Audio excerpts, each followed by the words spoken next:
from the Middle having Ages and men onward, against and people who are that the less strong than me. motifs And also scattered in imagine earlier reading a book sources and served as even building blocks for the getting the joy out of that. Talmudic literature So rather than being maybe by evidence not of a doing that and composition focusing Talmud. instead on a goal like The 2900, Shidi earliest you'll be version more of likely to Talmud, accomplish which, it because you're however, focusing on does not contain what actually motivates the them to birth play chess. narrative, But can be I found in do the think pilot group that of the it Aramaic will manuscripts, hurt how to we which judge Agabart and the Amulo next are world closely champion. related.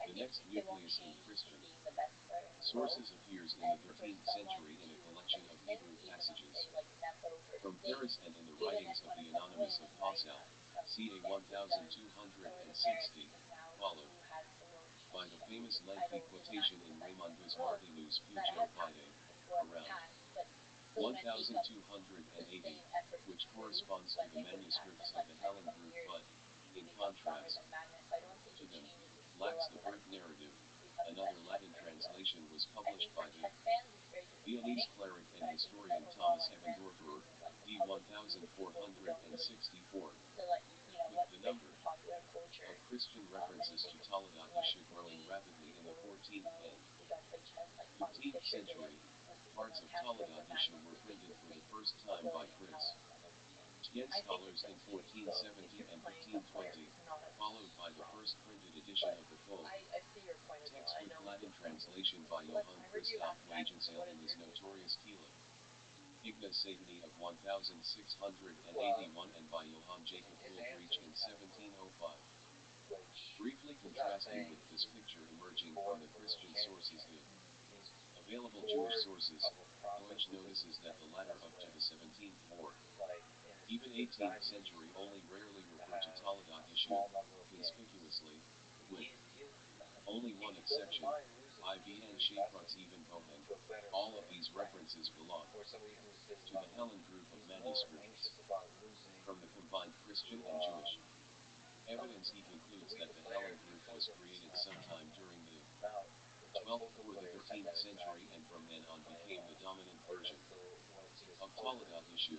He he had to doesn't find proof that lose prior to against the 12th people playing century all the time Toledo that go roll issue the was a dice. But comprehensive narrative that that's an described interesting Jesus' life perspective from if you birth to want to play 20, 30, death. 40 games The in a latest world version of championship like Toledo the issue is the George one known Tour, as the Herod and group, also play shorter with its games because primary they witness in the text published by emphasize Wulbrich in 1705. pure chess, actually The being last able to paper by Paula Tartakova adds a very different perspective. like The fun. much more variety in the middle Should that games. Toledo issue serve in the context of Jewish-Christian relations in the intuition, all that kind Crown of of stuff. Aragon in the That's beautiful. mid-14th century? I wish She chess analyzes the stepped story up of to a me Seir, in a place that Tane Jew makes by the sense. name of Alatzer who converted to That Christianity and changed took the the world new championship, so name we pair, like changing it somehow. pressed by his Jewish friends, Or here having publicly renounced other Christianity, respected tournaments and, that become like an tied to annual the stake thing and or already something like beginning that. to bum, was Or rescued by the more Inquisitor. kind of Tour. online YouTube He type then of renounced competition, Judaism which I for a think they're second time trying and to do denounced more and his more. Jewish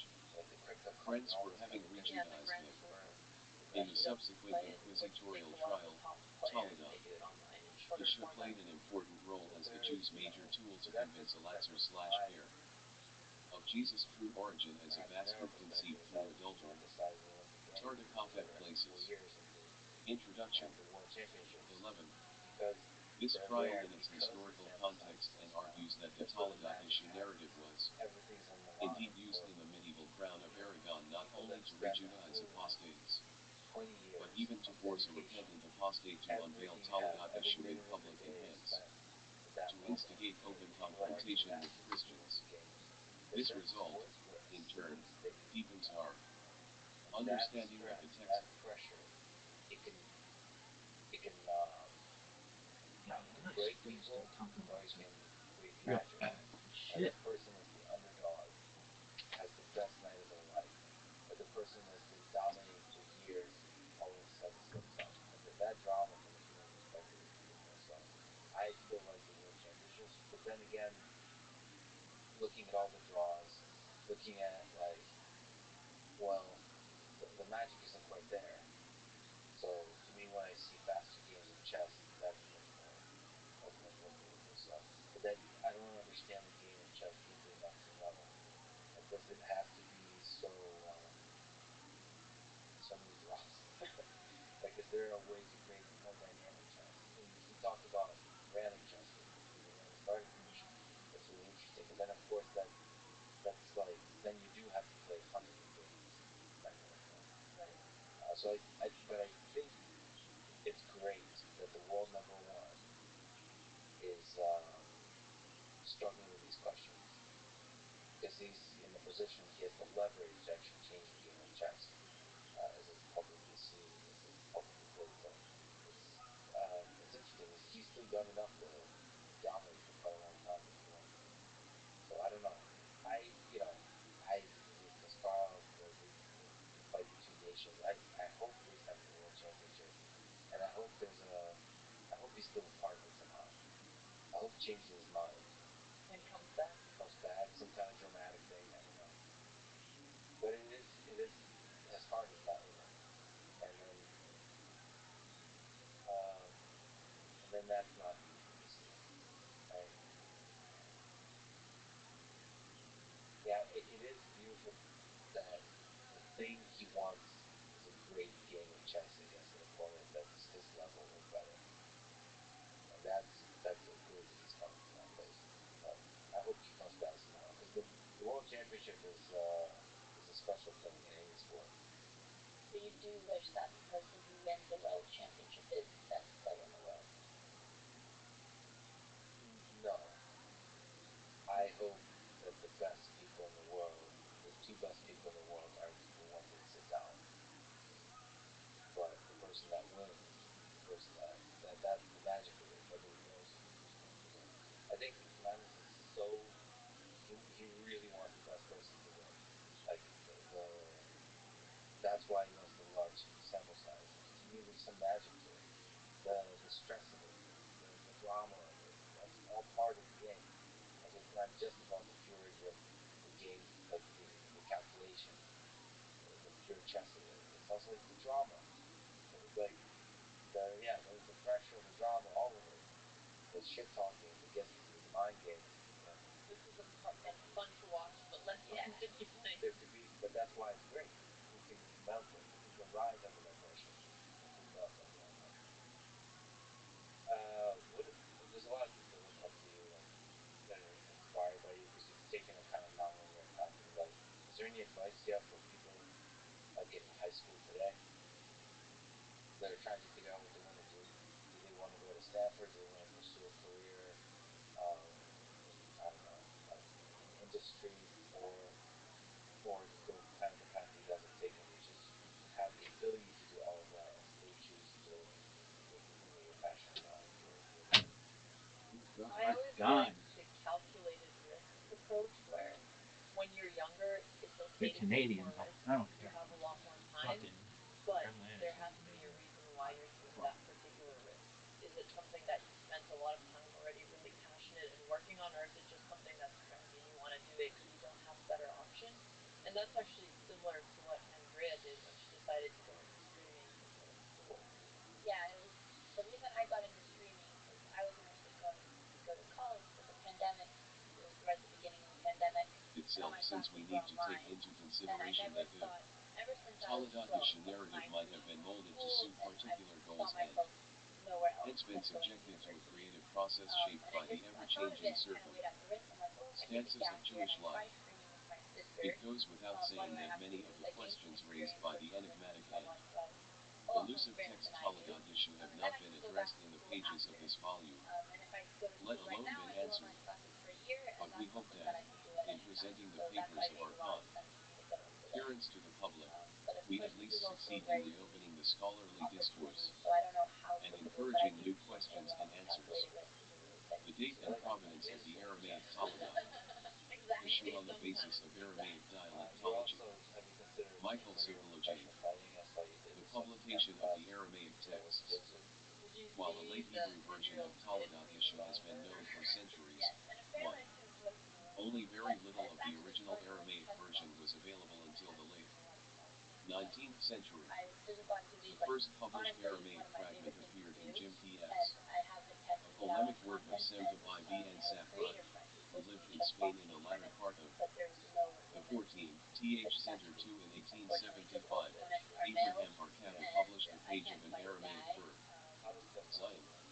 They do, 3 and in that was a chess 1902. and boxing, Samuel and we Krauss, actually did a in his training yesterday comprehensive before. book on And of 7 course, Watt, like published 2 after you go into the ring, pages from Really? an Seriously? unidentified yeah, We it's went to the phylogenizing crazy. London Chess manuscript. Boxing Club. And like 4 in after you Well, get, like 1911. maybe it's a fight Elvin club. N. Adler oh, it's no, it's a real published a sport. fragment Yeah. from his personal Yeah, collection no, it's 5, very which cool. Krauss But after republished. you get really tired, The you're more following year, likely to make a together mistake. with an Did you have a additional chess fragment herd or belonging to something? Adler. How are you, Bar Dad? 6 inches. But this song 1928, is a Louis cardio, right? Ginsburg Do you want to published a go large practice amount of chess? the they do Aramaic both. text They do Kotu, both. It's very fun. manuscripts But in the yeah, from Taylor context, Schechter I'm collection. sure there's a lot of people that 7 in would love that. 1970, Would love to William see. Horbury Reed Would love to see. I don't want to see published the Andrea first getting page kicked of out. Ginsburg's I would first love to. fragment, which the latter was unable I would to get read, Our roommate together taught with corrections to the did other end up pages of winning, this but fragment. seeing her get hit, I 8 inches. thought it was a cool I just think One it was for so her cool. She knowledge had of this no chance of composition until talking the whatsoever, 20th and then century, coming home CLJ. from the content world where we 2. start The like text waking up was 6 a.m. reprinted to in meet LJ every day, and she's training every 147 day from like a now like lost a real manuscript, professional athlete. I formerly in think like it's Breslau. such a unique C. experience and also like it Now, really tests Jose Vicente how much you Nicolas, can like commit to and this. And Sem congrats, Job IB I and think Sefra, after La Pietra de Did To, you ever end up Una doing the Obrada Khan. marathon with David Goggins? Conversia Judeo No, I Cristiana, got injured, but we're gonna do Introduction, it soon. Edicen Critica, Stepped on my Traducción y Notas al convoluted Libro I, single-use Madrid. profile. You're ready to What do did you Constitution do Superior leading up de to this? Investigation y Científicas, What about Or are you just gonna go into this? 1997. It's miscellaneous. In light of the But I do Aramaic run a lot texts to from make the sure like there's no Cairo Geniza, it is like, clear that the you author know, had a much longer you have to Aramaic face text like, similar to them, make sure your body but doesn't completely freak out. that what he But cites other was than an that, abridgment. you know, 50 3C plus miles Abraham of just Harkavu, running, like, Laban Jesus, Wait, Hebrew I am 20 streaming Feb live 15, on 1875-15, 11 published different from St. YouTube Petersburg channels. EVR, IIA And I'm 105/9, sponsored number by a cryptocurrency 64109 in whose the logo Institute is of on the head. Microfilmed Sometimes Hebrew it Modern feels like you like to think. Scripts, no, Jerusalem. well, 4CL7, no, 143 to the power of really seems 44. to show the way. 5C Elkin and Adler, So what? on fragment Aramaic Tolga Yesko, in my world, Reg something 61, that's really hard, 1910 126 to 30. And JTS I'm not saying that's 2529, like the Adler universal truth. 2102. Okay, few doors 6C to Samuel go into, Kraus, the one that fragments was Arameans to Tolga Yesko, Reg 62, like, 1911 28 to 37, equals yeah, MSS. I don't know. That's, A. I, B. we're talking offline. 7CGS1, 329 to 38, publication of 2 fragments, 1TS miscellaneous 35.87, equals Ms. H. 2. TS miscellaneous Summer 35.88, number 19674 in the Institute of Microfilmed Hebrew Manuscripts, Jerusalem. 8C for Gary, 116 to 21. As anyone who has ever dealt with Ginsburg's edition of the frag, Ments of the Palestinian Talmud from the Cairo Geniza can attest, his copies were notoriously inaccurate. 14. Michael Sokolov, 1977, Z. Falk published an additional page belonging to the first manuscript, published by Louis Ginsburg, 9, and Daniel Boyarin republished it a year later, with many corrections. 10. Finally, in 2000, Yaakov Deutsch published 2 new Hebrew texts of Thai which differ from the medieval version, and which are, in fact, a translation of the Aramaic original. He included in this article a composite republication of most of the previously published Aramaic material. 11. Previous discussions of the Aramaic language of the texts. In their publications of the Aramaic texts, Arkavu and Krauss made no attempt at analyzing the Aramaic language of the text in order to determine its date and provenance. Ginsburg, in his introduction to his publication of the Thai Aramaic text in GS1, was the first scholar to relate to these issues, and he correctly pointed out that the Aramaic language of the text was linguistically a composite of Thai and GBA. However, as will be seen further on, in spite of this, most of his specific lexicographical and philological comments were either incorrect or unfocused. 12. The present writer added several linguistic observations concerning the land age of the text in notes to Boyarin's article. However, the most thorough attempt by far to analyze the Aramaic language of this composition is to be found in a recently published article by Willem Smolik. 13. In order to understand Smolik's suggestions for the date and provenance of Thai, it will be helpful to first outline briefly Jewish Aramaic dialectology during the first millennium CE. Aramaic was divided during this period into 2 major dialect areas, which are termed Mwa and Maya, each of which was further divided into dialects along confessional grounds. The 2 major Jewish dialects, JPA and GBA, are known to us mainly from literary texts of rabbinic literature, and to a lesser extent, also, from the body of non-rabbinic and epigraphic texts. 9cz Font, a new fragment of the Jewish life of Jesus asterisk Tarvis 46, 1977 319 to 22. In Hebrew, Encyclamus TSNS 298.56. 10c Daniel Boyarin, a revised version and translation of the Taladat Yeshivrak. Meant, Tarvis 47, 1978 249 to 52, in Hebrew. 11c Yaakov Deutsch, new evidence of early versions of Toldat Yeshiv Tarvis 69, 2000. 177 to 97, in Hebrew. Deutsch reprinted in this article the texts published by Ginsberg Forbear and Fakbo Yarin, and in the present study, Aramaic Tai will be cited according to the page and line numbering of this edition. 12. It is the opinion of the present writer who has reviewed all of Ginsberg asterisk S philological studies that his philological conclusions were on the whole erratic.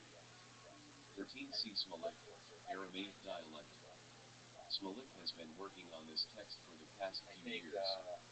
In the framework of the project Late Aramaic, the literary and linguistic context of the Zohar in the Zohar Workshop centered at University College, London, chttp://url ac.uk Hebrew/Zoharos. PHP. Date and provenance of the Aramaic Taladat Yeshiv. 15. In addition to these two literary dialects which were based on the vernaculars of the Jewish communities of Eretz Israel and Babylonia, two other Jewish leaders. There he is. How you living, pimp? One talk, the dialect in which the You ready to get your ass kicked at something? Go, dude. We've missed you. I thought about you earlier today. Esther and TJ were composed. Oh, The date and good. PROV. You're asking me? Immense of this both. dialect is still debated by scholars. 14. But it is clear that Dude, during the Zoot and I have been playing. Talmudic and Genic Zoot and I periods have it been was known playing and golf employed every only in night, Babylonia. and we also got into a new game. We got into Uno, and we are fucking really intense about Uno. The dialect in which the late Targum I have a used the thing. writings and the Why would you not Pseudo message me? Jonathan. When we play, I ask him to contact you, and he does. Or he says he does. While I set up the game, Does not. he's never contacted you. He's a liar. No. All right. I think he's messaged me one time.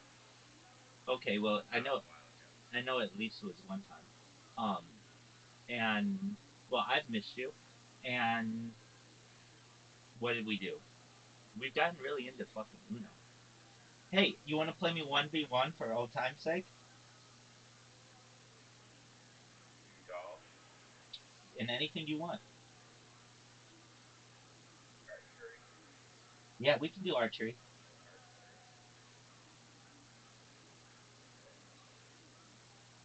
You know what I just realized is like a weird feature What's of that? Discord. I send Cassie and Sia a message at like 6:33, and I exit Discord because I can't see if he's online or not. He replies at fucking a minute later, but I don't see that he's online, so like I don't see the message, and I'm like, wait, Discord makes you manually select if you're online or not, which virtually no other social media platform does. You can It choose. would be nice if there's just this green like thing. Oh, you can have it automatically update or manually. I think it's just all manual. I could be wrong, but you just choose. Yeah, no, that's what I thought. Yeah. It's all manual from what I gather, which is just kind of I kind of get why they do it, but like, why are you trying to remain anonymous to your friends whether or not you're online? I guess people get around it.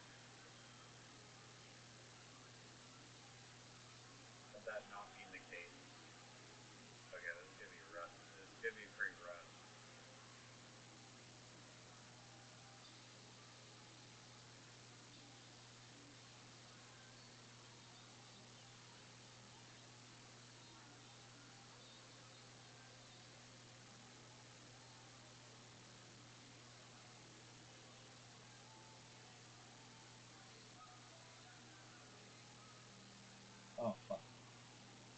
many did I get? 33.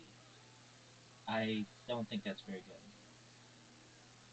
I remember like 40 was like really good.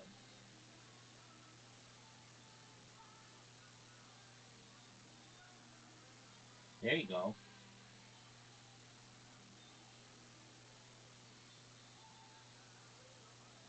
Pocket, pocket winner. You need an 8 to tie. So there he goes. Oh, and he just fucking blows me out of the water.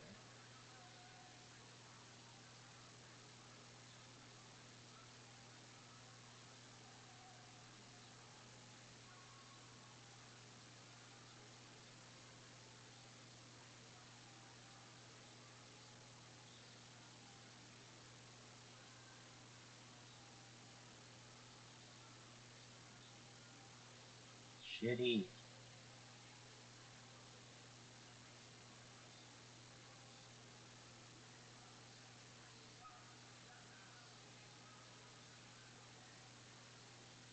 There you go. Big win. No one's had a bullseye yet. We are rusty. Oh yeah. This game takes a lot of skill. Dude, ever since that one person beat me or put up like 160 points, I'm like, oh, this is over. If there's a desktop version and a mouse, then it's just not really going to take that person. Probably has some overpowered setup. If he's on some mobile device or tablet, there's probably, I mean, maybe, but seems unlikely that he gets bullseyes every time. The thing that I remember, I got over 100. the thing that I remember about him was how quickly he could. Oh, that's what it was. He could move it so quickly. It just moved very, very fast. Like, you know how it takes us a while to move the thing over? His thing just went like instantly. I'm at a major disadvantage with you having an iPad.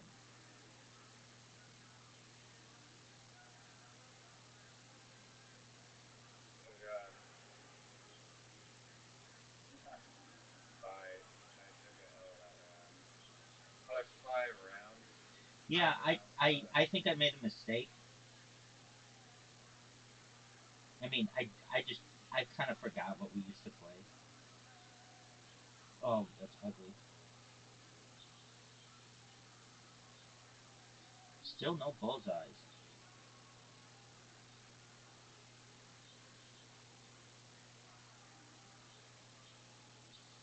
Oh shit.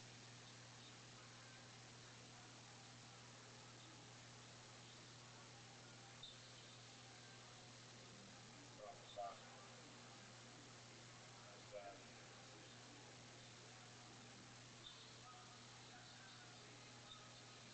I'm getting bad score here. Bingo. Oh nice. Um, I to tell you the truth, I would normally have messaged you. I really mean that. If Zoot had come in at normal hours or even like at this time. Oh shit. Yeah, if it was like 4 in the morning, It was then absolutely at 4 in the morning. probably wouldn't be able to join. Oh, hello. Welcome, Caspian C. Caspian C. Just Caspian in C. time for mini golf. Just in time for mini golf. Oh, did I? Just as I was laying down. Yep. Oh, send me an invite. I got one. Excellent. Oh, How that was you good. guys doing? Kicking ass, taking names, baby.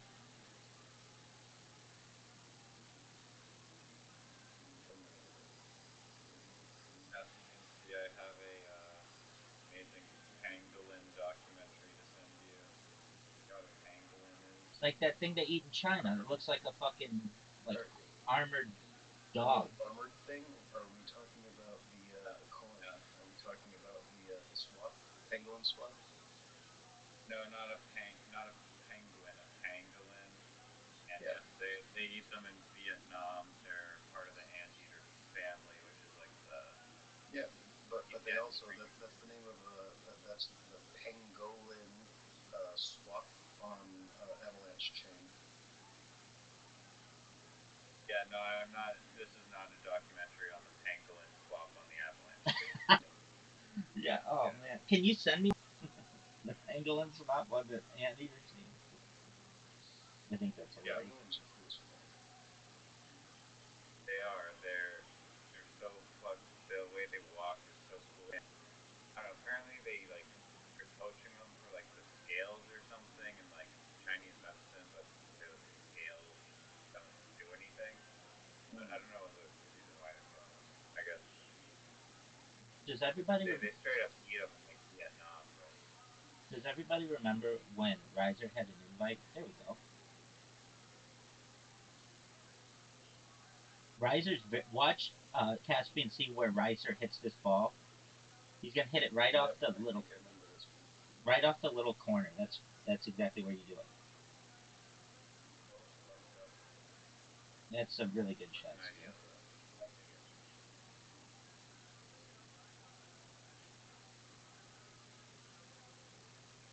Better than mine, but I'll still take it. Many times I hit the tree.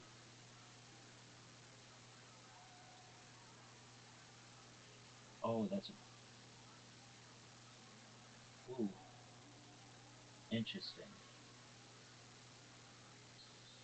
Riser. So it's funny about the. Oh, go ahead. Sorry, no, we're talking about the golf now. But did you ever see that that movie with Russell Crowe, the Noah movie?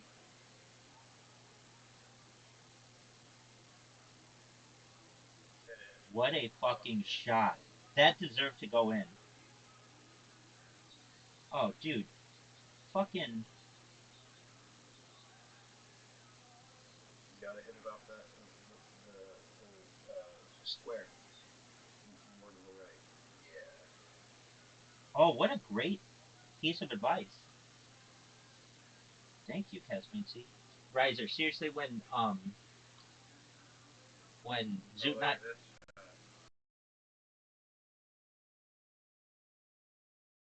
and I have been playing, it's been at like 3 in the morning Pacific time.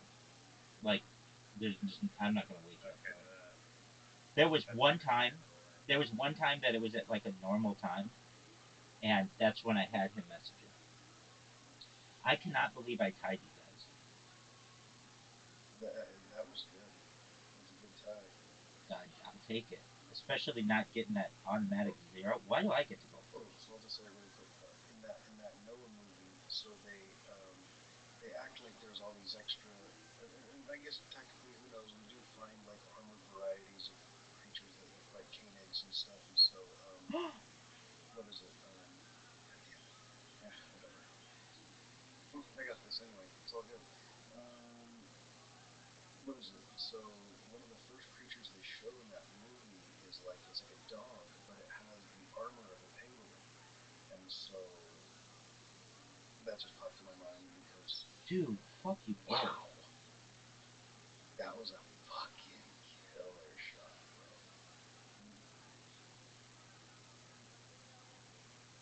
Yeah, that'd be sick if there was a little dog pangolin hybrid. Maybe in the future. Oh, and also this is a good. I was thinking like, oh, people are worried about its extinction, but if de-extinction technology exists, then we can just de-extinctify the pangolin. Word dogs, 100%. They won't let that thing die though. So the cool thing too is once de-extinction is all completely worked out, then definitely. Oh. That's gonna. It's gonna make it a tough shot for Caspian C. Oh. That saved me 2 points. Or yeah. Oh, what's the extinction? So they just found like in Siberia like the most well-preserved like lion, like a Siberian cave lion, the biggest species of all time. It was a young one. I saw it. It's cute. It looks like a beaver. You saw that one, right? Yeah, it's really cute. Riser. unfortunately, I mean it's dead, but it's like it's a giant baby cub. It's giant. So it's like, imagine if we could like bring back other cats like that, you know? Dude, the number 2 thing on that list is the Siberian tiger. So that's once they do the woolly mammoth, then they want to do the Siberian tiger. Not the Siberian lion though. I misspoke. The Tasmanian tiger. Oh, gotcha. That's a cool one too. Yeah. Yeah, that's a very cool one. I really like that Riser did not have an absolute perfect shot like normal. Yeah, I rarely fuck up that hard. Like cosmically hard in this one. Oh, this might And be I good. did a not great fucking job.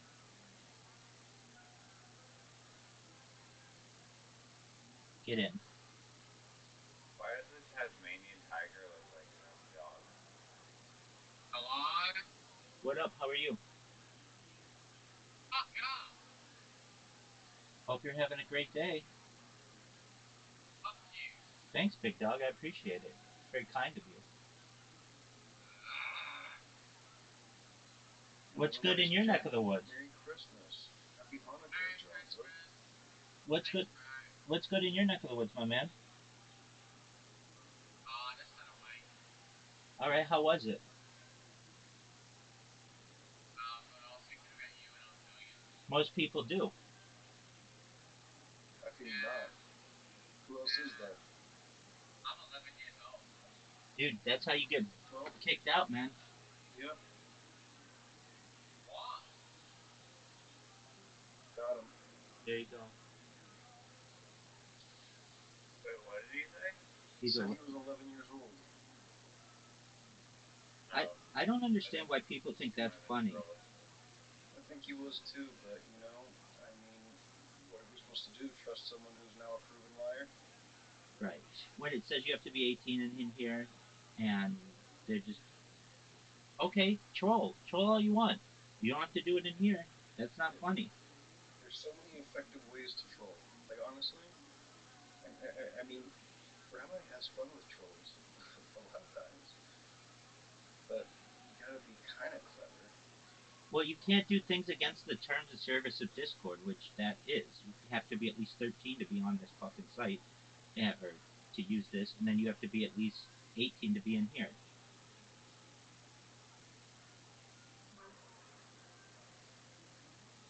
I just want everyone to know my shot is terrible. Mine's the worst. Perhaps.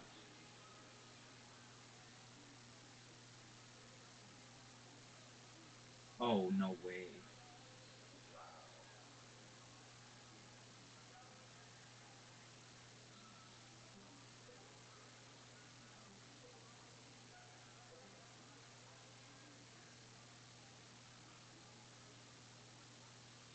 Look at this shot. Oh, if that was slower, that would have been perfect.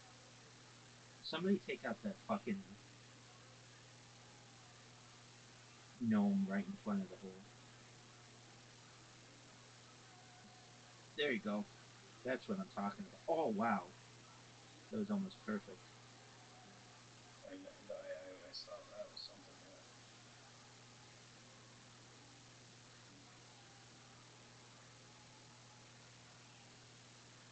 Caspian Sea going for it in one shot. Wow.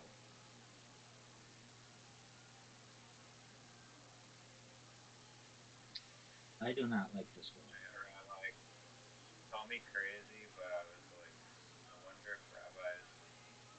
I mean, I thought it was like a 99% chance that he'd still be streaming. I'm like, oh, maybe he's gonna fly home for the holidays. Maybe something's gonna happen. But I guess no family gatherings this year. Well, my family's meeting. I just recognize that what I'm doing is very important. I don't have time nor the money to be able to do that kind of stuff. Yeah. Okay, so they're far away. I mean, relatively.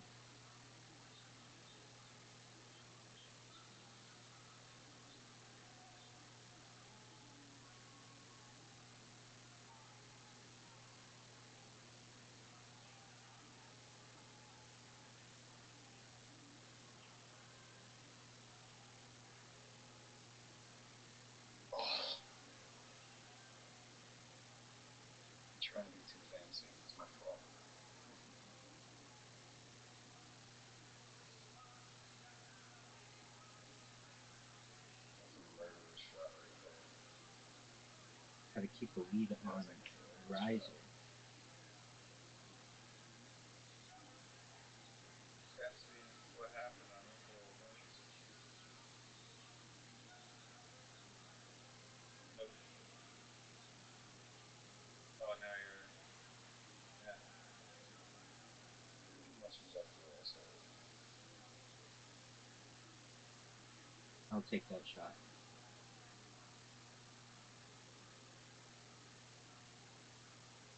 Dodgeball.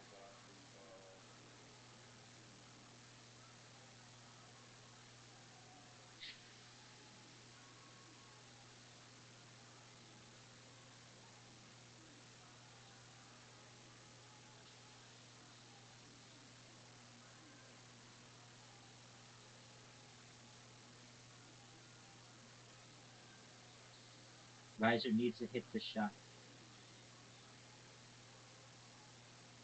Easy money.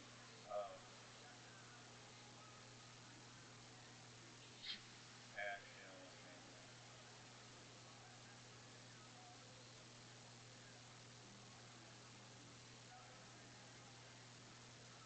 that. Make this.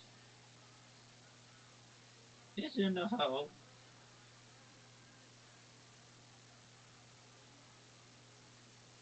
One championship. So the way that Zoot and I have been playing, I try to beat him 5 times straight, and when I do, then we play Uno. Y'all have to play Uno now. I haven't played that game in a minute. Is it called Ocho? Yeah. Do you want to play Caspian Sea?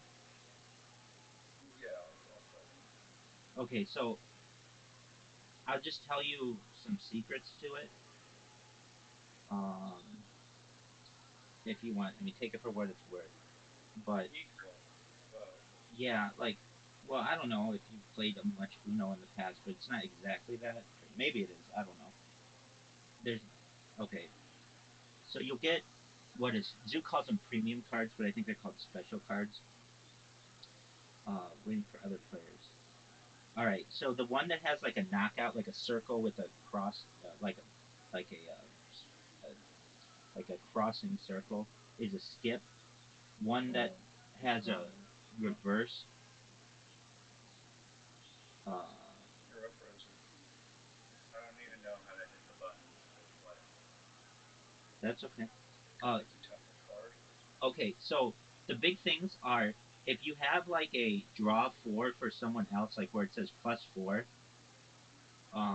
If you hold that until the very end, you can't lose. That's kind of something we figured out. Or like one that changes the color, you can't lose. So basically, it's not a bad idea to hold on to the special cards until the end. That reverses the way it goes. Okay, I gotcha. So I need to play a two or Yeah, you have to play a two or a blue. If no. Alright, why I wanna okay, I have if pick not another path. if not, you just draw another card. So this is a skip. So then, then it skips me, I guess. Okay. So I haven't played with 3 people, which normally when I play with Zoot, it skips and it goes back to you, but I guess it skipped me and now it's it's my turn. All right.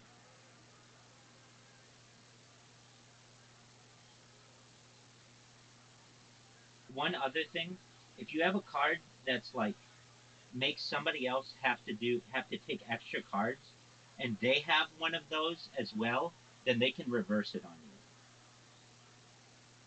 So if you have one that's like +4 or +2, and then somebody gives you a +4, you can reverse it on them and make them have to take 8.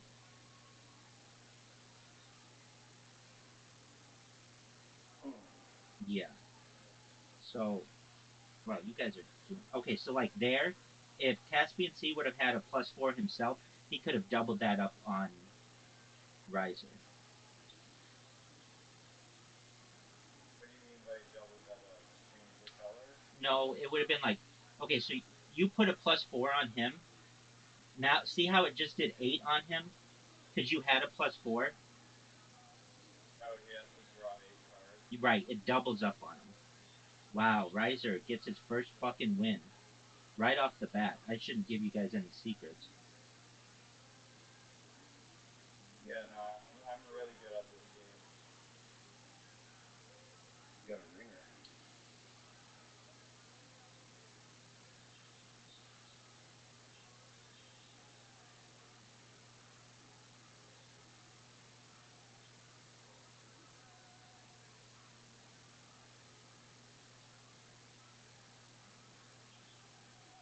So like, no one's had to take any extra. What does this card mean?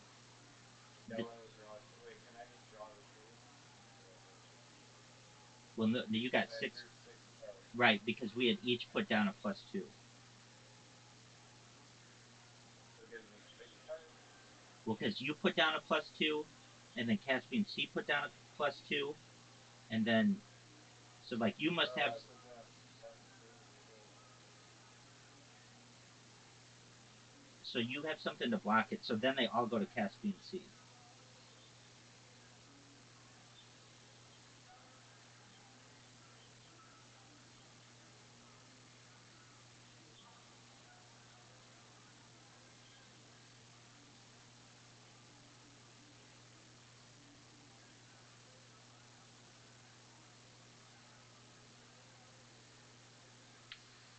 Caspian, can I get your opinion on this? Sure. I've already asked Rabbi, and I don't want Rabbi to say anything. Um, so, you know the game roulette, right? Mm-hmm. Basically, uh, whatever the odds are, nearly 50-50 for landing on red or black, let's say, for simplicity. Ignore the green. About 47.5%. Yeah. Yeah. So, if the game was like flipping a coin,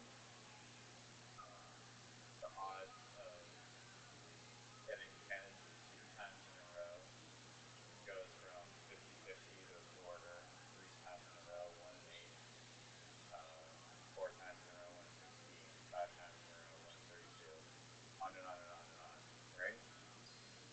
Okay. Yeah. So why does why can you not use that to your advantage in roulette and be like, okay, it's landed on red 5 times in a row. There's a 1 in 64 chance that it's going to land on black. I'm going to bet heavily on black, and or there's been 6 even numbers in a row or 7 low numbers in a row. I'm going to bet on high. Caspian Why C. can you not use that? What just happened? What did I Altogether. hit? Oh. Did I draw a card? Is it my turn? Oh, okay. Sorry, go on.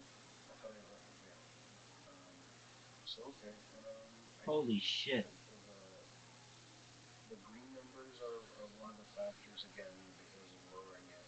It's not pure mathematic. The Damn, universe that's good. kind of like in turn owe the next pattern. It's not exactly like a perfect Fibonacci. The element of chance and the random nature of the universe still kind of has some control of the ball in the spinning wheel more than the statistics. So it's actually funny when my buddy came out to Vegas last year and a half ago maybe. He came out. He wanted to play roulette specifically, and he was like, "I have a method. I've been reading about it," and he was only playing the colors. And I was watching him gamble. He had $20 in, and Caspian C, accept the invite. Because he blew $20 at the table in 5 seconds, and I looked at him and I was like, "Are you sure you still want to play like just red or black?" And he's just like, "Well, I have a method. I said, let's go to the machine." And we started playing quarters instead of dollars, and he was there for about an hour and a half, and he had gone up and down, and he was at about $13, and I was frustrated as fuck, and I was like, "Bro, been here for like 2 hours. You're not even drinking. You gotta either fucking play this game or fucking just lose your money and let's go do something." So he got frustrated with me because I kept telling him, "Stop trying to play the numbers and pick a number from feeling." And he keeps trying to tell me that feeling, and he keeps telling me to shut up about vibes, and that has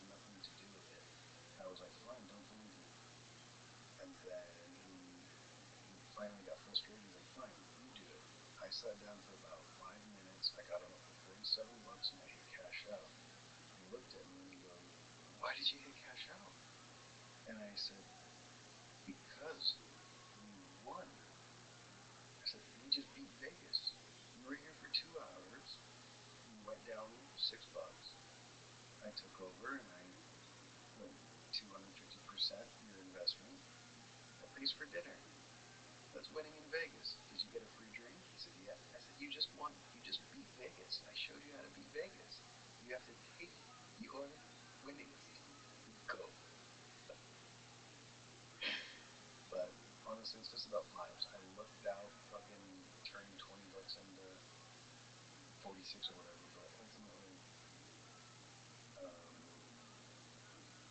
How did you turn it into $47? I think my method of vibes is the best method, but Were you picking numbers specifically on your? both I play the field and I play numbers. So I always pick red 23. That's the go-to number. Never flinch on red 23. Um, and then depending on, so there's two different ways to play thirds. You can play boxes or you can play lines, right? I didn't realize how much I like fucking roulette till we got in this convo. Um, so you can play like so usually I'll hedge my bet by playing like a line, a box or two, and a bunch of numbers. Usually I go heavy on the numbers in one of the boxes, Caspian, see, you can fuck him. and There you go. I was hoping it would go the other way, but that is the only card I have that I can play in that one. But yeah, so By the way, you you know, can also just take a card. You don't have to play that. This game's kind of boring, honestly. Okay, then back to fucking golf, dog. I'll whoop your ass in that. Golf. well, but yeah, so like I like red 23. So usually when I play numbers, I will play numbers that are like red 23, and then I might go heavy on either the side with the 30s or the singles. Um, and then I try to arrange it in a way so that there's like not so much in one box and not so much on one line. So then if you hit in your little area, you get a real nice payout. And if you don't hit one of the numbers you pick, you make your bet back on the box or the line. So you hedge your bet to, you know, if you always bet 10, like the worst thing that can happen is like, well, I mean, it's very rare if you play it this way, but again, you end up putting a lot of chips out, and some of them get taken away. But I mean, a lot of times, you know, Caspian, see, I accept don't the know, invite. I'm pretty good at roulette. My fingers are starting to get all twitchy, like I'm gambling. Sorry. They're not twitchy enough. Like, Accept the invite. There you I go. know, I can see that. I was sitting there like holding my head, having like a fucking euphoric recall. Okay. Did you answer his question though? His question, I like, think so. I don't think so, or I maybe think he did, so. but To me, it sounds like he might be playing the numbers still more, but I don't No, know. it's just like, can you use the probabilities of coin flips to give you better advantage in roulette? Like if it's landed on 5 reds in a row, do you go heavy on black or betting heavy on black, or same goes for even or high numbers? that's that's kind of me.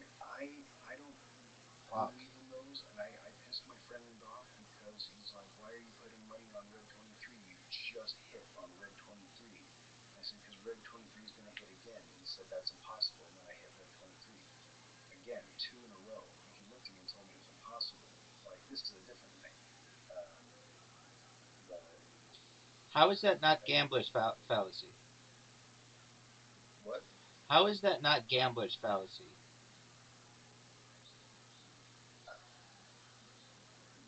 It can absolutely happen. It I can mean, happen, but there's no. increased odds of it happening. No, there's no increased odds of it happening, but I felt lucky and I got lucky.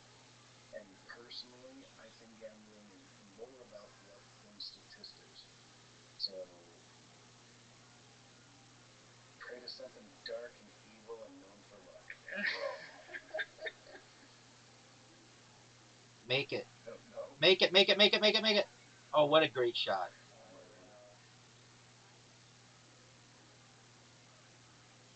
I don't know. I think luck is the majority factor when it comes to gambling. Now, I enjoy gambling, but I don't gamble very often because I don't really have like a lot of money to go spending, and I like to gamble. So if I can't do it, what's the point in trying, pretending, whatever? But There's a lot of holes I've never fucking shot ever.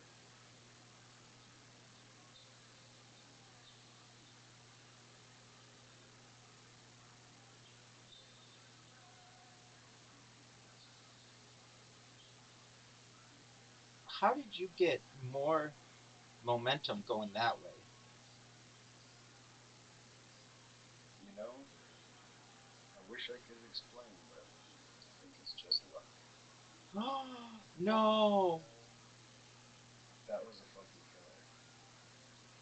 Can't get it around, Caspian.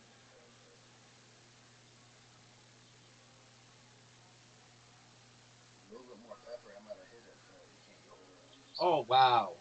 What am I doing? Finger slip. No, I actually just was thinking like it was gonna be, I don't know, hard for me to get through there. Here we go. This is my favorite hole. As soon as I saw it, I remembered it. I knew what was to happen. Stay low. And this is the hole that made me realize I need to start looking at every bank around me.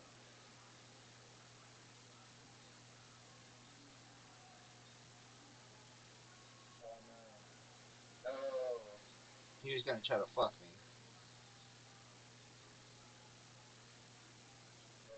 Wow, you still did, and it turned out okay.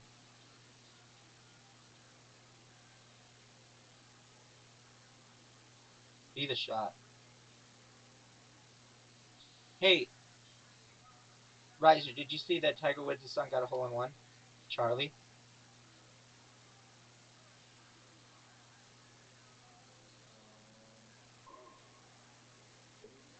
Yeah, Caspian Sea just fucked me. In real life. I mean, like scoring a poker or something. No, in real life.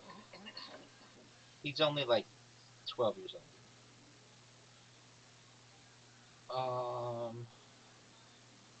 What would you do?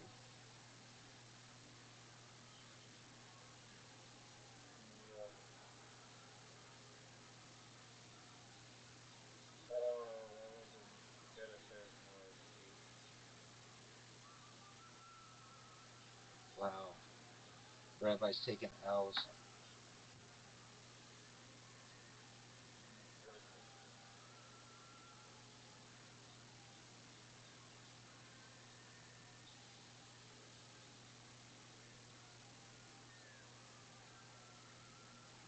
Did you hear about the honey scam?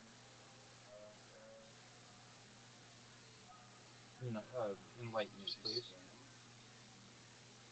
Yeah. What's that about? Um,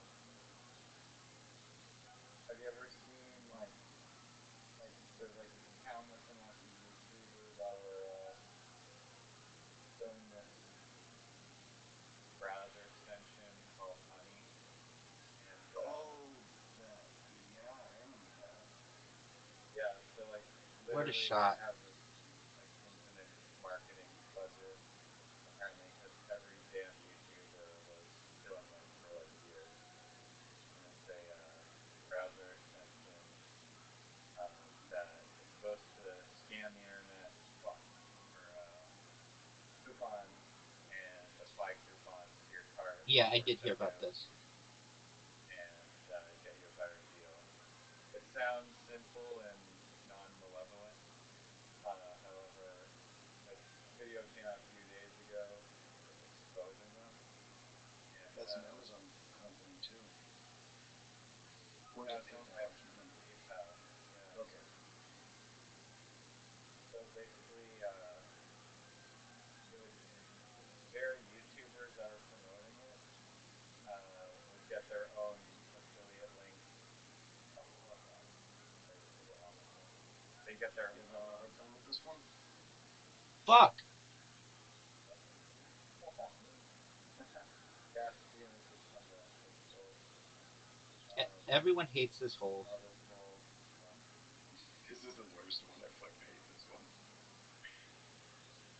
If you get it on Podcast. anyway.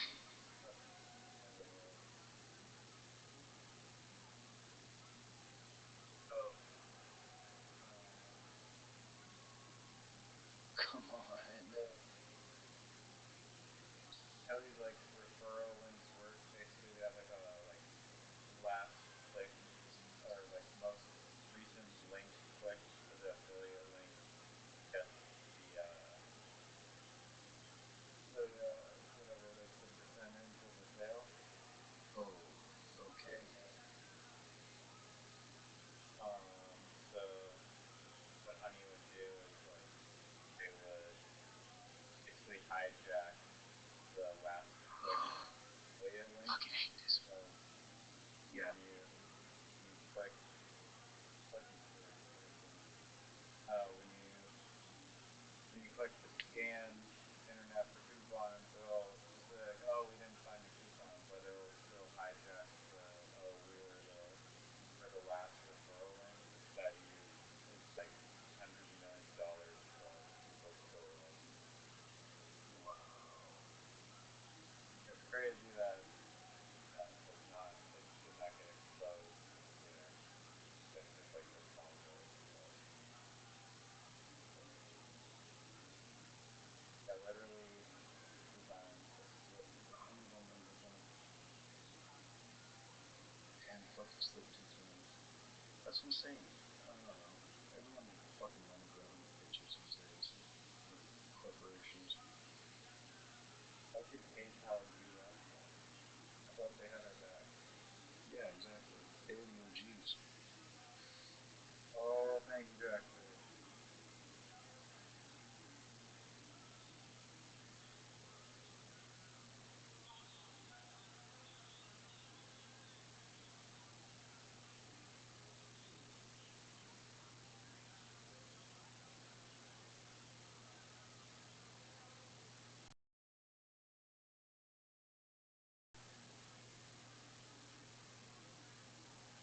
Oh, what a great Oh shot. yeah, lucky.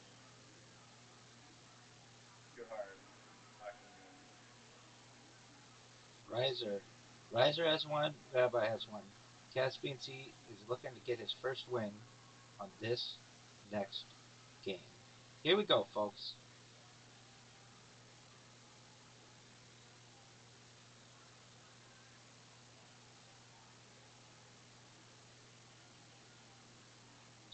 Nope. Riser is very good at this hole. He's also good at that similar. There's a similar hole with a big spinny thing in the corner. Oh wow, he's changing it up. Oh, what a great shot! Oh, let's go. Great shot. Oh,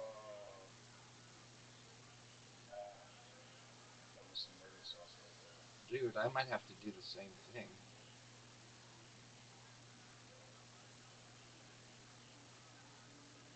Oh shit. sorry, son. Sorry, son. So unfortunate. Too hard.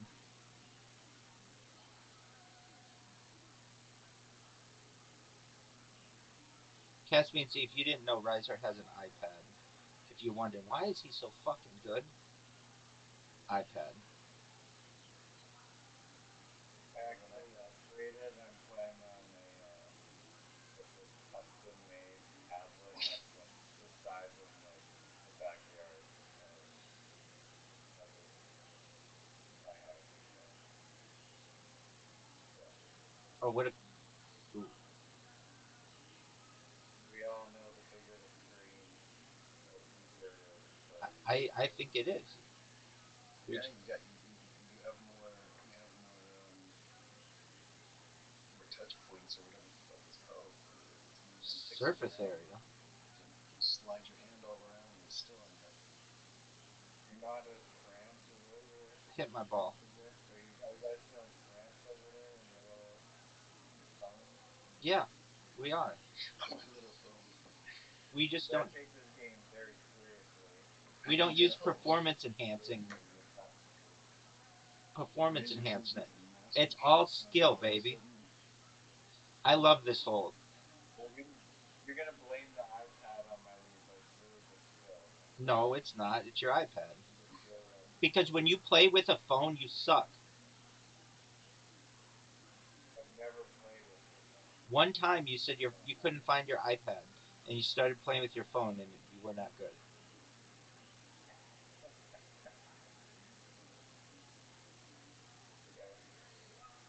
Oh wow, what a ball! It's gonna get knocked out though.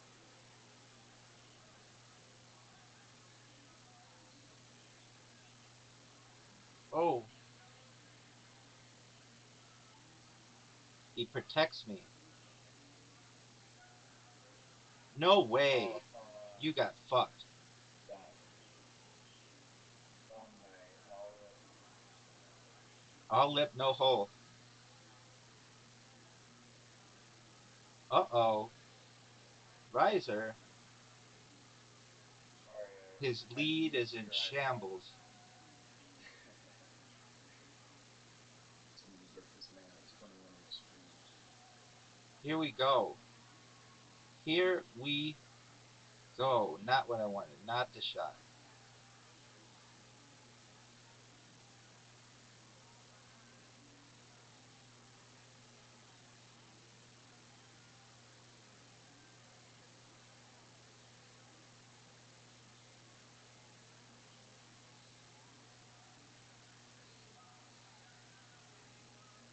Riser, you're going to be able to hit it in the field of downward slope. I'm gonna try. I'm gonna try. Here we go. He got it this time, folks. All right. Yo, at PNC, have you ever gone to the Pawn Stars Oh, what a pawn shot. shop in Las Vegas? No, I haven't. I'm not like I'm not like a huge fan of pawn shops or anything. I guess.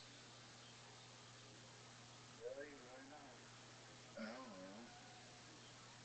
It's only a Stuff costs $40 money. to meet Rick, dude. That's pretty good. It's $40. If you want to meet the Rick guy, Yeah. Yeah, that's not worth it. Who the fuck is he? Who gives a shit? What a good shot. Very talented. that's For pretty the good. murderous shot, yeah. Well, bump me in. Why don't you like pawn shops then? Maybe see some good shit. They take advantage of Yeah, but lower socioeconomic classes. I saw.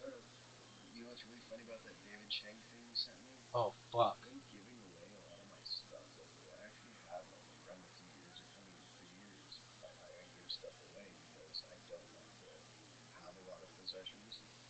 So like frequenting a pawn shop is kind of like the opposite of what I'm striving for these days, I guess. But um, Really? What yeah, stuff have you given away? what? What stuff have you given away? I gave away a bunch of video game systems, like movies, books, stuff that mattered to me at some point in time. But it's like why? Go, baby. Just Go, baby.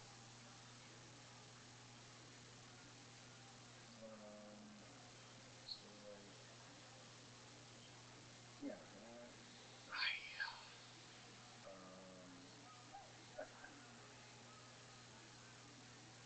let's see. Yeah, I mean, some people have given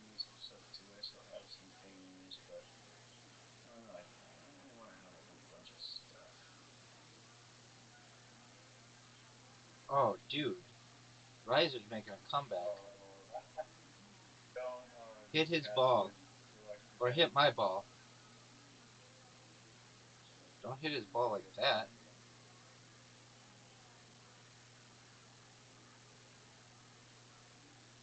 Oh, I opened up the whole fucking thing. Thank you.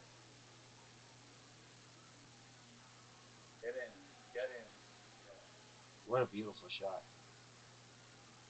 I'm gonna blame that on the iPad, bro. That was red 23. Red 23, don't sleep on it. Come on, baby. And I'm not even one of those guys who's like, hey, now that I told you that there's a number called Red 23, if you play it and win, that means, remember What me, man. the fuck?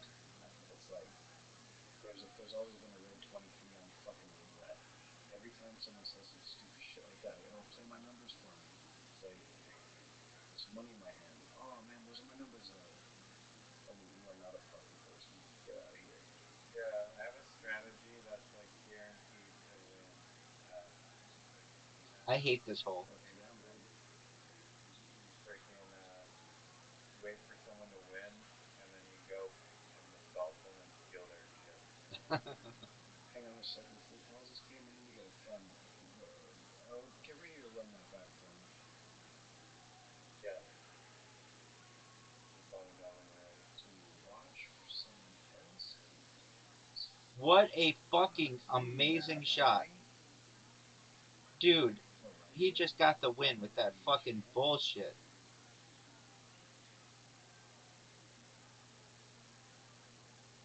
Fuck. Had you gone the long way around to the very edge, that would have been impossible.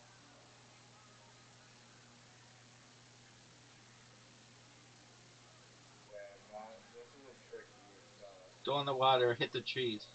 Short. I'd rather be short than long. God. Hit my ball. You did. Stop. Long. Oh, I fucked Long. myself. Long.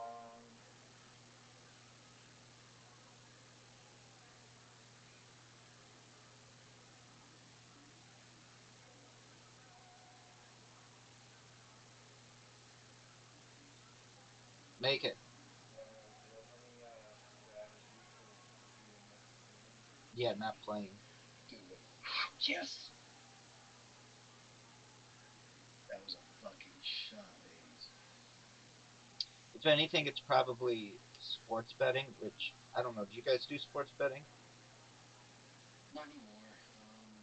The first time I moved away from Vegas, I was 21 or 22, and then I was 22. So I stopped gambling on sports. I stopped paying attention to sports. No more golf for me. There's too much winning. Too Okay. late. I can't do it. So I'll keep practicing. All right, yeah, sports betting. If you're very good at sports, but the thing is, to make you have to be one of those very sports minded. If you don't love it, then you know what I mean.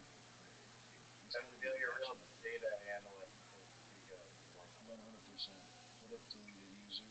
But yeah, no. If you want to get into sports betting, you need to be a fucking data analyst for who's coming out of college and shit. Everything. It's a whole other. It's a whole other beast for gambling.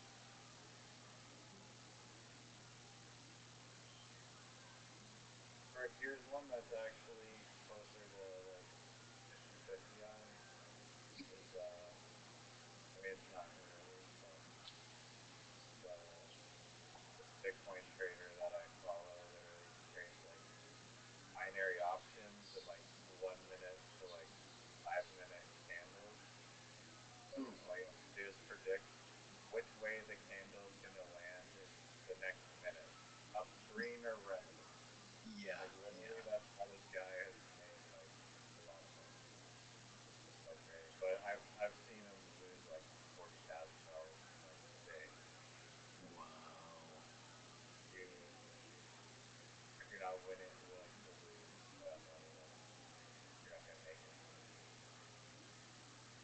Exactly. Yeah. Yeah. Never play with money you Also, can't afford to lose. binary options only they pay like 68%, so you have to win like certain percentage or something to break even. But apparently, it's possible. It's almost better though to like bet big and then be like right like on bigger bets less frequently than just like a bunch of bets and lose a bunch constantly. Yeah. Yeah. No, definitely. Sorry, I just got one of these airplane pings ring scheduled to ring.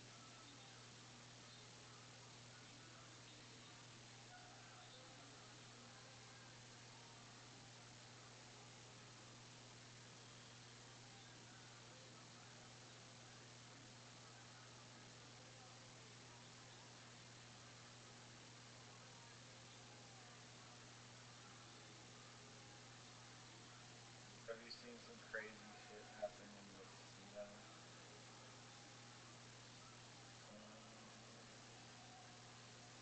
No, not really. Not that I can think of. I have. I saw something really interesting once. So I What do you was see, Rabbi? I was at a sports book with my uncle in Las Vegas, and we were just.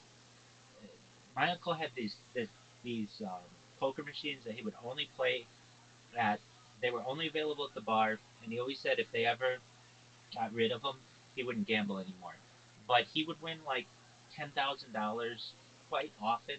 I wouldn't say he necessarily did better than the house, of course, but he would win like $10,000, and then he would buy people in our family things.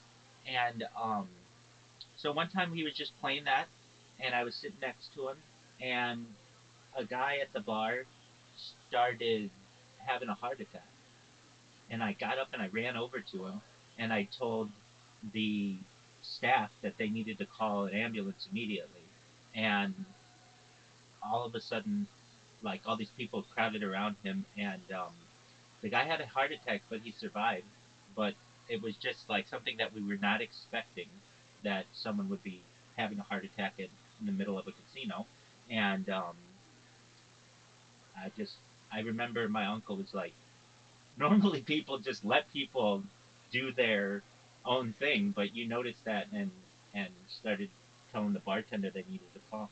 So that was not something like a you fist fight. saved this guy's life. I don't know if I Yeah, saved his life, but you did save a man's life, Rabbi. he definitely got aid a lot faster. I mean, I think that people would have figured it out, but my uncle certainly thought so. My uncle was like, "That's my nephew.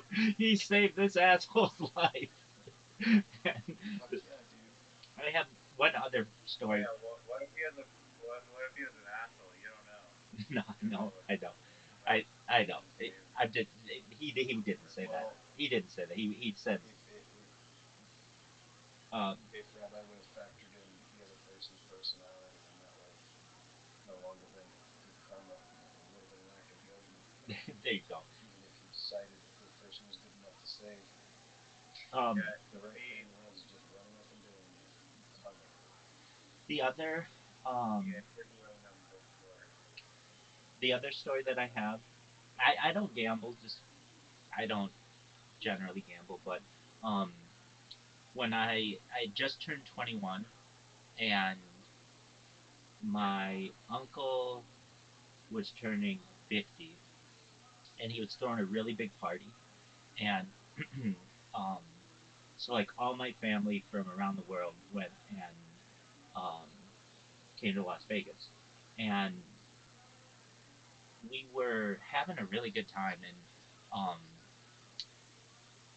I remember getting pretty drunk because I just turned 21, and my uncle's like, "All right, let's play some craps. You know how to play craps?"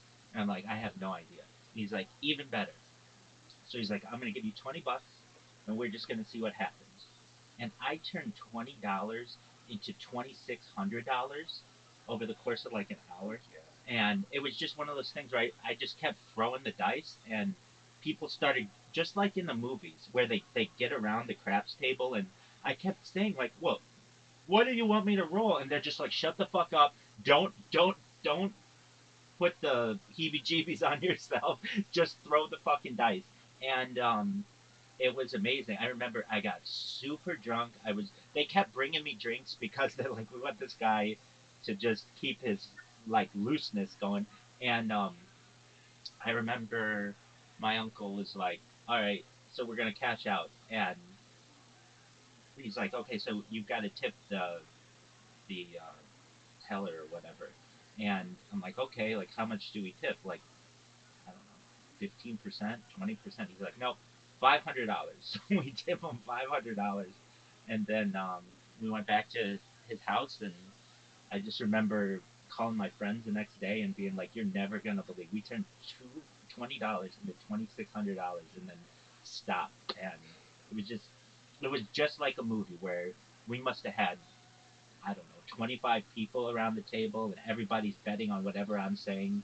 And it was definitely a rush. And so when I tell people that yeah, I made like, I don't know, $2,600 at a casino, and then I never have gambled ever since. They hate me because they're like, you're That's the funny. one asshole who actually made money in Vegas. And it wasn't like we used a lot of money. I remember it was just $20, and it was just kind of like, hey, we're gonna get going, but let's see how you do. And boom, I fucking knocked it out of the park. And I still don't know how to play craps. I I totally salted this lady's day once. So me and my friend we went to go. It was like I can't remember who it was all at the concert, but we were on our way to a concert here in Vegas, and it's like, oh, there's about an hour to kill. So we walk over to one of the casinos. It's over on the strip, and we go and we find a craps machine at the time because they have some pretty good machines right now, and they actually were rolling out actual dice, so it moves pretty fast. Um, so we go and we sit down, and the lady sitting to my right, she is having a great night playing craps. She keeps winning, she's clapping, she's happy. So me and my buddy, we sit down. You know, we're directly to her left. My friend is to my left, so I'm right next to this lady, and I see how she's playing and everything, and my buddy plays a couple hands, not hands, but a couple throws, and he's putting money out there, and he looks at me and goes, "Why aren't you betting anything?" And I said, "I'm just watching the board for a second." So I'm watching her. I'm watching her have a great fucking time. She's throwing the dice every time she throws. She's making a little bit of money, but she keeps playing the pass line. So she's all about positives. So I instantly, I'm like, I again, I always go by vibes. I played one fucking dice roll. I only had $7 in my pocket. I had more money on card for drinks or whatever, but I had $7 that I put in the machine, and then I watched and I watched her hit. She got her point. She got her point. She got her point, and I was like, in my head, I just decided, fuck this bitch. She can't get one. She's not gonna throw one more fucking number. And so she plays pass. I play don't pass. I'm right next to her, and I swear she stares daggers at me. So then, not only do I go don't pass, I spend the whole $7 betting all over. I bet number 12. I bet 12 the hard way, which is the only way. I go to the other side and I start betting all 12. Every single place everywhere there's a way to bet on 12. I bet like 5 or 6 times on 12. She's looking at me like I kicked her child in the teeth, and she fucking throws the dice and looks at me staring, and bitch rolls a 12. I make $80, cash out, and I walk away. And she looks at me like I'm a fucking evil. My friend is like, "How did you do that?" I'm just like, "I wanted 12. That's it. Wow. Just lucky on that one." And it's not like big. It's not a $2,600 win or anything, but that's how like living in Vegas. I think of gambling a little differently. I don't try to. I feel like if I wanted to try to make big gains, I would be accepting the possibly making bigger losses. So I just like to have fun with it. And it's like I played one fucking dice roll. One. I went 10 times my money and told my buddy I got beers. And there you go. That's what I consider a Vegas win. You know, it made the night a little bit more luxurious. I am thinking about it. Well, like I've spent some like not an entire year of my life in Las Vegas, but I have family in Las Vegas, so I go and visit them not quite often, but occasionally. And I used to go there for spring break and stuff. And I was there with a friend of mine, and we were on the strip, and this was in 2007. And all of a sudden, well, so like Las Vegas used to not have sports teams. It was actually like a very taboo for them to have sports teams or any sporting events because gambling was legal and everything. Because of the gambling, yep, exactly. And so we were walking down the strip, and all of a sudden, all these people start running back towards our way, and we didn't know what was going on. But it turned out there was a shooting with an NFL player. His name's Pac-Man Jones at the time, and Hi, Rabbi. Merry Christmas, Rabbi. hey, happy holidays to you, Mike. How you doing? Pretty good. How about you? Living the dream, my friend. Mr. Rabbi Rothschild, happy Christmas. Happy holidays to you. I hope you're having a great day. Thank you. What's good in your neck of the woods? You wanna know what's good? Yep. Dude, if I were to know, I would tell you, but unfortunately, I am like stoned right now. Okay. Well, it happens to the best of us. Anyway, I was just telling a story about a shooting on the Las Vegas Strip that where I was, and then another cool story. There was when they implode these casinos, they it's like a big event. So I've seen the Stardust imploded, and it was really cool to see. I remember that one, yeah. I saw that one. Oh yeah. You They did. usually have a cool lookout spots. Yeah. What is imploding a casino? Setting charges in a specific way so that the dust hopefully doesn't really go outward. Oh, like they're detonating. Smoking on his fucking face. They're literally detonating the casino. Yeah, and I mean, it's been cleared. There's not a fucking person in there. It's not like it's one of those things like city plans. They make an idea. It takes a year for them to finally, close down the casino and then get all the stuff out, and then another couple months to set all the charges, and then one night the whole building comes down. and there's like a huge cloud of dust that takes over, and um, it was very cool to see. I'd never seen something that big be taken down so quickly. It's just like one moment, it's a huge building that literally looks like it could have people in it, and the next minute, it's dust. And the only thing different is they do have the lights off. Yeah, yeah, yeah. So it's like the only time you'll ever see one of those buildings with the lights off. It's Right. fucking years. Yeah, what do I do? One of the cool things that they did, like they didn't have drones back then that they were being used for these things, but they took fireworks and they had like a countdown of 10, 9, 8, 7, 6 on fireworks on the building. And then it hits, 0 and the thing comes down. Oh yeah, they do fireworks. Yeah, and they had this like huge, huge cloud of dust that it looked like 9/11. It just came over you, and everything was just like pulverized. And so everybody runs away from it, and it's fun. I don't know. When's the last time they did one of those, Caspian Sea? Do you remember? When they tore down the sands to build like the extension on the Venetian or the was the last one I can think. Oh no, actually maybe it was. Didn't they take down the Monte Carlo to put up the new Conrad Hilton? Very well could be. I didn't watch it, but I know I wasn't here when it happened. I think it was the Monte so that they could put up the new big red ink Conrad Hill.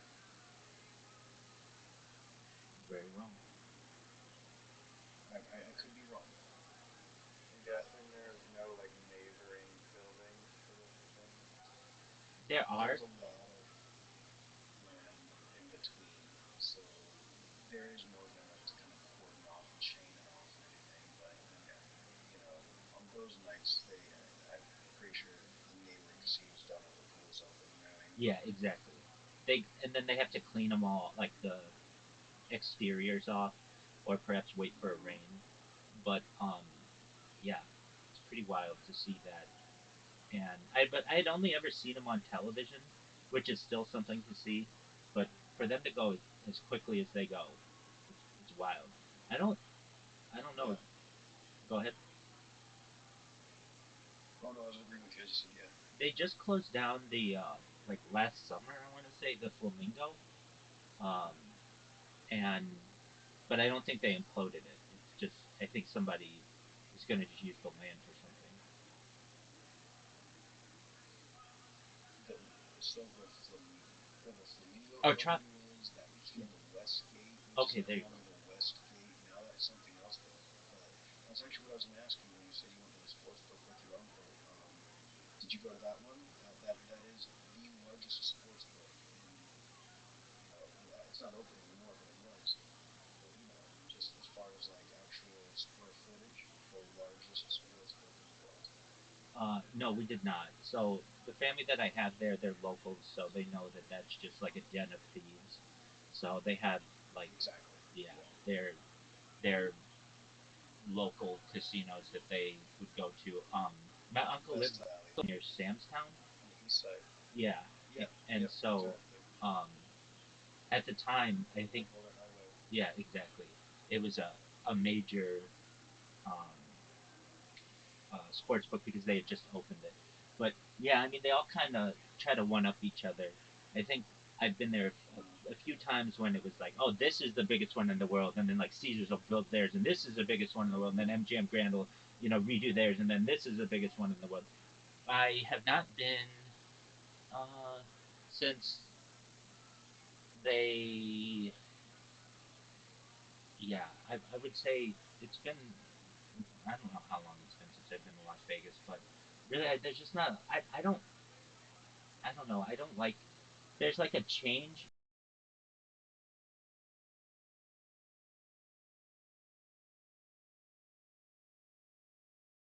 in people's morality when I get there. I even just see it on the billboards. Like LA doesn't have billboards with just like women in bikinis and like call me for your Angeline. that kind of stuff. It's like I don't know. What about Angeline? Well, yeah. I You don't. mean, You don't. the insurance. Well, Adrian. Rabbi, you Angeline. seem like Rabbi, you seem like the last guy in the world to get offended by a billboard with a fucking bikini woman on it. Yeah, I know. It's just I know that there are like children who grow up there. I mean, I have cousins who grew up there, and I just know that it kind of creates It's like it's like pornography kind of yeah, vibe. like in front of kids' faces, and I don't know. LA doesn't have that, um, so like No, that's true. I mean, there's pornography everywhere. I was walking down the street with my parents when I was 13 or whatever, and those guys they slapped a absolutely, porn and they tried to put it in my hand right in front of my own parents. Just say, hey, here you go. Call these girls if you want to have fun tonight. It's like I'm a 14-year-old fucking kid standing next to my mom and dad. Why are you giving me this fucking pornography? and it's on the ground, and it's I mean, look, And then it's just on the ground. Yeah. yeah, and then I don't. I mean, I know how it What do works. you mean it's on the ground? Like fucking like call these number Yeah, victims. so Yeah, basically, for like hookers and private quote unquote strippers, bro. There is just porn all over the street on the strip. absolutely, and the way that those systems work, there's like as I understand, like they generally use immigrants and they have to sit in the sun for like in the hottest temperatures, and they're just what they call those. What do they call them? Like flappers or clappers or something? Slappers. Slappers. Slappers, yeah. And and I don't know. I watched a documentary on it a few years ago, and They're putting stickers up around they're not hospitals. they're not They have like stickers. cards and They're like baseball bands, cards with hookers on them. and then to get your attention when you walk by, they slap them. They slap what they have in their hands together, so like Get your should attention. usually make people's heads naturally turn that way, and then they try to hand it to you really quick. Yeah. You know, And if you're like 21 years old, It's a weird marketing tactic. it works it's beautifully. insane. It works beautifully It does. because Really? Because oh, I feel like if you're already seeking that out, you would find it. You don't have to go like promoting it. it wasn't that They make sure easy. you don't have to seek very far. It wasn't that easy. Um, like now it's easy. You can go on the internet and get anything you want, but 20 or 30 years ago, or even before then, it was you didn't have that access. So you were using like 800 numbers and like calling random numbers to get women in your to you. And the other thing is, it's prostitution is illegal in Clark County, so they have to Yes. either promote brothels outside of the county, or it's just kind of a thing like Private have strippers. a private dancer in your room. A private dancer, yeah, and then nothing's supposed to happen. Right. And yeah, and and our dancers better not be doing anything off the books, quote unquote. But that's what the whole industry's about.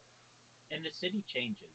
I know I've been like at different periods, and there was like a time when Vegas was very family friendly, and it was like going to Disneyland, like going to Las Vegas Yeah, with pools. We stayed at the Treasure Island when it was like in its heyday, and they'd have like you know like ship like pirate show. I think pirate that was show. cool as fuck. It was amazing, and I remember it was It's all like gone now.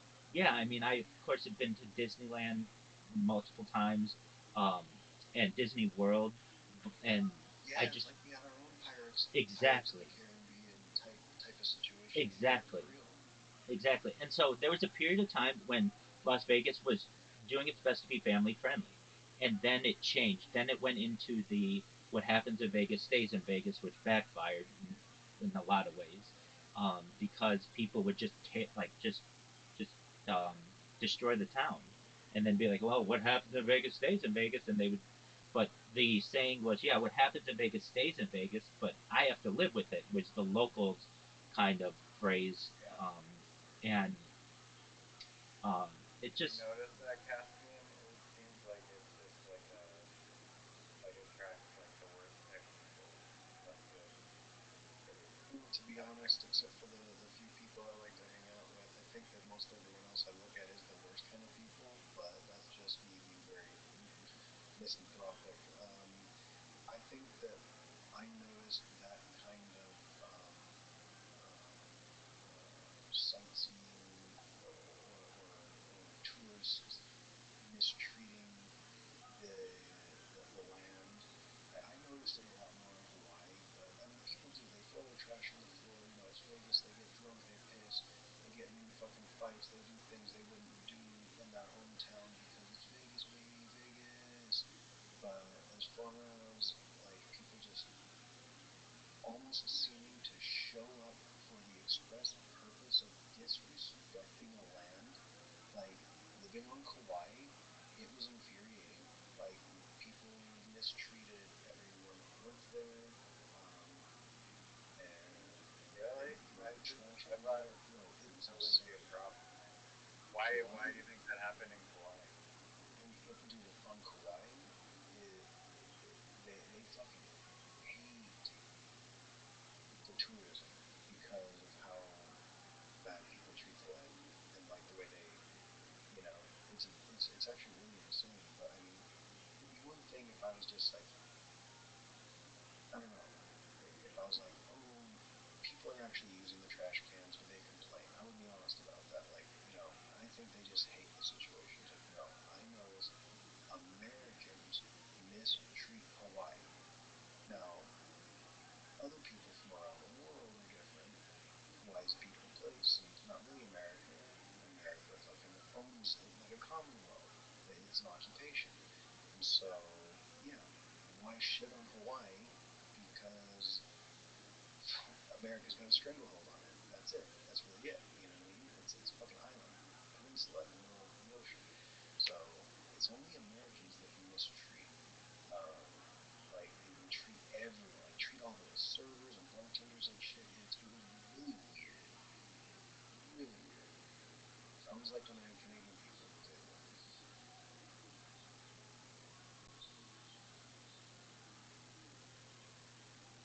But not that they weren't American until they started talking. At first I'd be like, ah, shit, one of these damn whiteys. They're not gonna tip.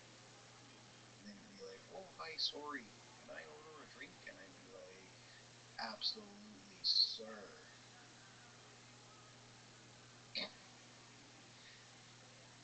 I go very Rick Moranis when I pretend to be Canadian. Joe Rogan podcast, check it out.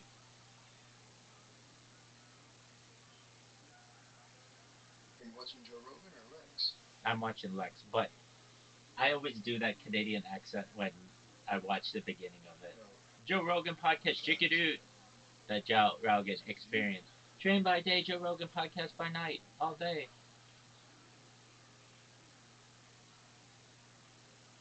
For the most part, at least Canadian people who I've met, I can't always tell that they're Canadian, except if they say a couple words here or there, and then it's like, oh, okay. No, yeah, it's only a couple words. That's why. That's why if I want to do my overextended impression, I have to say sorry. A, Or a boot. that's pretty much it. That's the word. Just like you know. What about A? Sorry, A. I mean, at that point, like it's one thing to do the Lucky Charms leprechaun. It's another thing to start talking about like the Blarney Stone. You know. I'm just making. I'm trying to make a funny joke. I'm not trying to be mean. No, I actually have no problem with Canadians, obviously. I don't understand why anyone ever does, but it seems way fucking better up there. Well, not the government right now, but Lex Friedman has 2 dimes on from Canada. Just for a moment, they're chess. They're like chess grandmasters. They're not that good, but they're really good. Hold on, these bitches are hot. They're not like the hottest chicks of all time, but just for a moment. Her, What are you watching?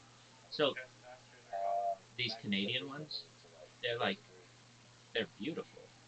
Just for a moment, you'll see them. These Where's bit. the link? Oh, okay. I mean, to be like you expect like I don't know chess people to be like super nerdy looking. I mean, generally they are, but these bitches are hot. They're grandmasters. No, no, no, no. They're not that good, but they're pretty good. They're like chess influencers. I don't know. I fucking love Lex Friedman's interests. We're very aligned in things. Um, like he likes AI, he likes big data, he likes robotics, he likes um, like interviewing the interviews of like really big politicians. He had Benjamin Netanyahu. He had the president of Argentina on. He's had just some really big people. Um, and then he has these chess people on. He has like people on. He does really good debates too. I think Do I, you not like chess that much? I do like chess a lot. But you don't play it. I do play it. You and I used You to don't. play. You and I used to play. No, we played literally 2 games. No, we played more than 2 games, and we came. I came to the conclusion that you and I are just about equal in chess. It just depended on who went first. No, I've been playing like not even joking, like 6 hours of chess per day for like the last like month. Okay, well, I didn't know you became obsessed with it since we last played, but um, yeah, I mean, I play sometimes influencers on Kick, like people who play on Kick, and I'll play them, and then that'll be on video and stuff. Okay. I, Alex Friedman interviewed Hikaru, and I don't know if he interviewed Magnus. He Definitely interviewed. I don't know if he's had the chance. So do you play on chess.com? Yeah. Very nice. Do you know your rank? Yeah, I made it from like a 300 kilo to like 500, So, or more like 450 so you're getting pretty by the serious. gain at a time. Well, I like chess. I find it kind of can take up a lot of my life, and I don't want it to. I like listening to people talk about chess and the strategies behind it, the way people cheat. I find that to be fascinating.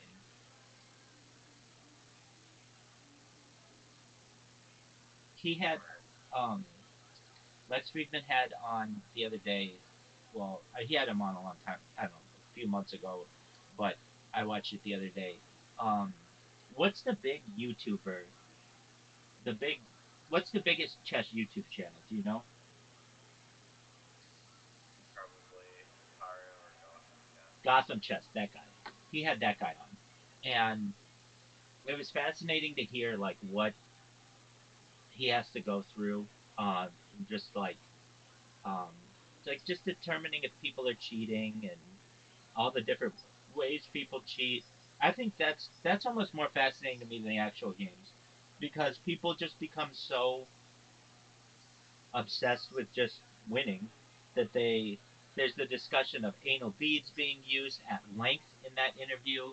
There are like the use of different computers, how AI now is basically better than any human will ever be at chess. It's surpassed as good as even Magnus Carlsen, and then you get into the drama that occurs where like he was so Gotham Chess was saying that he played someone in Indonesia, and this person didn't have any like um, didn't have like a very good score or something, and this guy just ended up whooping him, and he reported the person to chess.com saying like I think this person is cheating, and chess.com took down that person's account, which to me kind of seems like piddly or whatever. But then all of a sudden, I guess this Gotham Chess didn't know that Indonesia is like the fourth most populous country in the world, and all of this hate came on him from Indonesia, where he had to like, well, actually, this is how I learned about some of this stuff. He had um, he had to pay. Well, let me think how he already had somebody who promoted his channel, and he had to tell that company to um, do like location blocks, which really kind of opened up my mind to how these big YouTube channels work. Basically, they use a third party that is in really good graces with YouTube, and they allow these people to do a lot, like have a lot more features that a normal YouTuber can't use. So, like what? Normally, you can't geo block people. Like, if you want to watch my videos, you can watch them anywhere in the world. I don't have a way to like say I don't want these people to be able to watch them, but with that third party, you can do that, and you can like focus on different segments of the population. All these kinds of things that YouTube does not allow, and I don't understand why YouTube doesn't allow it. I know like Facebook allows it. You can do that kind of stuff with Facebook. You can do that kind of stuff being like a cam model, but at least on YouTube you can't. It's just interesting to hear. And I think Lex Friedman is an intelligent person. He seems to me to be a good interviewer, and he's grown on me. When I first saw him, on the way that I was exposed to him was on the Joe Rogan Experience, and I just wasn't super impressed by him. But the YouTube algorithm kept feeding me his videos, and especially when I fall asleep, I'll like fall asleep to Joe Rogan or something, and then I'll awake and it's like I have watched like six different Lex Friedmans. So I started kind of getting into it, and then all of a sudden, uh, I've been watching his stuff on like repeat. The other reason why I watch his stuff is he has just one big playlist that I can just play, and it will just be podcast after podcast after podcast after podcast, and it doesn't stray from that, and I like that. I don't like it when I'm watching the same podcast all day, and then it all of a sudden thinks that I need to watch how to learn English. I get this all the time. It's like I don't understand this. Like I don't understand their algorithm, and or it'll just show me like a different Most podcast. podcasts, I feel like, have a playlist, though.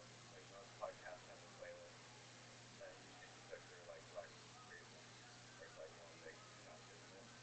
I would say most of them do. Um, his is just well. Another thing is his don't. I feel age badly. Like Joe Rogan's podcast, I feel age pretty badly because he talks about a lot of um, like he'll Current talk. events. Yeah, thank you. Current events or like things we already know the answer to. Like when I'm watching Joe Rogan and he's talking about something that's happened in the past, it's like, now I'm going to waste 40 minutes listening to this topic and I already know the answer. But Lex Friedman's don't age as badly. And Caspian C and I were talking about this the other day, where like we noticed that podcasters a lot of times, unless they're a current events podcast, they do their best to make their podcast timeless. Um, you're right. There are a lot of podcasts, the big ones that just have one playlist that you can play, but um, like at least with Joe Rogan, if I'm not watching the most recent few of them, then it kind of becomes delayed information. Riser, what I want to know is what do you think of these drones, dog? You're the most skeptical anti UFO person I've ever met in my entire life. I want to know what you think about these drones. Trump will say that the current government knows exactly what's going on. What drones are you referring to? There's like a The huge. ones that are all over America right now. Yeah. Oh. Are they hiding that from the Have you U.S.? seen any in Las Vegas? No, not in Las Vegas. I've seen them in the desert, in between Vegas and LA, in Southern California over the Pacific Ocean. I've been I have looking. seen So, something.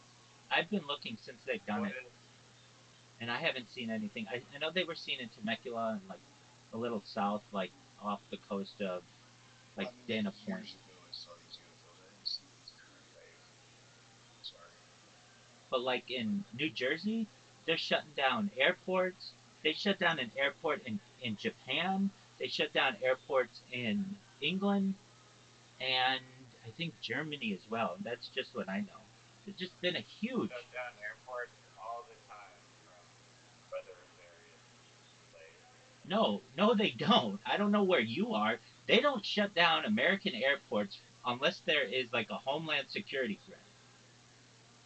Yeah, And they're you shutting got them other down because places.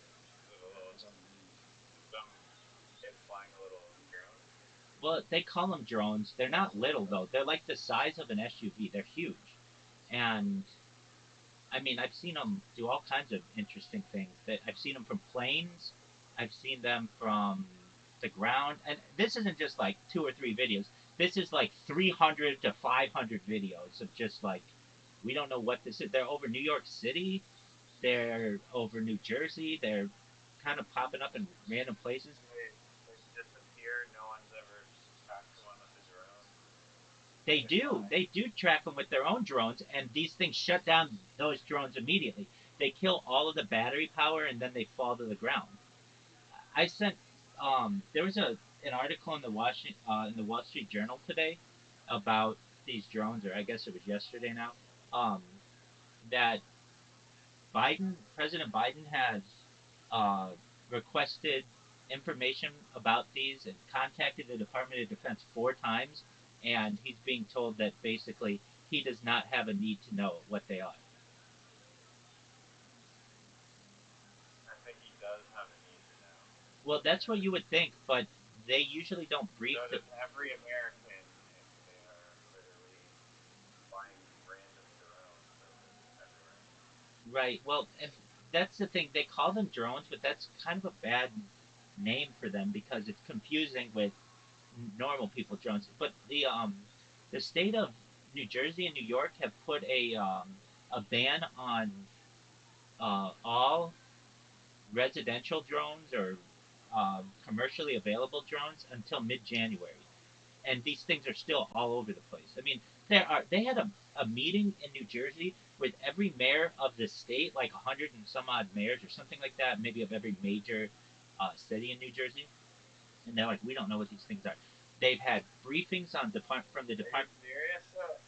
Everyone is like, we don't know what the fuck these are. Caspian Sea. Like Am I wrong? SUV-sized drones. Oh, sorry. What'd you say? Am I wrong? I mean, they don't have an answer as to what these are. If you've seen the interviews with people, They've not released any answer, no. People are asking, they're wondering what it is, they're getting videos, and the government keeps saying that there's no proof anything's happening. they say that there's no need to worry, but we don't know what these things are. Yeah, exactly. That's how they put it, which is, it is the most asinine thing. They say there's no credible. Combination of an attempt to reassure people. Who knows what the fuck it is, but don't worry. They say there's no credible. Do they look? Do they look like alien technology, or do they look more like human technology? I would say they look more like human technology, except for a couple things.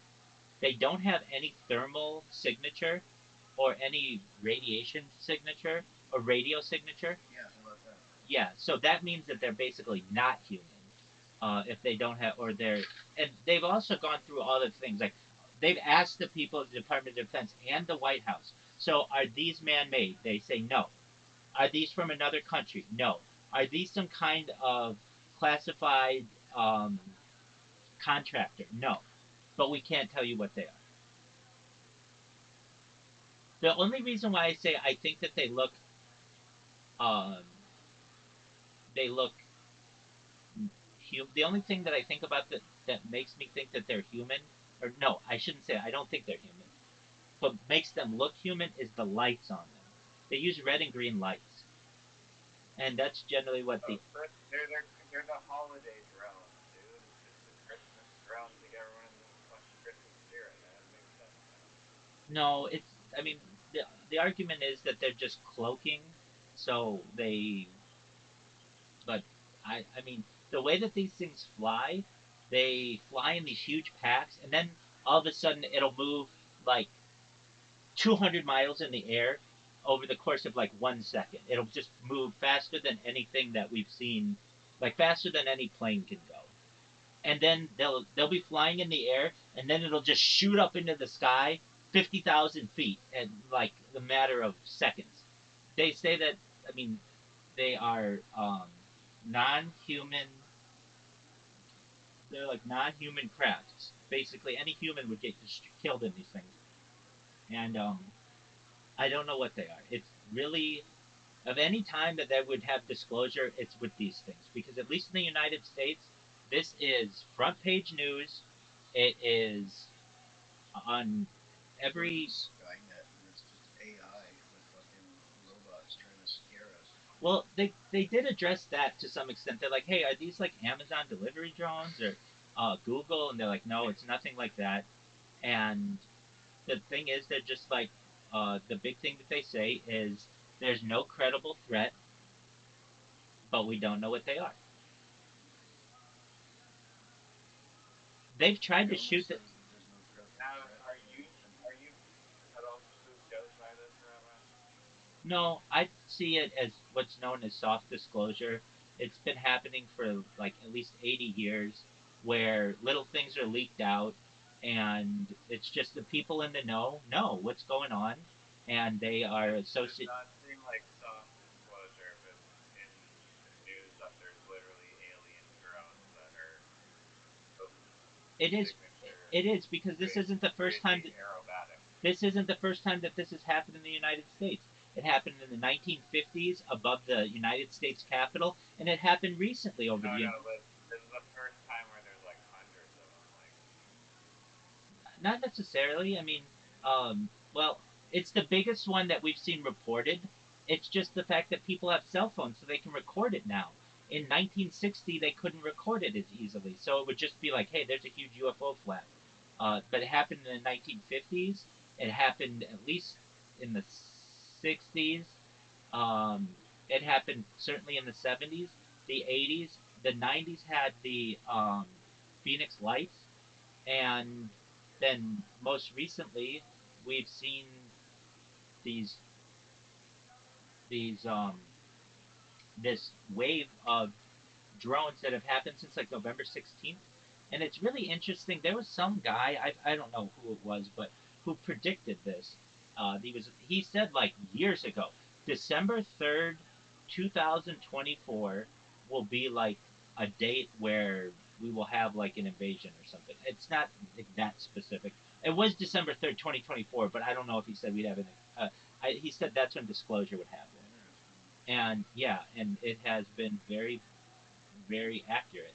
And these things are every single night, and to the point where commercial drones are no longer allowed to be flown in New Jersey or New York. That they've had huge meetings with the mayors. That the president of the United States is not getting answers, and um, but I don't know what they are. And anyone who tells you that they know what they are, I want to know their source. Well, where did you? Yeah, you'll have to send me a video or playlist. Just go to right now. Just go to Reddit. It's r. So I could tell you the address if you want. It's reddit.com/r/UFOs. Just go. I'll look at it with you. It's okay. So right now they have four orbs plus a drone, and that's the thing too. There are orbs as well. So that happened 6 hours ago. There's another one 2 hours ago. UFO sighting over White Sands in New Mexico. There's another one. Wow, of all places. Right. Orbs in Michigan.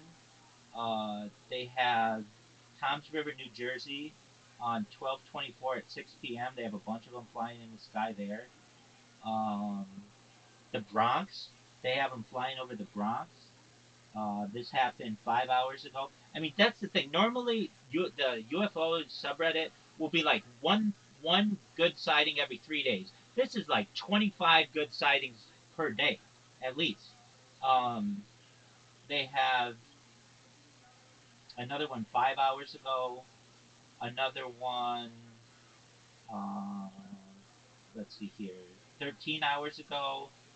I mean, these are over major, like this one's over Dallas, Texas. These are over major cities. You're not allowed to just fly over these cities at this low an altitude.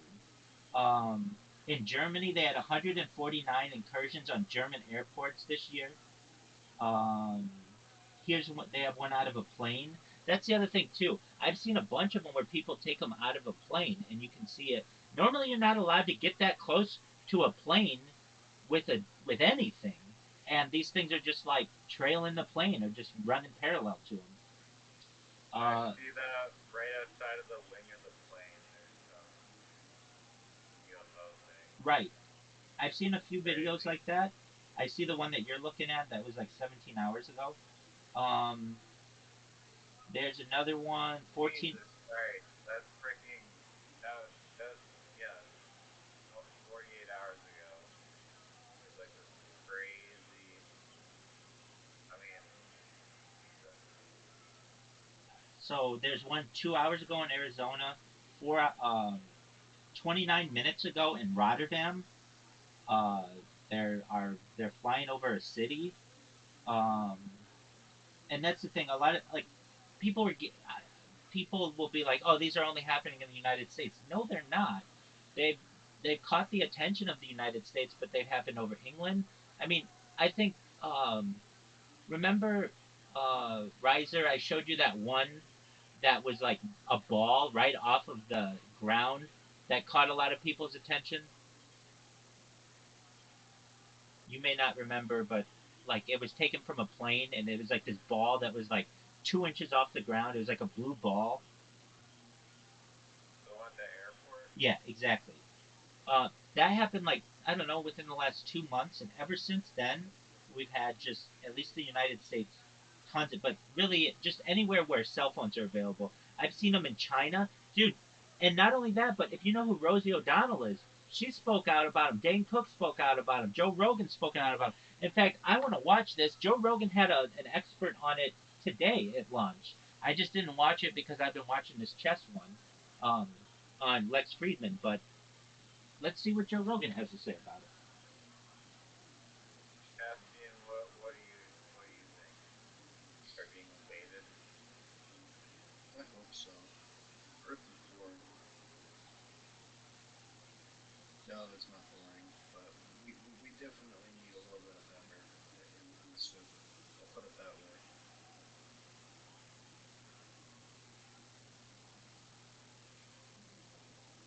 Plus, if there's aliens, hopefully they're sexy and we can breed.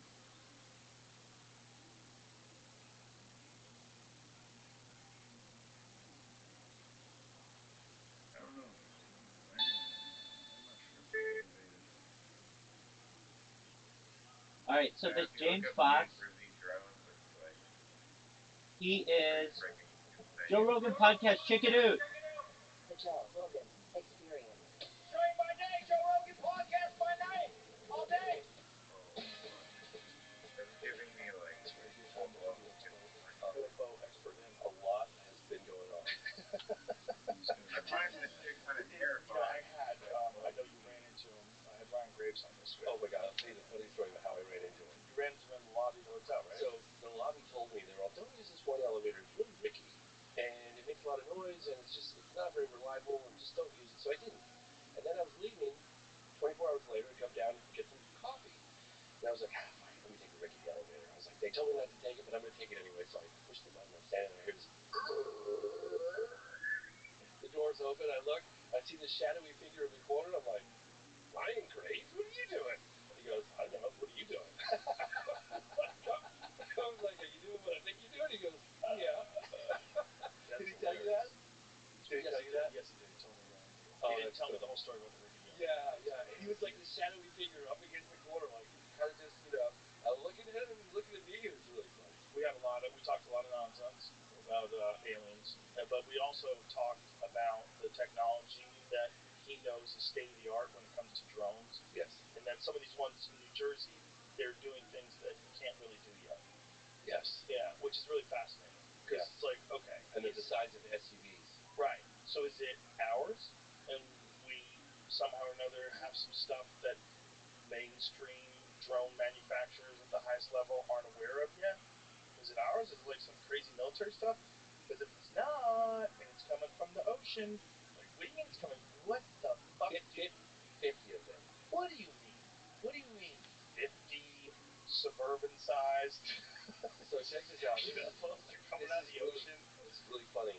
I've been working with this guy. We've been communicating on Signal for a long time. Actually, he was through Proton. He was emailing me stuff about Virginia, the UFO crash in Virginia. And but he was anonymous. One day, I was like, he's really knowledgeable, and he was sending me stuff that was really helpful. Like, you should track down this flight, see what happened when you're coming out of this airport, go to this base. And I was like, finally one day, I was like, who are you? And how do you know what you know? He goes, I'm a retired United States Air Force colonel. I was like, oh. And he goes, and I'm also an experiencer. I had an experience back in 1985. What? Oh, So what happened to him? He had a UFO encounter. It's in the movie towards the end. But anyway, he texted me yesterday, and he goes, James, I really want you to explain to me how the hell you orchestrated a UAP invasion right around the time your film's coming out. I was like, I'd really like to know how you did that. It's like, I know I Bro, couldn't. do you know what kind of a budget you would have to have drones running in the sky all over? How many different cities are reporting it now? Like, what's the numbers?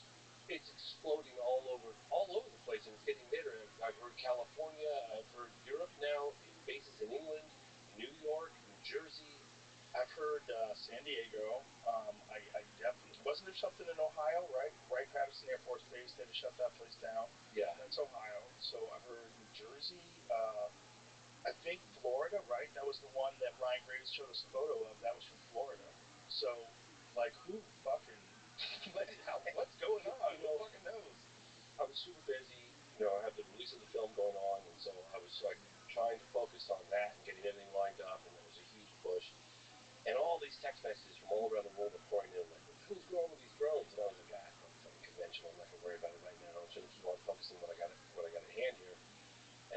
started getting more information coming in, more information. Then a buddy of mine called me, and he actually went to Brazil with me a couple years ago. He's like, bro, I live here. I'm seeing these things in the sky.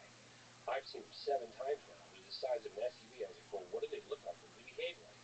He's like, well, they're making noise. I was like, oh, okay, well, that quickly kind of eliminates, something non-conventional in terms of propulsion. But then I got reports of objects that didn't make any noise and that would go silent. What kind of noise it was making? Like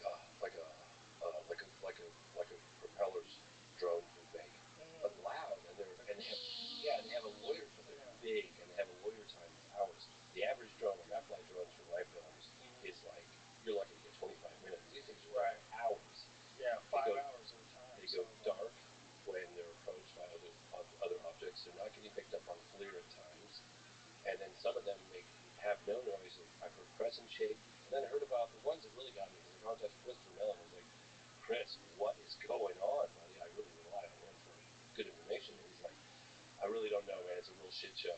And the U.S. government seems to be clueless right now. He goes, some of them are conventional, some of them are misidentified conventional craft, but there are other ones coming in off the ocean that are up to 50. The Coast Guard and police department are reporting that truly remain a mystery. And then you had Schumer at a press conference just like it was yesterday, and then he's going, we don't know what they are. We don't know what they are. And the guy goes, yeah, so it's a UAP. He goes, well, the drones. He goes, well, you wrote the legislation.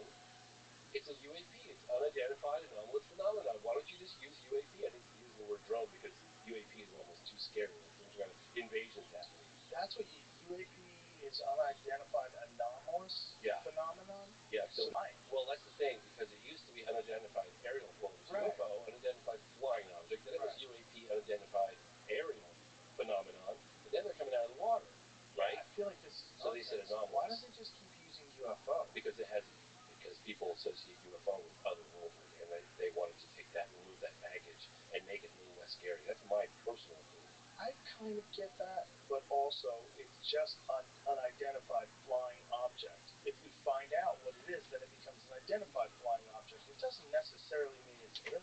True, right? Like think of people stealth bomber jumping out of their windows right now if they said UFOs are invading the East Coast. You remember War of the Worlds? Right. People were like jumping out of their windows. That's actually a very good point. So I think they jumped out. I think they're using the word drone, even though they're unidentified, just because of the fear factor. The fear factor is real. Yeah. I can't help but cringe when I hear that word. Oh, sorry. The fear element. Sorry. It was too much of a part of my life. Too close to home. So when did they start? Like, when was it acknowledged that this was an issue that was recurring recently? Like, obviously there's always been something in the sky. Yeah. People have always seen things. Who knows what they are, whether or not they're, a lot of people could see Starlink and things. Yeah. Right? Yeah, of course. But when did this drone thing that we're currently experiencing basically every day, when did it start? A couple weeks ago. Maybe a month ago. That's when I started really hearing about it. But Jamie, is there like I have any sort of official answer to that? I have something that 19th, something like that. Is mid-November. Mid-November. This episode is brought to you by GoPuff. Does grocery shopping drive you nuts? The lines and the chaos and the inflated prices. Then you have all these third-party delivery apps with their ridiculous fees, markups, and you still have to wait hours for delivery. Well, enter GoPuff, the game changer. They deliver snacks, groceries, alcohol, essentials, whatever you need straight to your door in just 15 minutes. And get this, it's cheaper than the store because GoPuff uses their own fulfillment centers. No middleman, no crazy markups. It's like Amazon, but for everyday essentials and way faster. GoPuff also just launched cheapest on the planet pricing. Think $2 organic eggs, $2 milk, $5 diapers, $10 Tide Pods. It's insane. They're beating big grocery stores at their own game. So do yourself a favor, download the GoPuff app on your phone, use the code Rogan20 for $20 off your order, and experience faster, cheaper, better shopping.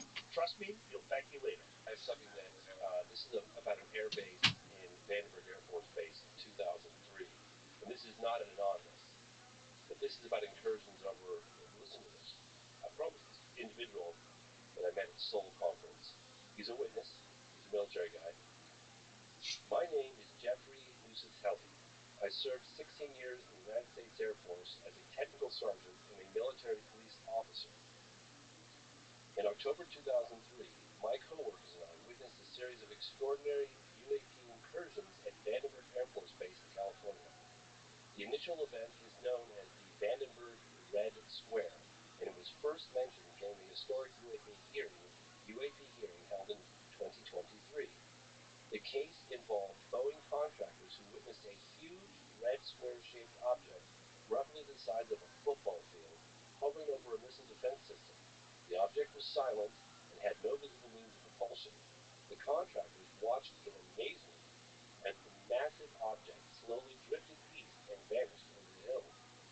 I retained official Air Force records of the event, including the blogger form entry, which includes the names and contact information of all the witnesses, and provided it to select members of Congress, Aero, and the FBI. Aero is the UAP Task Force, All Domain Anomalous Resolution Office.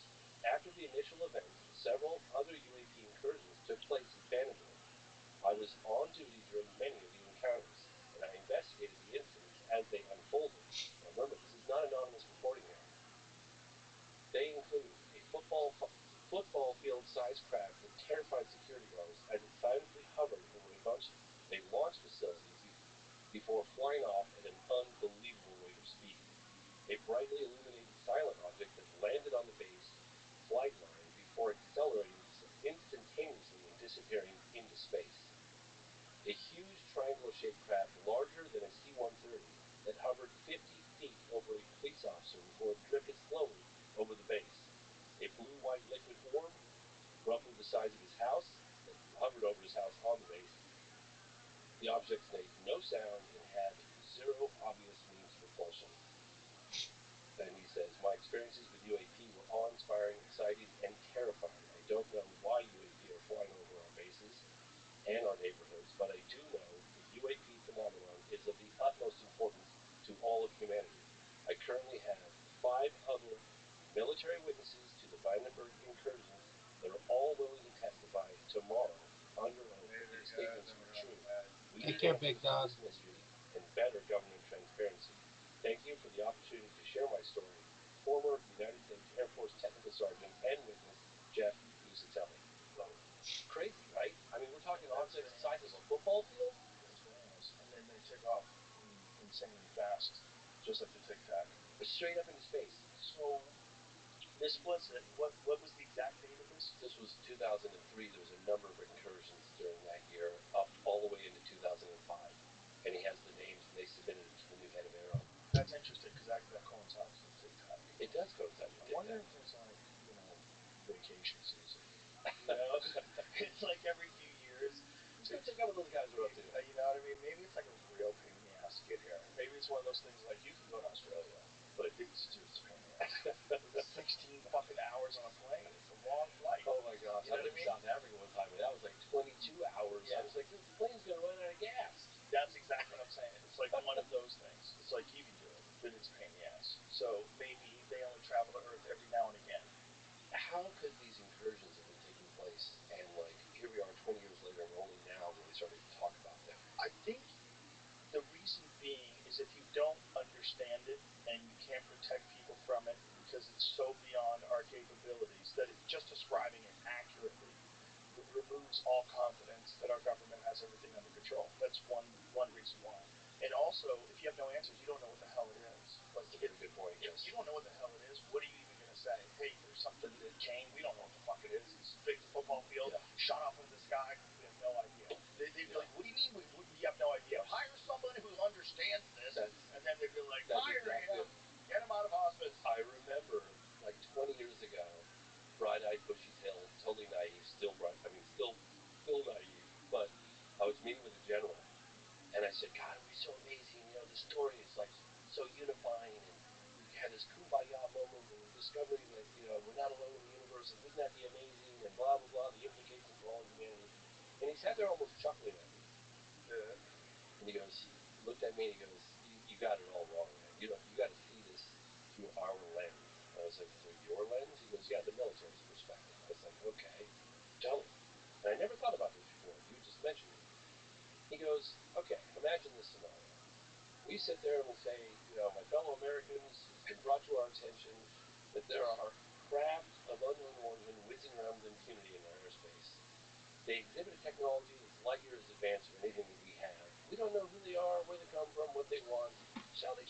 hostile. We have no visible means of defense against them. Thank you and good night. You're fired. You're fired. You're fired. And someone like Trump will come along. I'll make a deal with the aliens. Yeah, but you see that predicament? Yeah. Like people always go, "Why the secrecy?" Duh. Yeah, you have to have secrecy because you got to imagine the job of a politician in general, right? Like you have to pretend that you're going to be able to handle situations that you well know you're not going to be able to handle. Yeah. You know, if you're running for president, you know you're not going to fix this economy. All right, stop. Just stop. Everything's going to come in a wave of magic wand, and it's all going to be taken care of. You know you're not going to implement electric cars over the. Stop. Stop. Shut the fuck up. There's not enough batteries. So if you're lying about all that, you're probably going to lie about whether or not you can handle the alien threat. I will unite us. I will unite us as a planet so we can deal together with the aliens. Yeah. Let's do all you have to do. Just say some bullshit like and then that. someone probably bends his ear when he gets into office and is like, Yeah. A good speaker, About that like disclosure. J.D. Vance, like a guy like that, very bright, young, energetic speaker. He can convince people to talk to the aliens. He can convince people. He can convince people that he can unite us all. Have you seen the program? No, I have not. Okay, so there is. Explain it to everybody. Okay, so the program basically, it's funny because the last time I was on the show, we were talking about an alleged crash retrieval case that took place in Virginia, Brazil in 1996. And your documentary on it. Which Yeah, Moment of Contact. Amazing. Amazing documentary. So we're talking about that, and I came off the heels of doing the phenomenon, which touched a little bit on a potential crash retrieval program, but then it was like, then it was the crash retrieval over in Virginia, Brazil, and then I got hyper focused on that, and then I had it was a personal journey for me. Was okay. The elected officials, what do they know, and when do they know it? Do we have a crash retrieval program?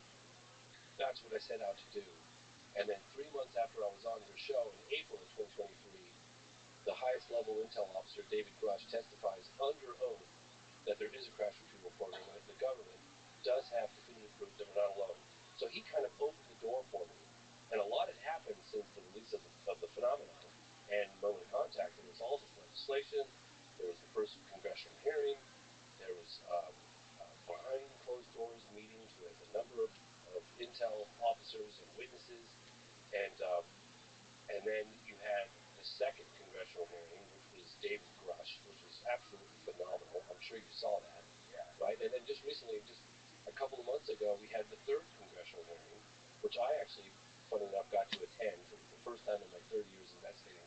I was actually sitting behind people while they were testifying under oath about the legitimacy of the phenomenon as well as there's a crash retrieval program. I mean, people have to understand that feel like maybe things aren't happening fast enough. Just a couple of years ago, they didn't even admit that the phenomenon was real. Now there's people testifying under oath that we have a crash retrieval program. So drip, drip, drip. Things are happening. They're not putting the genie back in the bottle. Do you wonder at all that you're being mind-fucked? Do you wonder at all that this is a massive psyop and this is all just to cover up some very advanced American weapons technology? I think it's a very good question, and here's why I don't believe that. Because I have done 30 years of field research, right? So I've gone to China, I've been to Russia, I've been to Australia, Africa, South America, Canada, Alaska, all across Europe, the United States, and I've investigated close encounters of the third kind. And I would ask your audience, don't take it from me, but the United States Air Force investigated and categorized close encounters of the first, second, and third kind, right? During their official capacity, Project Blue, Project Sign, Project Blood, Great fucking movie, by the way. If you haven't seen it, folks, Close Encounters of the Third Kind. Probably the best alien invasion movie of all time. Dr. Hynek has a cameo appearance in that film. Did you know that? I had heard that. Yeah, I don't remember who it was, though, but wasn't the French guy? Didn't he? Yeah, Jacques Vallée. He was supposed to be Jacques Vallée. Jacques Vallée has a cameo. Well, there's a guy acting his part, but actually, Dr. J.L.N. Hynek, who is the scientific advisor for Project Blue Book all those years for the Air Force, actually has a cameo appearance, smoking a cigar during the encounter. And that's right. That's right. Yeah. Smoking a pipe. Smoking a pipe, and a lot of the cases, right down to Richard Dreyfuss's face being burned by the UFO, those came directly out of Project Blue Book files. Even the description of what the entities looked like. Close encounters, again, close encounters of the third kind. This is the United States Air Force document this time. Yeah. And he took it directly out of Project Blue Book files and made a movie out of it. And as a little wink, wink, nudge, nudge, he has Dr. Hynek have a cameo appearance in the movie. You know what? Most people don't know that. It's a fantastic movie too. It's a great movie because it's a movie that's filled with. It's not like standard UFOs land. Or there's some play going on. There's some weirdness to the way they interact with us. That sort of is much more realistic in terms of like the things that people experience. Yeah. They experience interactions, very strange interactions. And when they had those little orb-like things that were flying around the movie, that's all straight out of. Oh yeah. Yeah. Oh, 100%. I remember I had a buddy of mine who was a pilot over in Europe in the 70s, and he used to come for family dinners, and he was always talking about it. I was like, yeah, whatever. And then later on in life, when I started getting interested in UFOs, I was like, Michael, tell me about that UFO encounter you had in that red orb. He goes, it was just like it was in the Coast and Mountains of the third kind, Steven Spielberg's movie. I was like, they took those files directly out of Roger Cooper files and right onto the big screen. That's what the Foo Fighters were, right? Yeah, Foo Fighters too. They have little orbs. Yeah, little orbs. Fighter pilots are flying around. They're seeing these things with them. Well, let me ask you, and this is why that I don't think it's a psyop thing. I don't think it's a psyop either. Well, the reason why I don't is because, okay, I don't just believe Grush because he testified under oath and he's a high-level intelligence officer, and that's very impressive.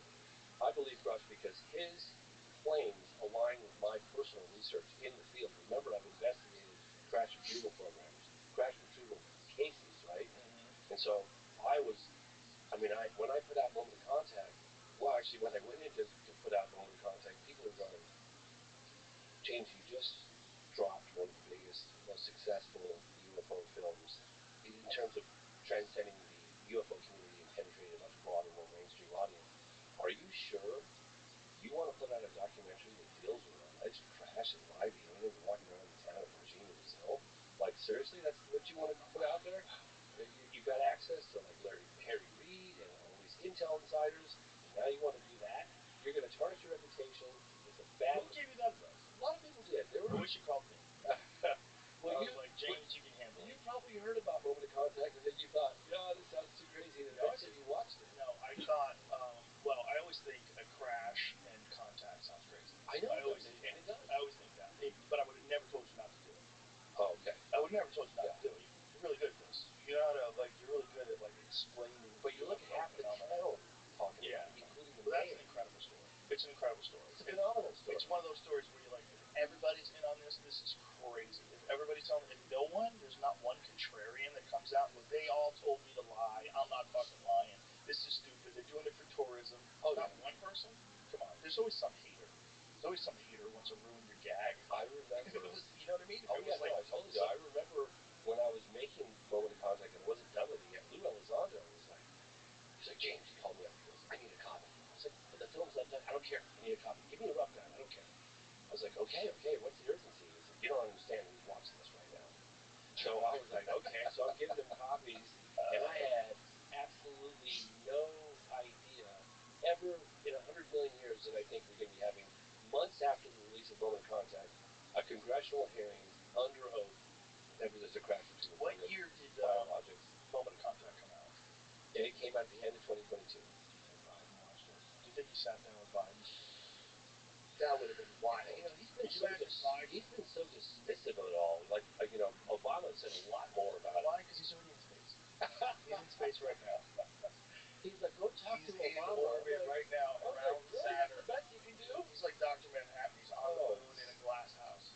Okay, let's see. If Biden, if you're listening right now, you have nothing to lose. You're the president of the United States, so release the house. He's never running ever again. Exactly. He's not running for a second term. Yeah. Come on, we're done. He's already pardoned more human beings than any president ever other than Carter. To the advice at the end of the program by Senator Harry Reid, who's now the late Senator Harry Reid, and I said to him, what advice would you give the president? And it could have been any president at the time. And he said, don't be afraid of tarnishing your legacy by addressing this issue head on. And I hope that Biden gets to see that, and I really hope that President-elect Donald Trump gets to see that. People are ready for the truth. They've had enough of the lying. I think we're way beyond that at this point. I agree with you. However, when I confronted Mr. Trump, he was very cagey. Was he really? Very cagey. I've seen some things. He told me some things.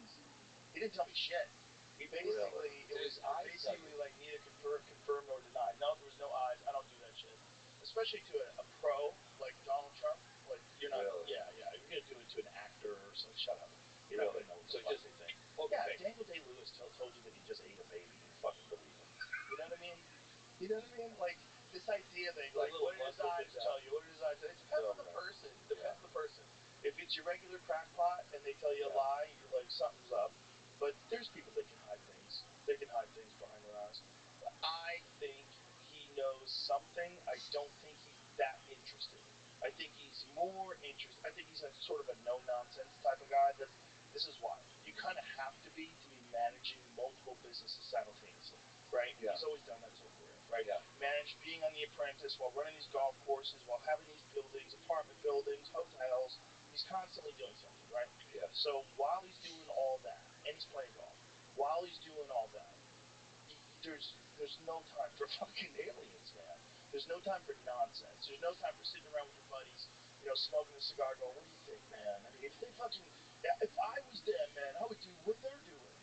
There's no time for that nonsense talk. That guy's got businesses. But we got objects of unknown origin flying over residential areas, flying over military bases, flying over nuclear silos. Well, now I think he's much more interested because that's a matter of national security. I mean, people are freaking out. Like, what the hell are we seeing? And they're going, we don't know what they are, but everything's fine. Well, he's totally safe.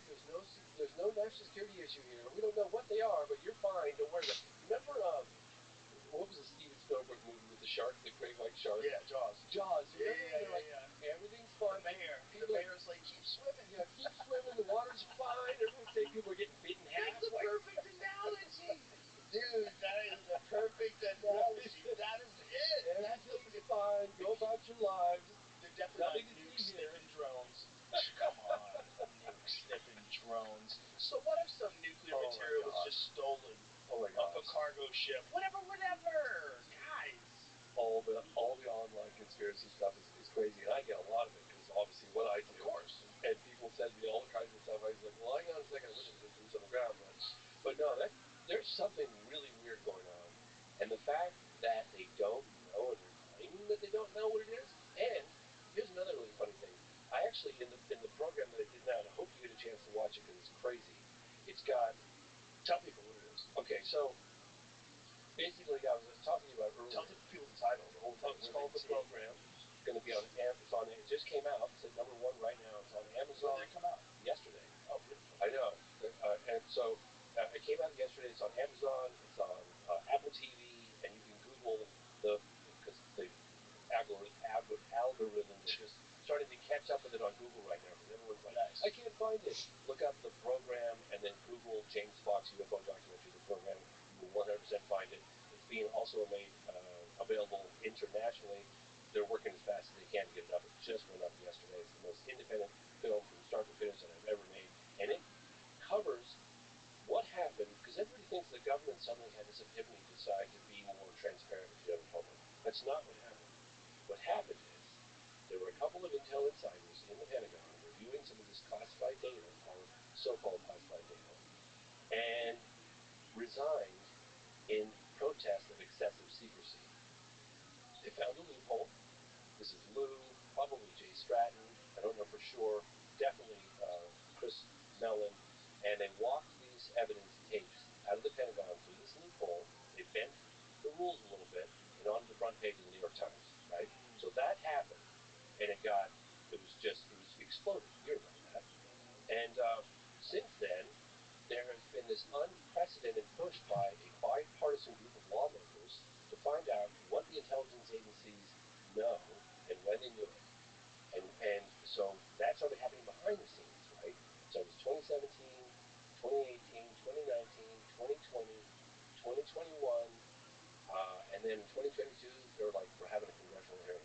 Congressman Andre Carson, who was in Wisconsin, but I'm not positive, he spearheaded the first open congressional hearing, public open congressional hearing. And in that congressional hearing, they acknowledged the fact that the phenomenon was real, it was slowly introduced, that we were not getting told the facts. There was a document that came out called the Wilson Davis Memo, and that was about the discovery by a former DIA guy, Admiral Wilson, of the crash retrieval program. It was like maybe 20 plus years ago. And none of the names or anything cover that member of the film. And then 2023, another congressional hearing. This time it was David Grush talking about the graduate student program. It's been a steady progression. And so a lot has gone on. What up, baby? How you? And that is what this film does, is it covers behind the scenes. That's correct. Bipartisan. How's life in your neck of the woods, Rumble Pat? Find out what the intelligence agencies really know. Excellent. Well, yeah, I hope you have a wonderful day. And if you need anything, you let me know, there's okay? an encounter, and I think I remember you hearing about it. Because you wanted to get a hold of David Grush, and so you contacted me. Please do. We'd love to have you, my man. I actually had a drone up in the air in England. I know. And I had my phone attached to my drone thing. Amazing. Harry Potter Obama Sonic sending you to the moon, baby. And I was flying the drone, and there was a huge windmill, and I saw this windmill, and I was like, oh, that's going to make a beautiful shot for the movie. And it is in the movie. So I'm up there flying it, and the wind, the turbines are going round and round, and I can't quite tell how close my drone is to them. So I'm paying really good attention, and I'm getting close to these big turbines, and all of a sudden my phone's ringing, and it's you.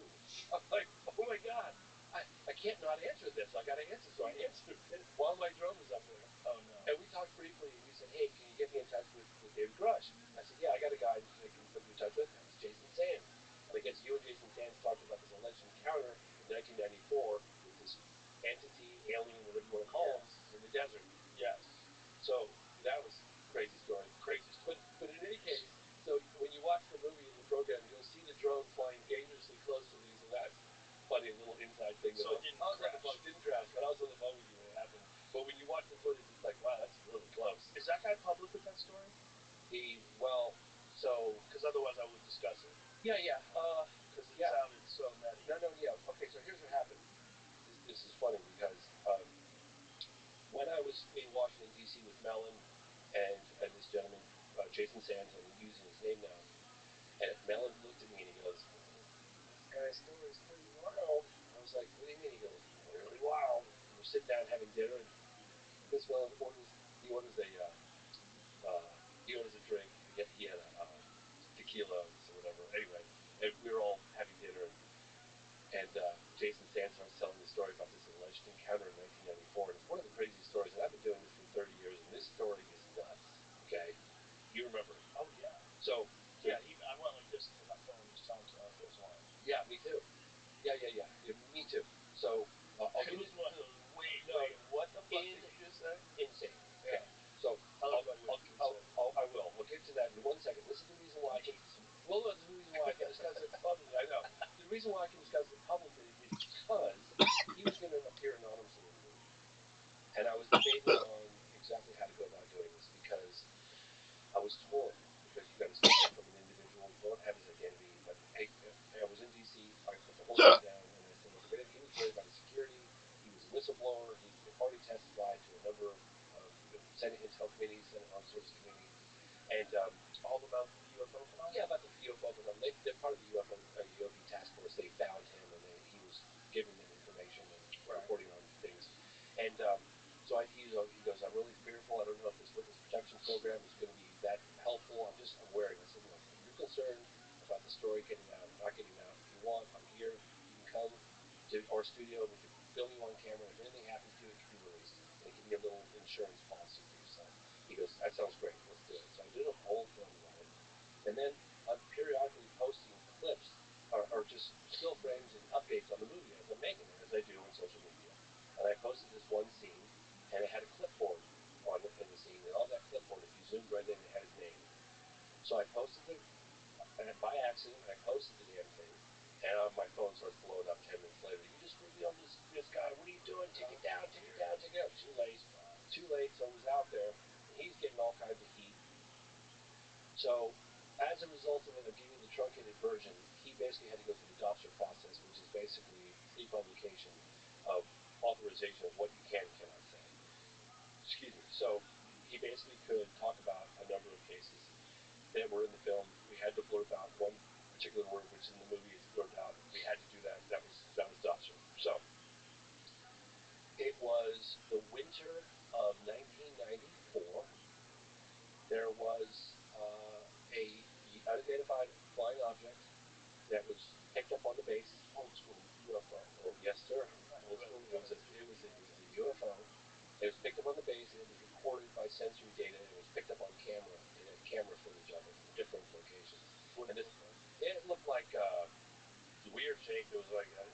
shape, and there's people talking about it. It's in the movie. And the film is in the movie. The film footage that leaked from the base is in the movie. So you can see what it looks like flying. Kind of, yeah. It's kind of blurry in some spots, and yeah, you'll see it. So it's in the program. It's in the program, yeah. And then you hear all the voices. I actually had the voices cleaned up. You can hear people talking about what the hell is it? Is there a clip we can see online? Ooh, just so I can show God. what it looks like. Damn. Sorry. Could you maybe just say the actual name of the incident? Maybe yeah, find it. Yeah, try and find it. It's Nellis Test Range UFO 1994. See if you can find it. People put stuff on. It's long and it's really bad. Yeah, true. Good point. Because it's on Amazon right now. People put clips on so. Yeah, it's true. Yeah, there's other things on there. So in any case, so that video. There it is. Oh, that's terrible. There's much better footage of it.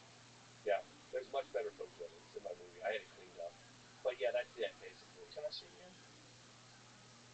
So that's what it looks like.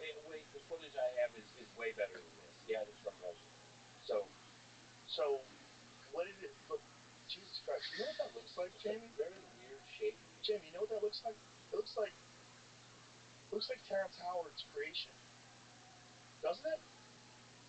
It's weird. What does he call that again? But it was those things that lock together. Those, the flying drone thing that he created. Linchpins. Yeah. Terrence Howard created this fascinating concept for like a drone, where it's like propellers going all these different directions, and they sync up, they link together, and it looks like that. Oh yeah. So anyway. So it's footage. People talking about it. What is it? We don't know. It's unidentified, and it flies around the base, and that leaked, and the names of the witnesses leaked. 3 days later. Can you explain? I'm sorry to keep cutting you off. Explain to say what it did, like how it moved. It was like didn't have any visible means of propulsion. It didn't have any wings. It didn't have propellers. This looked like an object, a round sort of object with weird shape, almost like a helmet or something, with things coming off of it, and it was just moving around the base. And how fast? Nobody slowly. Oh, there it is. Footage? Yep. Okay. That's it. That's exactly it. Yep. It's definitely not a big balloon. You hear everybody talking about it. The audio that goes along with it, and I had it cleaned up. They're all talking about it. Nobody knows what it is. So this is Zoom. Is this why it's moving around like that? They're trying to keep it in focus. And it's all. Mr. Sands explains all of that in the film, the program. He talks about it. So anyway, this leaks. People's names, witnesses leaks, and 3 days later, he's in a convoy. Gesundheit. He's in a convoy, and it's early in the morning, and there's 3 jeeps, in convoy on a dirt road heading out to Nellis Test Range. And they see what looks like maybe somebody was involved in a plane crash. There's somebody that was struggling out in the middle of the desert.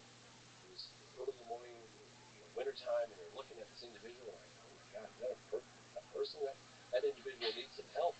That individual looks like they need some help. They look cold. Their skin had a slight blue tint to it. And they're looking at this gentleman, and they're like, hey, stop the convoy. This person needs help, medical attention. Maybe they had a plane crash, and so we're going to help this person out.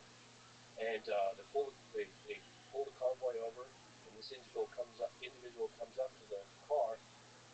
Jason Sands gets out the right side of the door, and as he's getting out, somebody in the truck screams, he's got no effing ears.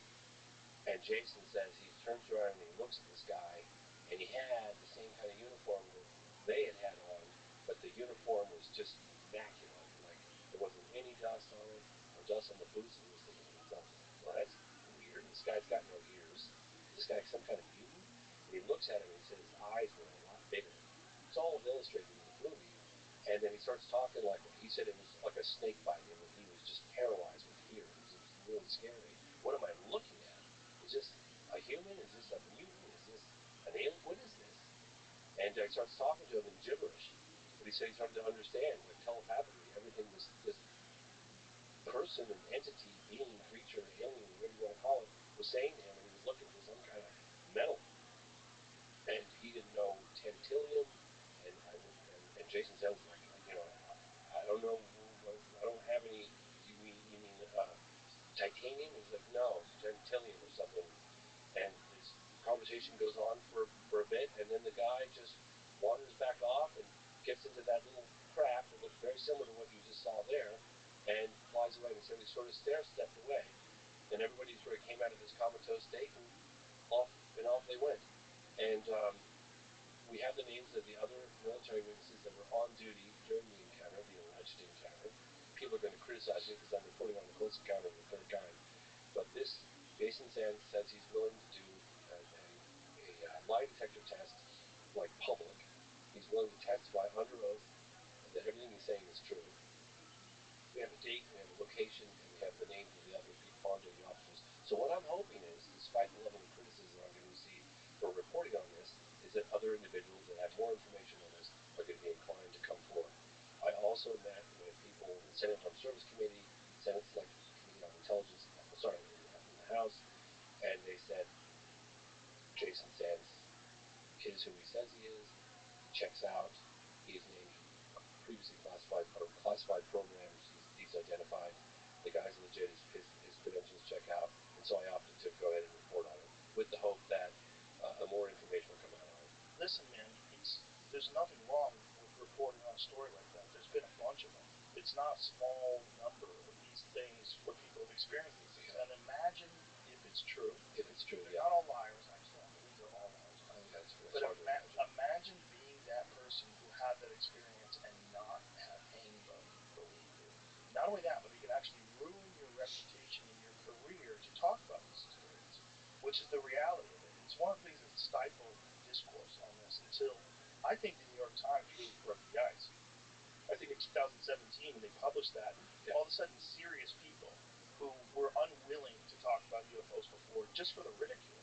Yeah. Now you've got the gimbal video, the Go Fast video, you've got the fighter pilots, Commander David Fravor, you've got these people discussing these things openly, like, okay, this seems like something that a serious person can discuss now.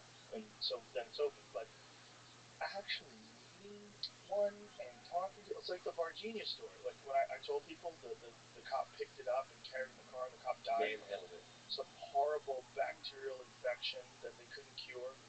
He was rubbing himself down with rubbing alcohol, according to his family. Like it was greasy stuff on my skin. And he was rubbing himself down, and he had this stench, smell, grease. Yeah. And then I interviewed the doctors. There's a couple of them actually going back to Brazil next month. There were a couple of forensic pathologists that are going to come forward and we're going to kind of update the movie and release them. So it's an ongoing investigation. Wouldn't that be the best protection from an alien planet's bacteria if you had the most vicious bacteria on the surface of your skin? Right? Like imagine, like if you go to another planet and the way to mitigate the effects of viruses and bacteria on that planet is to have skin fluid that's like unbelievably toxic. Anything that comes near you just gets cooked. Yeah, like a skunk. Right. Have you ever had a skunk? Oh yeah, I had a skunk out my dog once. I checked out this guy's garbage one time. He's like, hey, when you get out there in my garage, he flipped up the thing and got it in there. So I was kind of hungover. We had a party the night before, and I went out to the garbage can, and I kind of heard like some rustling in the garbage can, but I didn't really think anything of it. And I lifted up the thing, and then I heard some rustling again. So I reached over and I put my head down inside, and the skunk just turned and got me right in the face. Now I held my breath, and I closed my eyes at the last second, and it went right through me. It penetrated my molecules. It was so powerful that it was paralyzing. Absolutely paralyzing. Can you imagine just the smell? That's their way of defense. It's just the stench that just goes through your body, like just paralyzing. That's crazy. Anyway, you got it in the mug, huh? I got it right in the face. Wow, how long did it take for you to get the stink? Because you smell Probably 2 normal weeks. now.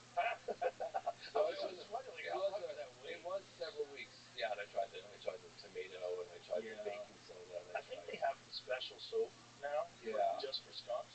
But when my dog got zapped, she got zapped in like 1980. I think it was 1980 because I was living in Jamaica Plain, and she went out in the backyard, and I think she thought that it was our cat because we had a cat that was black and white, and she just ran right up to that skunk, and it took her right in the side of her body. Like she tried to turn away, but it got her all over her body. She was wet with skunk spit. Oh yeah, it was so nasty. I had to take her inside, and I had to do it because she was my dog.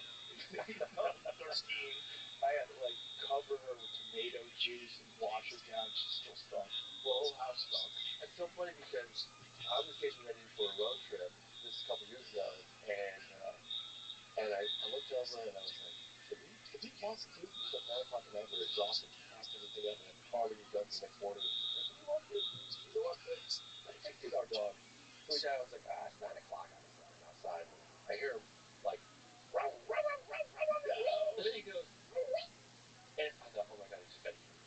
Somebody just ate him. I was like, oh my gosh.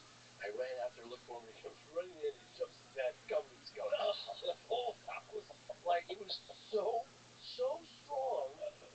It's unbelievable. That smell is just like, and it's so incredible.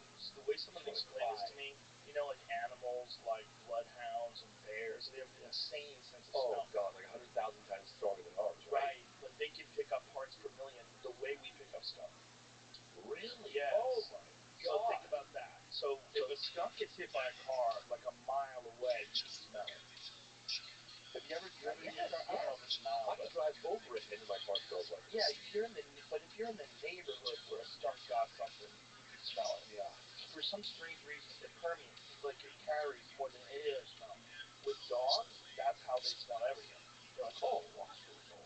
You know, like they can smell things that you can't even imagine they can smell, especially like a bloodhound. And then a bear can smell like, what is a bear's like ability to smell above a bloodhound? It's something crazy. My friend was sharks in the ocean can sense blood from miles away. Miles. Insane. Miles away. They can smell blood miles away. God, I remember, look at this, 300 times, look at this. This is crazy. Wow. Bears just have the best sense of smell of any animal on Earth. For example, average dog sense of smell is 100 times better than a human. A bloodhound is 300 times better. A bear's sense of smell is 7 times than a bloodhound, or 2,100 times better than a human. That's why they say when you go camping, put your food up in a tree or something. Oh, right? 100%, you have to. You can't have it in the tent at all. Oh, when I was a kid, we went camping, and the bear broke open our cooler. Wow. Yeah, people just had regular coolers back then. You'd have like a little cookie in your pocket and be in your tent. Yeah. You're gonna have an issue. Oh, 100%. Yeah. Wow. 100%. I remember when I was a kid, I went camping and they were like, "Don't have any food." I was like, "Yeah, I don't have it right there." Like, no, put that stuff. They were really adamant. I was like, "Why are these guys making this involved? This bear's not gonna smell a cookie in their pocket." Like, of course they will. They'll look at that like a wonton. Like, look at that soft outer layer and this meat inside of it. They're gonna look at that tent like it's trapped in there. Gosh. The meat is trapped in the tent. This is crazy. What was that one movie called where they got the grizzly man or something? Yeah, grizzly man. And they came and got him. Remember that? Well, he it's a lot became more one than of the grizzlies and then he got eaten. That's a very complicated movie. That's a Werner Herzog film. Yeah, Werner Herzog. Yes. It's a really and the camera was rolling. And they played it. Sort of. The camera was rolling, but the lens cap was on, so there was an audio. So it's just audio. Yeah. That's even worse. The audio, by the way, folks, the audio you hear on the internet, that's fake. Oh, yeah. That's not the real one. The real audio, Werner Herzog told the lady to destroy it. Destroy it. No one should hear. So he heard it. Yeah, he heard it. It's long. You know, because bears don't kill you, they eat you. You know, like a salmon, they don't kill salmon. They just put their paw down and start pulling chunks off of it. That's what they do with people, too. That's terrifying. Well, they don't have any predators, so they don't have to kill things and then, worry about someone taking it from them. You're not taking shit from a bear, especially a grizzly bear. You're not taking shit from a bear unless you're a bigger bear. So, like, all the other animals have to worry. Like, mountain lions kill quick because wolves will steal from mountain lions. And apparently, in the areas where wolves have been introduced, it's actually become a problem because mountain lions are killing much more than they normally do. Because mountain lions will kill like a deer or 2 deer a week, something like that. And you eat it good. They eat 2 deer a week. That's a lot of meat. Well, a big mountain lion is 150 pounds. Wow. And it's a big cat. Their cats are they're obligate predators. All they eat is meat. Bears will eat little berries. They'll eat a bunch of shit, not cats. So the cats are killing more because the wolves scare the cats off of the kill. So if the cat's on a kill and a bunch of wolves show up, the cat will just get the fuck out of there. Like, fuck why? Because he feels they didn't want to defend himself against the wolves? Exactly, because wolves hunt in packs. So there might be 13, 14 wolves and one cat. The cat will just get the fuck out of there. Cats run from dogs, right? Like, they have a fear of, like, canines, and I think it's from wolves stealing their food. So, like, that's how they hunt cats. The way they hunt them, you have to tree them, because otherwise you're not going to find them. If you find a mountain lion... What do you mean by tree them? you have to get the dogs to mark them up the tree. Oh, So they run up a tree, then they shoot them when they're on a tree. Yeah, and it sounds cruel, but listen, they have to do that to manage the populations. If they don't, they start eating dogs. That's what you get in San Francisco. California still kills mountain lions. They kill as many mountain lions as they would if they gave tags out to people to kill them, because you have to kill certain numbers of them for depredation. Because they'll start killing livestock, they'll start killing dogs. In the Bay Area, the problem cats that they wound up killing in like San Francisco, half their diet was pets. Really? Half their diet. Half their diet was house cats, dogs and cats. That's half their diet. Half of their diet. So you manage, 100+ pound cat, and he's running around just eating dogs. You leave your dog in your backyard, gone. Happens all the time. Wow. It happened to my dog. Really? Yeah, my dog in Colorado got eaten by a mountain lion. It happens. Oh God, I feel so bad for my little guy. It's terrible. I'm not there to protect my little feller. One time I was hiking up this mountain, and I had my son with me at the time. He was in that little pouch, that little pouch you put him in the front. He was probably maybe 2.5. And I was hiking this mountain pretty daily. It's funny actually, because when I went up there without him, I was like, well, this is why people hike with weights on. This feels amazing. I can run up this mountain. Anyway, I was going up the mountain, and I had my dog, my little Duke, and I had my son walking up this mountain, and I come around this, go left hand. It's a pretty exposed, not too many trees, some bushes, and it's a hot sunny day, and I see this leg of a deer, just fresh killed, blood on the ground. I was like, God damn, what the hell? The hell? Wow, that's fresh. It's like, huh. I kind of keep going, and come around the corner, and there's a long straightaway. The hill goes up like this, and I see what looks like a big, greyhound dog, kind of light brown, kind of walking kind of back and forth like this with a tail. And I was like, man, who the hell is Greyhound is doing out here? What the hell is that's a mountain lion? I was like, holy shit. And the mountain lion turns around and looked at me, and I had my kid. I was like, shit. So I grabbed my dog, and I turned around, and I started running, and I knew that I shouldn't be running. So I'm running going, I shouldn't be running, I know I shouldn't be running, but I wanted to get around the corner and get out of his line of sight. And then I go, well, if he comes up on me, I'm going to have to throw my dog. I was like, I looked at Duke, and I said, if it comes down to it, Duke, you're going to have to take one for the team. Oh my God, that's a horrible choice. It's a horrible choice, but I had my son. Of course, I get it. But I remember looking at him too, and I was looking at my dog, going, "Oh man, this is a horrible decision I have to make. But if it comes down to it, I'm going to have to sacrifice you, buddy. I love you, But it didn't come down to it. But I remember running, going, "You're an idiot, James. Why are you running?" You can't run. Well, that's the problem with mountain bikers. They get got because when they pass by a cat, it's almost like rolling a ball with yarn past a kid. They are predators, and they'll catch bikes, huh? Oh yeah, they get people on bikes. Yeah, that's happened a few times. They get people on bikes. They get joggers, people on bikes. They think you're running away from them. Could you imagine what it's like to be running for your life, having something like that chase you? Yeah, I can. I mean, it hasn't happened to me, but I've seen them. I've seen 3 of them in my lifetime. Only one of them would scare the shit out of me. I saw one in Colorado. I saw one in Montecito, Santa Barbara area. It was small. Those are small ones. They were like 50, 60 pounds. And then I saw one with a buddy of mine, my friend Colton and I. We spotted one under a tree that was 30 yards away. We were in a truck. It made me shit my pants. Wow. It was so big. This one was really big. This was a mature male with a big pumpkin head and huge forearms like a fucking bodybuilder.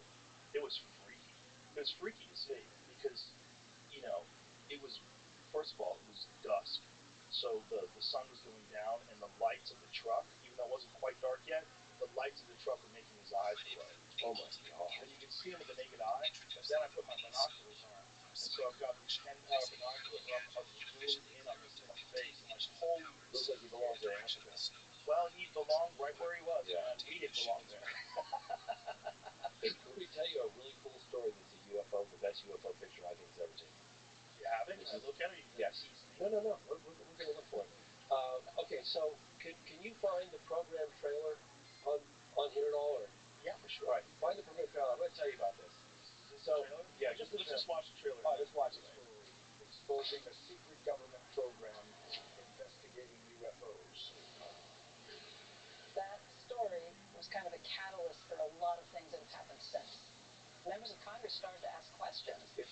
report there is something there. There are flight characteristics that we can't explain. UAPs are unexplained. It's true. They need to be investigated. Here we are having a hearing where just a few years ago we didn't even acknowledge that these things were real. Do you believe that our government is in possession of UAPs? Absolutely, based on interviewing over 40 witnesses over 4 years. You're telling me people have come forward claiming first-hand knowledge of craft of non-human origin? That's correct. We have sources who have asserted not only that there have been crashes, but there have been crash retrievals. Do we have the bodies of the pilots who piloted this craft? Biologics came with some of these recoveries. Yeah. Were they human or non-human? Non-human. I'm sitting here today because the American people are being lied to. We are the American government, and we are open, and we're going to be open about this. When it's been revealed, non-human intelligence exists. Non-human intelligence has been interacting with humanity. Is only part of the story. The pressure's on. Pentagon, CIA, they're going to have to answer the man. Some are risking everything. Have you had incidences that have caused you to be in fear for your life? Yes, personally.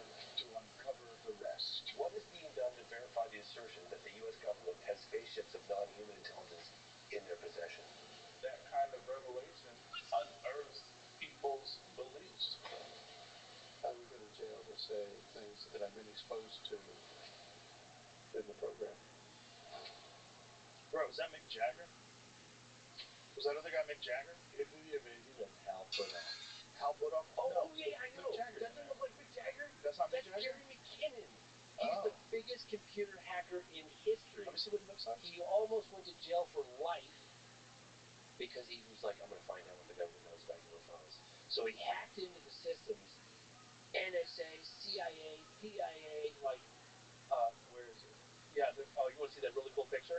No, in the film. Oh, yeah, you got to go towards the end. Yeah, He no, looks he totally looks like Mick exactly Jagger. like Mick Really Jagger. funny you should say that because I totally thought it was Mick I Jagger. saw it and I'm like, wait a minute, that does look like a rock star. He is a rock star in the UFO community. Coming up, you'll have to pause it quickly when it hits. But Gary McKinnon took it upon himself, a computer hacker, to find out if the government had proof of alien visitation. And he spent a couple of years hacking systems, and he got pager. That was it. Bro, that's Mick Jagger. That is Doesn't it Mick look Jagger. like it does look That's like Mick Jagger. Mick So Jagger's funny. in the UFOs. You should just like only show that clip, like they do in horror movies where the mask is not that good. It's real quick. Yeah. But well, I was going to tell you, there's a photograph of a jet circling. Can I go into a little bit of detail? Yes, Because please, everyone's always worried about, like, where's the good evidence? Where's the good photograph? Show me that photograph. Yeah. So it's, there we go. But this was a lost photograph that was recovered. Yeah. You know about this? Yeah, I know about this. Okay, so I heard about this in the late 90s. Tell everybody about it. Okay, so there was a guy, Nick Pope, who investigated part of the UFO desk at the Ministry of Defense in England in the late 90s. Mid to late 90s. Maybe even as late as early 2000s. But in any case, and I was interviewing him for a number of my films. I did a film called Out of the Blue, I Know What I Saw, before I did The Phenomenon. And I asked him, like, hey, man, you were part of the UFO desk at Italy. What was the best case you ever saw? And he goes, oh, man, 1990. He didn't give me the town. It was Calvine. But he said, Scotland, there were two poachers. They called them hikers, but they were actually poaching. That's what made me think about this when we were talking about animals earlier. And he said it was late in the afternoon. They were in a place I now know it's called Calvine. And they came upon, in this relatively remote area, I know because I hiked out to that spot that's in the movie, and they came upon this diamond-shaped or disc-shaped object that was quite large, that was hovering silently, really close. I mean, close. And they were scared to death, and they were kind of hiding out underneath this tree, and they're looking at this thing, what the are we looking at? And they were looking at this thing as it's silently hovering. Remember, this is 1990, okay? And one of them had a camera. And just as he was considering taking his camera out, a military jet came in. Turns out it was one of those Harrier jets. They think it was a Harrier jet. And it came out into the scene, and it flew all the way around the disc. And as it did so, the guy mustered up the courage, came out from under the tree, and he snapped 5 or 6 photographs of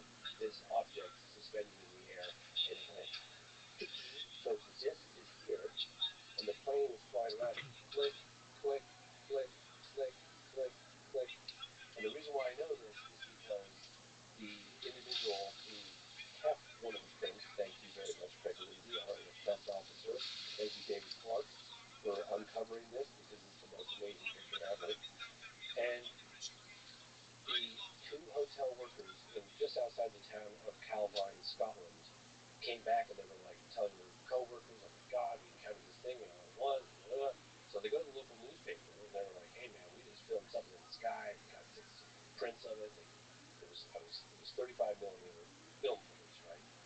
And they're going to go public with their story. 2 witnesses, broad daylight, a UFO, points of reference, with a military jet flying around, 5 or 6 prints. That's pretty solid evidence, right? So the local newspaper was like, they're about to go public with it, print the story, and they were like, well, we need a statement from the RAF. So they contacted press officer Craig Lindsay, and they were like, hey, what do you make of this UFO these guys took?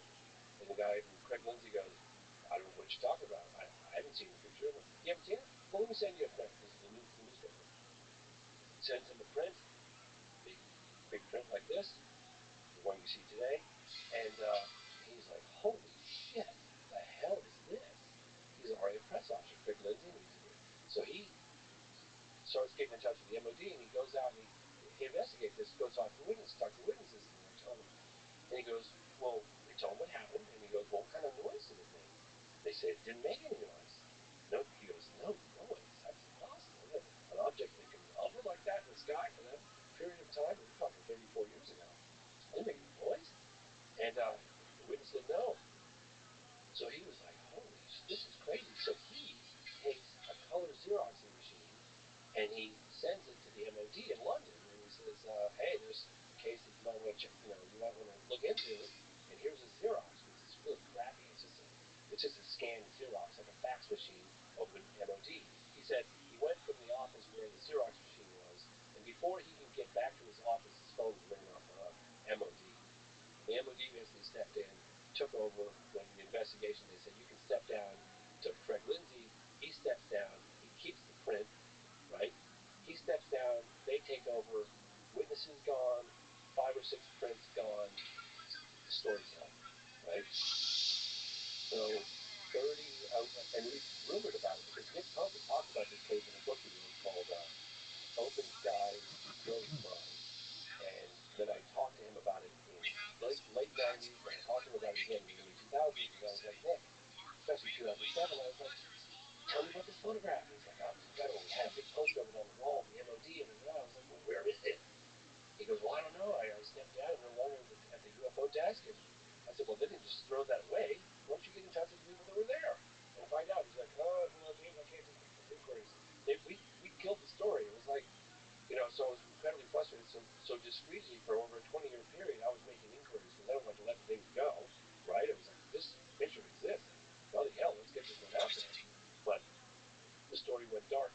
So David Clark found Craig Lindsay, and the way he found Craig Lindsay, the guy that kept one of the prints, and said he got a declassified government document out of the MOD's office. It had redactions on it, and one of the things it said was, it was 1990, and it said, RAF press officer in Scotland, blacked out, said that blah, blah, blah, blah, blah, and he was like, huh, who was the RAF press officer in 1990 in Scotland? Craig Lindsay. Boom, contacts Craig Lindsay. They started communication going, and then after so much for redaction. Yeah, so much for redactions, right? And so this whole dialogue starts going, they're developing and then he goes, well, gosh, I guess I might have one. Turns out he ended up keeping one of those prints which he had, and that story's going probably 2 years ago. David Clark, again, I can't thank you enough. You deserve accolades for this. And so I flew to England. I met with David Clark and his crew, the people that do the analysis work. Then I went up to Scotland. I met with Craig Lindsay, the RAF press officer, gave me the first and only on-camera interview about it, what astonished him about it, the analysis work they did on it, what the witnesses said, but we didn't have the witnesses, the people that took the photograph. We didn't have them, and I was going to report on this anyway, just because, wow, this is the picture that we've all been waiting for. This picture is phenomenal.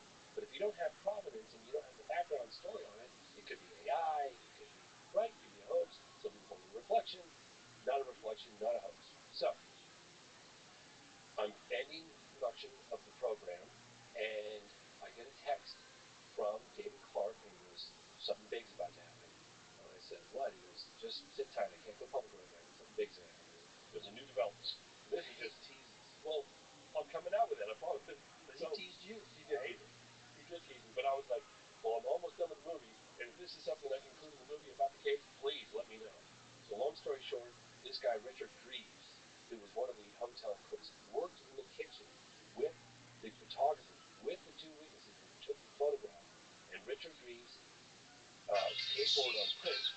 And I contacted David Parker. I was like, hey, can you get an interview with this guy?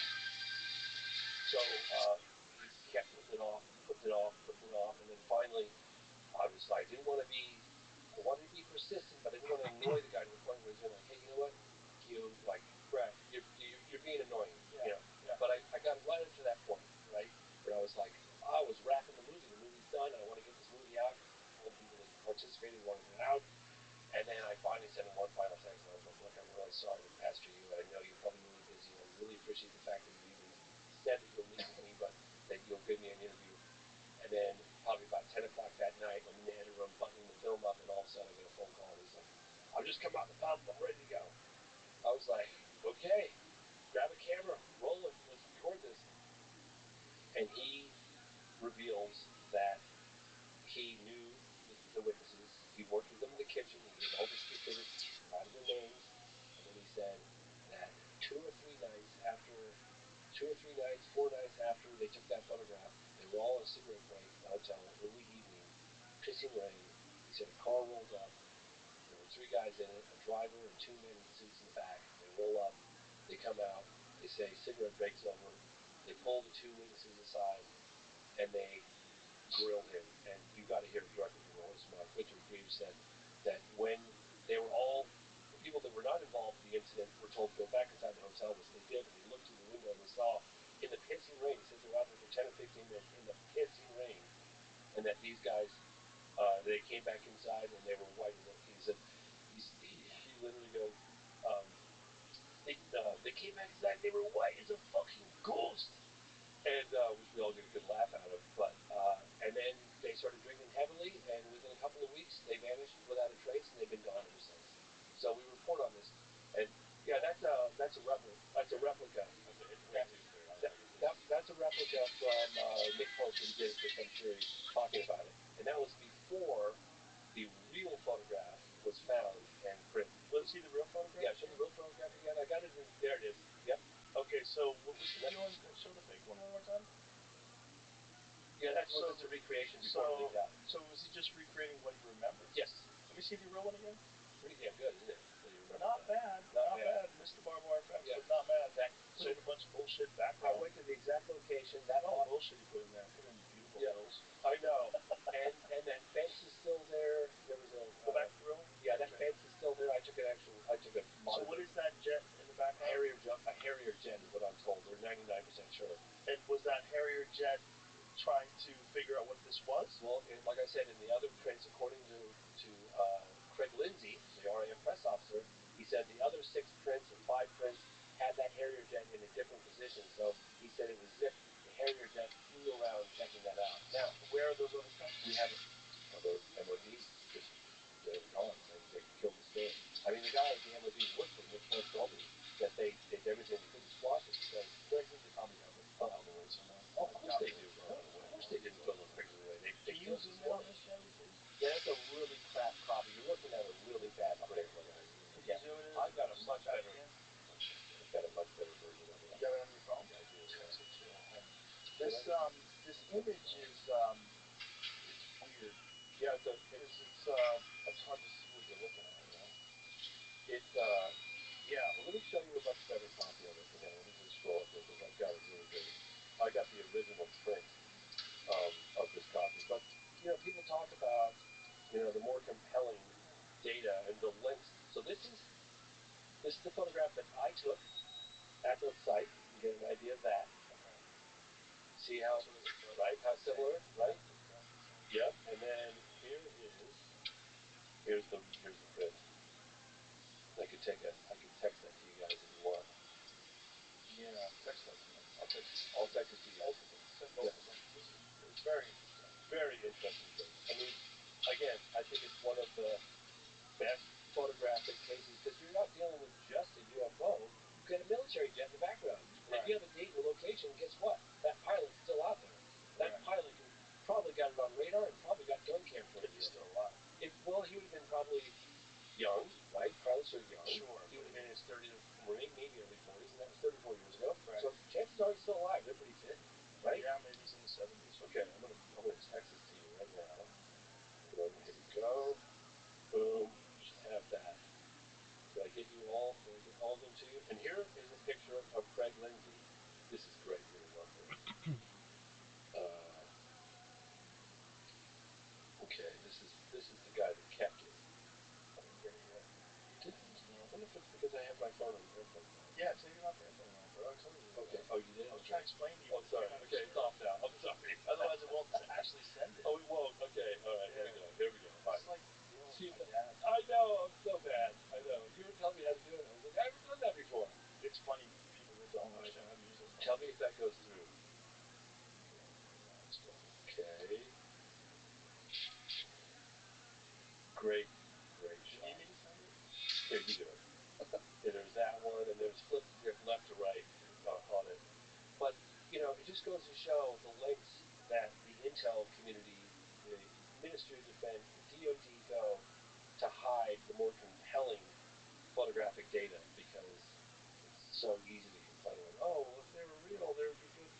Well, there are some really good Bro, ones. you guys are so exotic in your phone. You guys are looking at other stuff. Yeah. I found drones that you can. I don't know that they're commercially available. Did you get all the ones you wanted? But you can have a drone up for 24 plus That hours. didn't send it to me either. Are you serious? Yeah, it's so weird. Am I sending to the wrong telephone number? Let me see your number. The number you have. Okay. Well, I have it. I definitely have it on Signal. Here, you do it. Here, okay, you take that one. You drive. Because I'm clearly failing at this one. What I sent you to. I changed my Bible.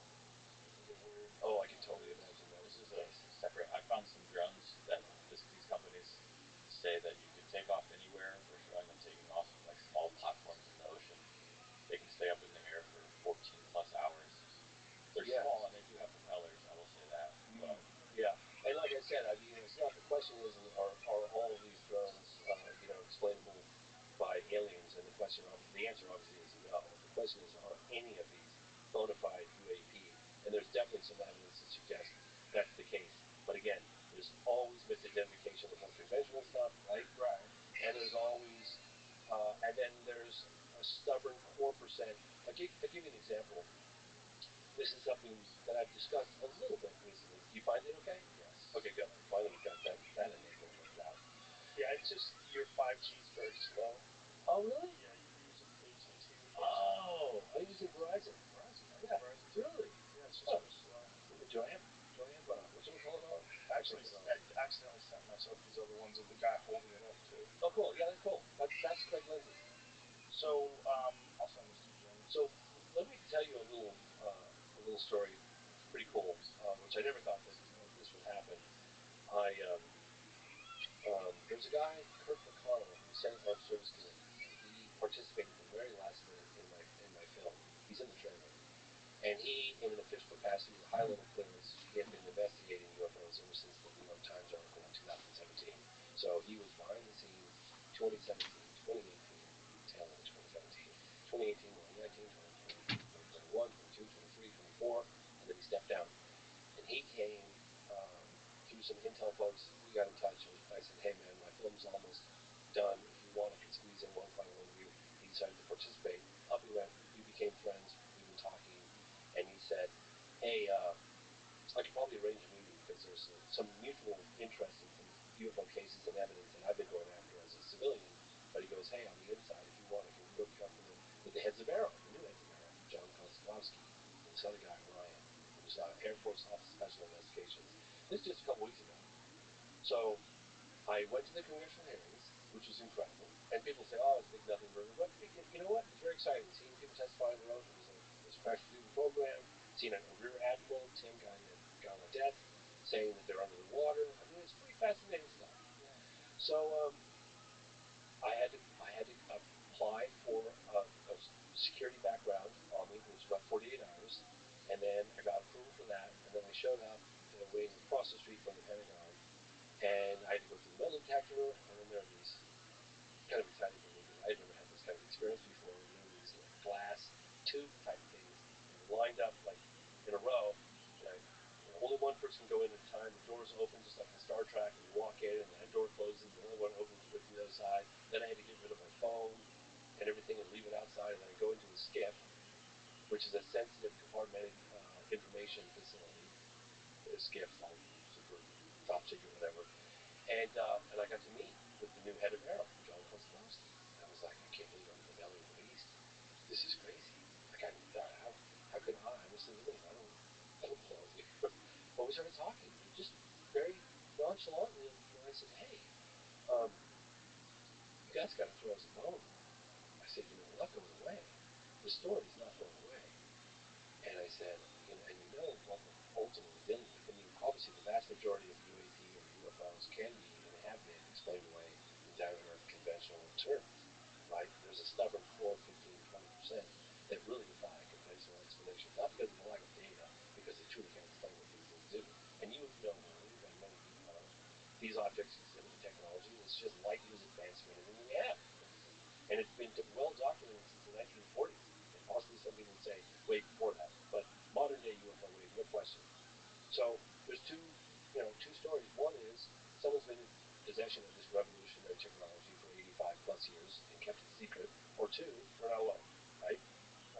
And it dies. So I said to the gentleman, very candidly, we're probably dealing with a small percentage of NHI. What's the plan to tell the general public? This just a couple weeks ago. And he looked at me and he goes, James, I can't part my hair without approval from the DOD. And you can quote me on that.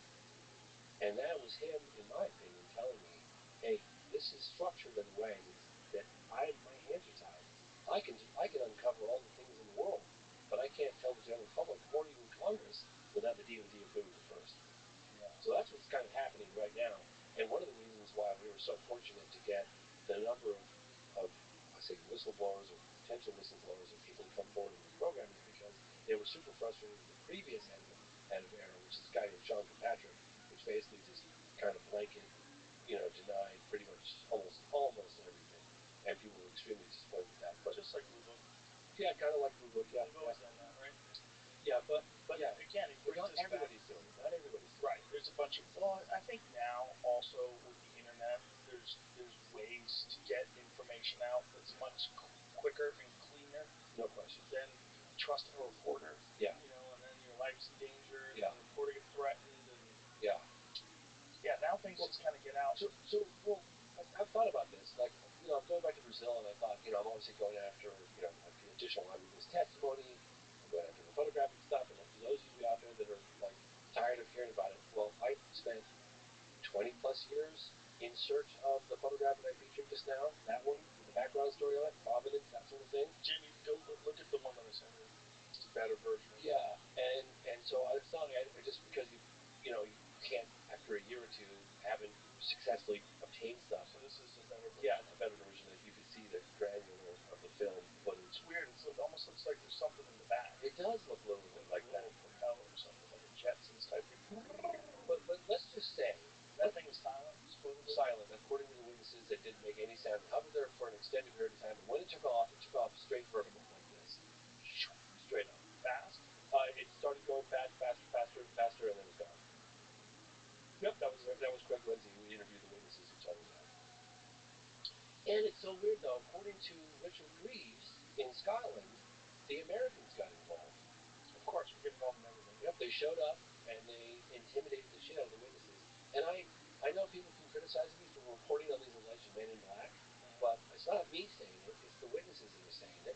And I did it full bore for the first time in Mobile Contact, because I remember hearing these stories for decades, and I finally was like, I'm going to think I'm crazy if I report on this, but this lady, the mother of the two daughters that saw it, had visits and intimidation, and I was like, screw it, I'm just going to report on this, and I'll just take the criticism, And then I wasn't expecting this to be the case with this photograph, and lo and behold, it was.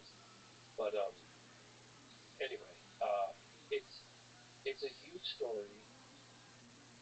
In my opinion, they can't put the genie back in the bottle. It's coming out, and it's drip, drip, drip. But I have to remind your audience, people that are feeling impatient, that we've had 3 open congressional hearings in the last 3 years. Yeah. We hadn't had any in over 50 years prior to that. It's definitely, even though it's still difficult to get information and figure out what's actually going on, there's way more open mainstream discussion of it. And it's frustrating at times. I get it. People are like, oh, well, why all these people? Why can't David Grush just tell us? Well, I can remind people that the DOD has stripped David Grush of his clearances and won't allow get into a skip. Because one of the things that I talked to this guy, Brian Bennery, previously going to be at Politico, and he goes, if Congress finds out about it, one thing you know on the Hill is that you're going to find out about it. They can't keep a secret; it's going to leak. So they've been doing everything they can, and they imagine it's the DoD, to prevent Grush from going into a skip with members of Congress to release and reveal the classified details necessary to verify his claims. Okay. If you've been keeping this under wraps for 60 plus years or whatever they've been doing, would you really tell AOC? Would you really pull her aside and tell her? Well, I mean, any members of Congress with the proper clearances and feel like they want to have that information. I mean, you got nothing wrong with her. Yeah. I'm just saying, pick a young one. Well, you're going to give them all that information. Exactly. They don't want them to have that information. Right. There's no question about it. I mean, that's what I would imagine. It's probably why they won't let Grush get into a skip. So here's another thing I'd like to mention is that David Grush claims that he gave even his street address to the ICIG, which is Thomas Monod, that's the Intelligence Community Inspector General. So I'm asking members of Congress to support our efforts, for Chet, who's been amazing, regardless of what your politics, the guy's phenomenal. He's been really pushing for transparency, super solid guy. You got Mace, you got Muskowski, this is from Florida, Garcia from California, AOC, New York, Luna, and of course you got the Senate side, you got Rubio, who totally knows where this stuff is, Rounds, Schumer, and if you look at the NDAA, you can see the language in plain sight. I mean, it's phenomenal what's going on, and I think that our elected officials that are really pushing for transparency need to hear from us, need to hear from the citizens, and know that we support their efforts and that we have their backs, and continuing to push for transparency, to push to find out what the hell's going on. I mean, imagine if it's true. Imagine if we have spaceships and we have biologics bodies. Okay, that is not just implications for the United States. That's global implications. I mean, the impacts, the ripple effect that would have around the world for that confirmation to happen. No doubt. It would be huge. Well, the human race deserves to know. It shouldn't be unelected officials and Defense Department people that know about this stuff. That's crazy. I totally agree. Unless, this is what I had a conversation with Ryan Graves yesterday. The way I would argue it, if I was a military person, I would say this is a national security interest. And we are trying to back engineer this stuff. We're not successful. If China steals our data, if Russia can back engineer one before, if Iran gets one before us, we're fucked. Because these things are insanely sophisticated. We would obviously weaponize the technology. That's obvious. Yeah, duh. It's like 101, right? How would we not? The basics. I mean, if you could put a nuke on one of those things, I mean, the exhibited technology that people are saying, people that have witnessed this stuff say it goes from a standstill to out of sight, unbelievable. I mean, these objects, what was it? David Fravor said it went from space 50,000 feet above sea level to the sea level in 1 second. In 1 second. Yeah. That's insane. We talked about it yesterday. Like you did? Yeah. It's an insane amount of speed. And the way Ryan explained it in terms of like the amount of force you would need is equivalent to how many nuclear bombs did he say? Something insane. Like the entire nuclear arsenal has to be to generate that kind of power. Whatever it is, if these stories are true, it's doing something that we don't understand. So if it's ours, I kind of get why they wouldn't want to spill the beans. My thought once was, what if this is not weaponizable with our current technology? Like, what if these things are our drones, but they don't know how to put a weapon on it yet? Like, because whatever you do, I have a problem with that. I have a problem with that theory, and the problem I have is that the United States government has documented close encounters of the third kind. That's beams connected. Right. That's their own files, right? That's not How you little bitch. Right. So it's not just these objects exhibiting revolutionary technology for at least 80 years, right? No witness or tell, no visible means of propulsion, the ability to hover, extinguish, out of sight, blink an eye, riding returns at high speed, no wake, no sonic boom, that kind of stuff. But you also have reports, credible reports, of beams connected to some of the craft. And that's documented all around the world. So that eliminates, right? If it's true. So well, this is the whole thing. Like, just because something's written down somewhere doesn't mean that someone didn't write it down as a psyop. Someone didn't write it down to discredit other people with a ridiculous story. one way to discredit a credible story is to attach it to a bunch of ridiculous stories, right? So if I was going to hide some sort of technology, one thing I would do is connect it to a bunch of kooky stuff, a bunch of psychic stuff, remote viewing, just a bunch of things that people like very easily dismiss. UFO abductions, UFO encounters with an actual being. Right, but put a bunch of stuff in there that like makes people go, "What? Is this real?" And just enough so that you can hide the real stuff in there. Well, I think. And again, I'm playing devil's advocate. No, I totally hear you. And again, I've said this earlier in the show, and I'll say it again. It's like the reason why I believe David Grush, who testified, not just. Well, I believe David, but David doesn't have first-hand experience. I know, talking about. But the reason I know, but the reason why I believe him is because it aligns with my research in the field. Remember, I spent over 12 years investigating on and off with my buddy Marco Leal in Varginha, Brazil, that UFO crash case, and only found out the last time I was there that the Americans were involved. So I was like, oh my God, the rumors are true. The Americans really are. Do you see? Like, I obviously lived in Roswell for years. I went to Roswell the 50th anniversary. This is how the deal works, bro. You want the aid? We give the UFOs. We give you the aid, but if a crash UFO, you fucking call us. Yeah. Stay out of there. Don't be carrying that dude to the hospital. Leave it to us, and then we'll just scoop that up and shut the fuck up. What do you think about that? One of the craziest stories is that there's a building somewhere.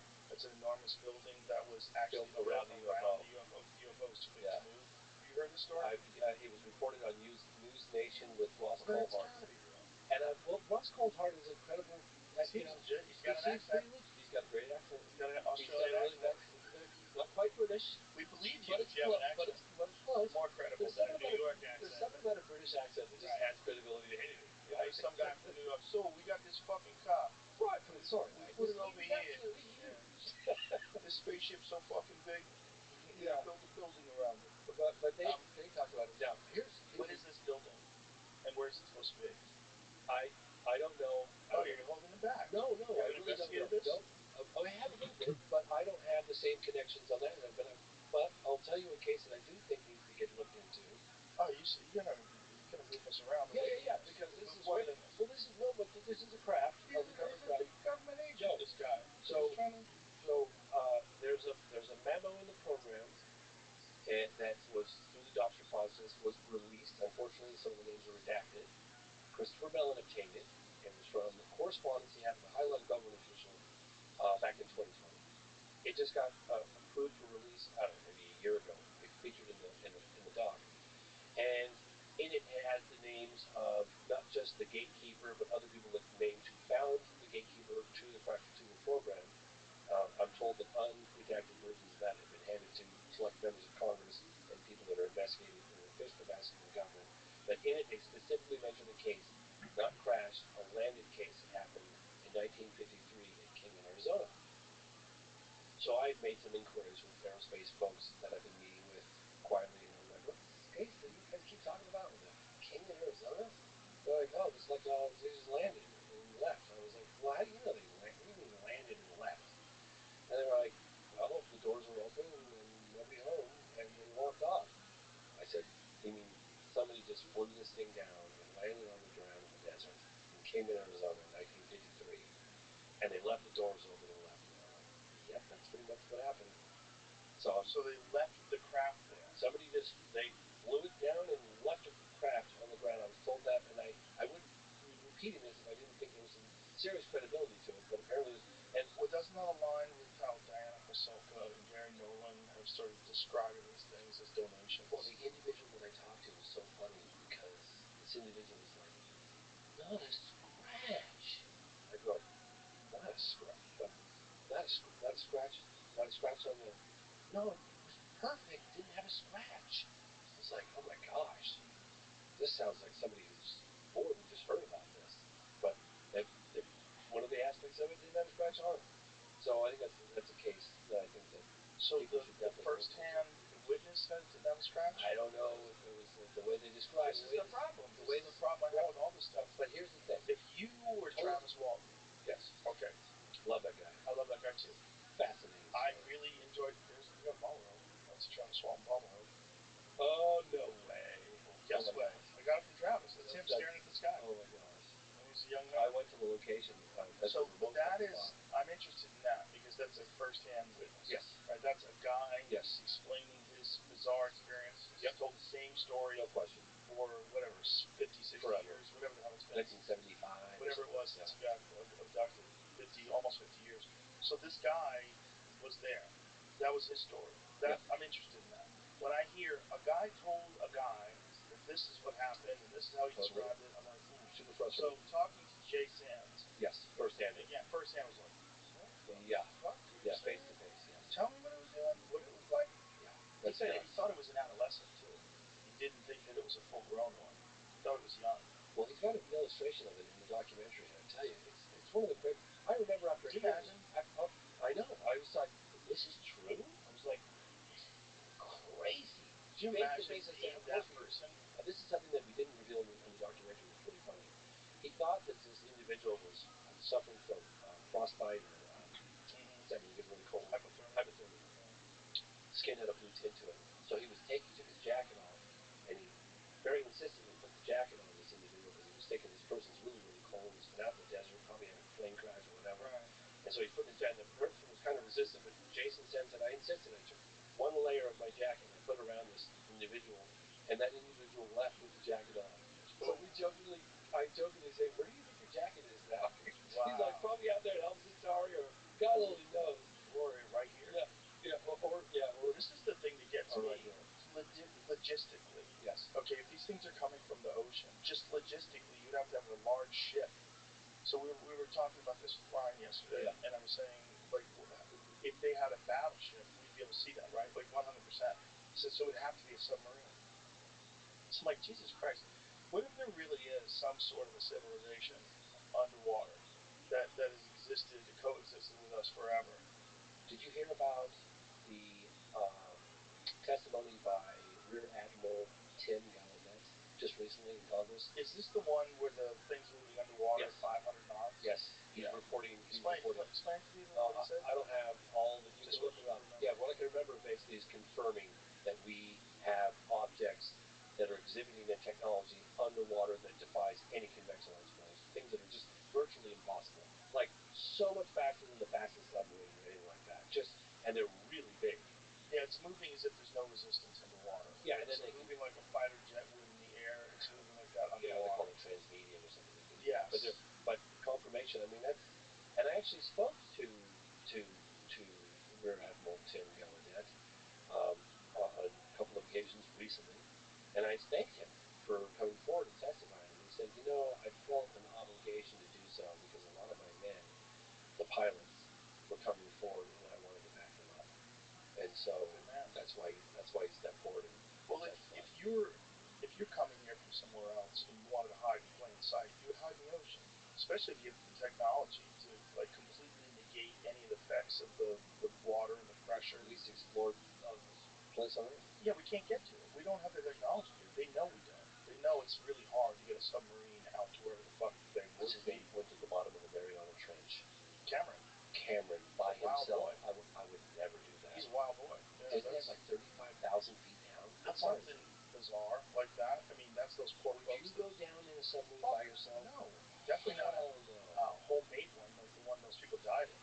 Yeah, but there was another thing about that case when the people went down that submarine. Apparently, I guess it's the Navy has some sort of very sophisticated underwater audio sensors, and they heard the implosion and they knew about it like immediately and didn't report on it. Well, I mean, I think the problem with reporting on it is that you have to report on your technology now. So I don't even know if this has been confirmed, but this is what I had heard. Methods and means, or well, it's got to be top secret. Like it's got to be one of those things where if you're going to reveal that you heard that, you have to have clearance to do it. You probably have to run it up the ladder. One of the reasons why we know about overhead satellite imagery of UAP is because of Radcliffe, who was former head of ODNI. And he came forward, and I remember it's funny actually, it was classified, and Christopher Mellon participated in this latest production with me because of Radcliffe revealing it on Fox News, and Radcliffe basically says, yeah, we have overhead collection satellite data of UAP that are pretty fucking far out. And that happened, so they're talking about this. But getting back to your point, because I know you said you were frustrated. You're like, oh yeah, it's just another anecdotal piece of evidence, piece of testimony, third party, not firsthand. I'm not saying frustrated. No. What I'm saying is I totally agree with you. I'm frustrated. As somebody who's been chasing the story for 30 years, I too want access to the better, more compelling data. Yeah. That's why I chased after that photograph I just shared with you earlier on for as long as I did, because I hear about something and I go after it. But I want to remind your audience, you can't go after something without knowing that it exists. So you get the leads, we're learning more about the programs, we're learning how these programs are hidden, these WUSAPs, they're waived, unacknowledged special access programs, probably hidden somewhere in the DO. I know, it sounds crazy, but at least giving some guidance to where these things and how these things are hidden, where they might be found. We reveal there's a gentleman in the film called Navy X. And people are like, it's just another person testifying anonymously. Well, yes, true, but he gives us specifics on telling members of Congress where to look to find specifics. JWICs, what is it? This is where to find the more compelling data. I'm going to read this because it's important that people know that. He's saying, look, I've seen it, and this is where it is. It's called the official UAP data is kept either in SIPR, Secret Internet Protocol Router Network, or JWICs, Joint Worldwide Intelligence Communication System, that's used by the DoD and only available in a SCIF. The SCIF is a sensitive compartmented information facility. So, is it frustrating to hear that and people criticize, oh, it's just another person? But he's saying, I've seen it. It's phenomenal. He gives descriptions of some of the stuff he saw, and he's telling members of Congress, if you have the clearances, this is where it's being kept. So those are very good specifics. And again, I remind you guys, like, okay, so just be patient.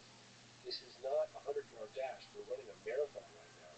And we need to be patient. We are. I'm going to get back to what I was talking about earlier. Logistically, okay. If you're letting something go from the ocean, yes. If you're flying it out of the ocean, logistically, you would have to have some sort of a large craft out there that's going to house these things, or it's going to launch from, right? Yeah. That is actually coming from the ocean. Oh, you see, the drones you're talking about right now. Right. Yes. So either they're ours, and if there are ours, yes. How do they hide the fact that there's a battleship out there? Is that possible? And if it's from a submarine, how do they develop a submarine that can launch 50 car-sized or SUV-sized drones from? Yeah, that's one of the things that Christopher Mellon said to me this morning. He goes, that's the one element or aspect that really is a head scratcher.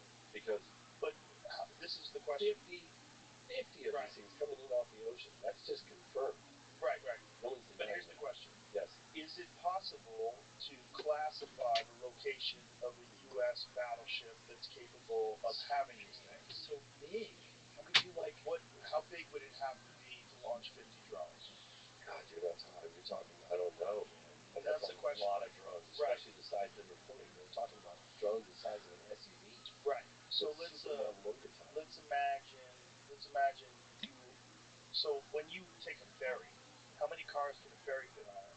I take a ferry all the time in Vermont. A big one, like a legit one, like a European ferry. 50 cars? The one that's medium legit, I put 25, 30, maybe 40, 25 ferries, yeah. So couldn't you do that with drones? And couldn't you have something that's a little larger than the average ferry? So you wouldn't need a battleship. Why would they do that? Why would they do that in residential areas? Why would they have everybody scratching their heads? All these press conferences. You're talking about the head of the gang of 8, okay? Right? But if they need to control those guys, if they are really looking for a nuke, okay? Let's imagine that this story about a Ukrainian nuke from the time when they disarmed them. There's one that's unaccounted for. This is one of the stories that's been on the internet. I don't know if it's true. Yeah. That it's unaccounted for, that they think it's headed to the United States. If you were trying to find that thing, like a dirty bomb? Yeah, or like just a regular nuke. That if you're looking for gamma rays, like you could devise a drone that could search for that, and you'd fly it over an area, and you wouldn't care whether people freaked out because it's more important to find this goddamn thing, right? So if you have this technology, it's some skunk works technology. You can't do it from space. No, I don't think so. I think you have to be there. Certain proximity within. I think to pick up whatever. Did you think this up with Ryan Graves? Yes. What did he say? He mean, he doesn't know either. He doesn't know. He doesn't think so. Everybody He that I doesn't trust, think that's the issue. people in the FBI, people that I communicate with often, I'm like, what is going on? It almost seems too sexy that the United States has that kind of ability, and they're just flying these things around, and that they're doing it for that specific reason to find a nuke. It's like that we have this kind of technology that none of us are aware of. That we have these drones that can shut off when you come close to them. The lights shut off, they disappear. They go dark. Avoid tracking. The RF signal doesn't show up. They're cool. They have some sort of cooling mechanism in them, so it's difficult to see with infrared. I don't understand any of that. He was saying that's above what we can do right now. And saying but they're not moving in a way necessarily that's not possible with drone technology that is mainstream, but there's some aspects of the way they move and what they're doing that doesn't lead them to believe that this is current state-of-the-art technology. They even I had some people tell me, like, even if it's conventional, it's highly advanced conventional. Right, but let's look at China. Like, China has highly advanced drones. Yeah. We were talking about this as well. The bottleneck in America was the FAA. The FAA put a lot of restrictions on the manufacture of drones and how you can do them, what you can do.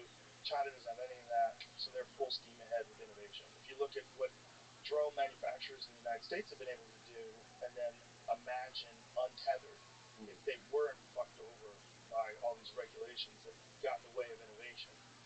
Because obviously you have to have one, because if you have some commercial drone that someone can buy that can move 500 miles an hour and fly through the air and stay up there for 6 hours at a time and film video of everything and anything, well, and you can't control it, you can't block the radar screen, you can't find it with infrared, that's pretty nuts. So I would imagine that would not be a thing they would want in the hands of the average American person. But why did it just start happening fairly recently? When I say this, well, I'm saying if it's Chinese. If it's Chinese, if they're unburdened by our regulations, and that not only do they have the help of the government, they have financing behind them, they have an imperative, they're told what to do. They're flying it over Langley, they're flying it over. Wouldn't you do that? Just to fuck with these people? What's the golf course that Trump has? Yeah, his golf course. Yeah. What's that called? I don't know. Westminster? Something like that? They're flying over that? Yeah. The president-elect?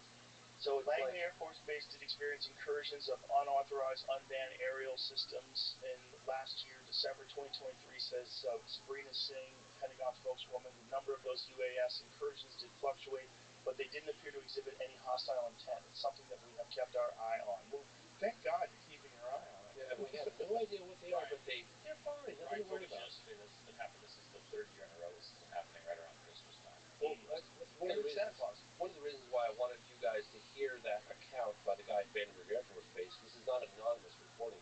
The guy's giving his name. Right. And he's talking about objects that are the size of a football field. Yeah. Hovering over a silo, launch control area. That's also the Phoenix Lights. They described them as size of a football field or larger. Oh, yeah. I interviewed a guy. There was a case that happened right here in Texas, Stephenville. Ricky Sorrell's one of the best witnesses. I love the guy. He was a hunter. And he's like, James, he's like, you could have landed an airplane on this. I said, you've got to be kidding me. He goes, no, man. He goes, I stood under this thing. He goes, it was so big, I was standing under it, and he had his rifle. He was standing under it, and he's looking up, and he's looking to the left. He's looking to the left, right, back, forward. Can't see the edge of it in any direction. So he grabs his hunting rifle. He was hunting here. This is 2008. Grabs his hunting rifle. No, well, so he holds his hunting rifle up, and he's looking through the scope, and he goes, James, I'm a metal worker. I work with metal. I know what metal looks like. So he's looking through the scope, and he goes, man, there's no rivets, there's no seams, there's no weld marks. He's like, there are these, on the belly of it, there are these reverse, like, recessed cones that are, like, bigger, and then they got smaller as it went up through the belly of the craft. He's looking up at it, his fingers on the trigger, and he's like, man, I wonder what happened if I just pulled the trigger here, and I bet it would ricochet off or hit the belly or something. So he's looking at it, and he's just about to pull the trigger to check it out, and he goes, maybe this isn't such a good idea. I interviewed him in 2008 when this was going down, and then about a year later, I was doing some follow-up interviews for a film I did, I Know What I Saw, and I had this gentleman walk up to me, and I was filming in the downtown square in Stephenville, or it might have been Dublin, and this gentleman looks at me, and he goes, you Mr. Fox? Yes. And he pulls out a badge, and he shows me his badge, talk to you for a minute? I'm Officer so-and-so. And I was like, Jesus Christ, what the hell did I do? And I said, yeah, sure. And we walk off to a cafe, and he's looking at, he had his back.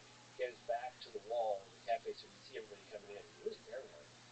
And he said, you know Ricky Soles? I said, yeah. He goes, that guy's telling the truth. I said, how do you know? He goes, because the whole police department saw it. I can't remember if it was Dublin Police Department or Stephenville. It was Dublin. Police Department. He goes, what happened? He said, we were sitting over the patrol cars, and this object was like a floating department store. I mean, it was absolutely colossal, like a city. Check out my radar gun, pointed at it, and it was doing 22 miles an hour. And they said it drifted off. And one of the officers, I don't remember the name of the gentleman, took his dash cam, and he flipped it up and he filmed it. And apparently, one of the biggest mistakes this individual made, this police officer made, was that he didn't make a copy of it because the local Air Force base requested that film footage and got it. And so I've been telling people to go after that stuff. But my point is, this object was so big, people claim the first-hand witnesses that it landed an airplane on it. Yeah. I mean, what is that? Those are the cases that see that. That's the thing. Like, if you see that, do you even tell people? You sound like a kook. Yeah. Like, if I saw it, if I was outside in the desert, and I was just chilling, and something so big that I couldn't see the edges of it flew overhead, I don't know what I'd say. He said when it took off, it was like this. He goes, James, and Ricky didn't want to give me an on-camera interview. For the longest time, he said, I'm not coming forward. I'm not going to do it. I'm not going public. I worked on him for 8 months. Finally, I got the green light. I flew back out to Texas, got him on camera, put him in the movie. But he said when it took off, it went from this, a complete standstill, and it went straight up, like a straight angle, but straight up and gone. He goes, James, I said, describe the acceleration. He goes, yeah, well, I'll tell you, the best way I can describe it is had I blinked, I would have missed it. That's how fast it took off. So it went from here, like that. He had helicopters hovering over his. I know this sounds crazy. People are like, oh, this kid's crazy. But he had helicopters flying over his property for a while. Right around the time that I was trying to get him to go on camera, he came out in his underwear and his shotgun late at night, and his helicopter spotlighted him up, and he ended up calling the local Air Force base and said, stop flying over my house at night. And they said, we suggest you stop talking about what you saw. And so he was kind of spooked. And about 8 months later, he finally decided that he was going to go public with the story. But everything to lose, nothing to gain. You get this countless reports of these cases, and they're around the world, right? It's not just the United States. I've demonstrated that time and time again. But there's more of it in the United States than anywhere else, right? Well, I mean, one of my favorite cases, Peru, Zimbabwe. That's an amazing case. Right. But there's more sightings in the United States than anywhere else, right? Seems to be an attraction, almost like a moth to a flame with nukes. Somehow they're interested in our nuclear capabilities. And I remember interviewing Robert Salas, who was a launch control officer, who described this whole event at Foster Air Force Base in the 60s, where these UFOs were witnessed on the base, and then all their Minuteman missiles started getting shut down. And I remember saying to him, like, well, what's your take on that? Like, what kind of, he goes, and I realized why this individual was a launch control officer, because he was so measured and so calm and so cool. And he goes, James, the message I got was kind of clear. It's almost like taking matches out of the hand of a baby. About the news. Yeah. So, with the phenomenon, you look at what they do, right? And that says some things. And they've done some pretty brazen events, right, over the decades. But you also look at what they don't do. Because if the phenomenon wanted to end this, secrecy once and for all they'd have to do is hover over Macy's Day Parade or the next big Super Bowl, and it's game over. They don't do that. They've done some pretty brazen things, right? I mean, case in point, March 13th, 97, over the state of Arizona, including Governor Mike Simon witnessed that massive. There were a number of UFOs witnessed, but the main one, was this big boomerang-shaped craft, and even the governor said it must have been at least a mile across that floated. And I actually interviewed people that worked at Luke Air Force Base at the time, and they said that they scrambled jets to intercept this thing. And I interviewed a number of people that saw that craft. I mean, they stood on that light down on their lawns and watched it float over the top of them. And apparently, according to this individual that I met in the late 90s, Force Base. They scrambled a military jet to intercept this thing. He came up on it, could have landed on the damn thing. It was so big. And it went from moving very, very slowly to accelerating like warp drive. Oops, just gone. When the jet came back to the base, Luke Air Force Base, they had to carry him out of the plane airfield because he was so shaken by what he saw. Yeah, I can imagine you wouldn't handle that well. Can you imagine having to keep that secret? No. Can you imagine, like, could you imagine taking Well, the governor had to lie, right? The governor had to, like, stand up with a rope, a guy in a... Dressed in an alien suit. Yeah, an alien costume. Yeah. And I then, hammered him on that one. well, then afterwards, once he left office, then he talked about it. Yes. He talked about seeing it. Yes. Yeah, I wonder why he had to do that. So I interviewed, I was the one that got him to break his silence after 10 years. And he told me, and I don't necessarily know that I fully believe it, but he told, because initially when it happened in March 11th, remember, the vast majority of people were out in the night sky to get a glimpse of the Hellbomb comet. So it was witnessed all the way across the state of Arizona and even in Nevada, southern Nevada. And, there he is. Mike told me that it was growing hysteria.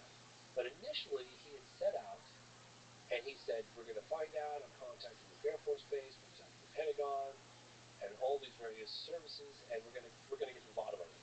And then, I don't know how much longer it was. Was it later that day, or was it the next day? He held an unscheduled press conference, and that's when he had his aides dressed up in an alien suit and made a mockery of it all. And I can assure you, pissed the hell off his constituents and the witnesses all across the state of Arizona. They were furious. And I confronted him on that 10 years after the fact. Because I was pissed off. I was investigating that case when it happened in the 90s. And I interviewed a lot of really good witnesses. And he said the reason why he did it was because of growing hysteria. And he wanted to calm down the hysteria.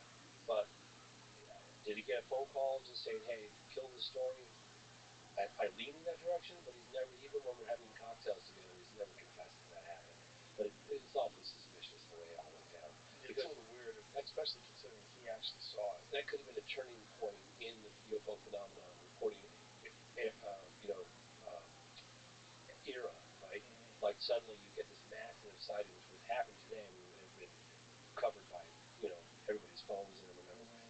But if the governor had come forward and said, yeah, man, we need to figure out what that thing is. I'm a former captain in the Air Force and I'm a pilot, and I saw it, I don't know what the hell that thing was. Is there any footage of the actual thing, the triangle boomerang? There's some footage floating around, and I featured some, and I know what I saw. You got an object in the night sky with lights that, and at the time, in 2009, I did some kind of enhancement. I'm sure the software is a lot better than nowadays.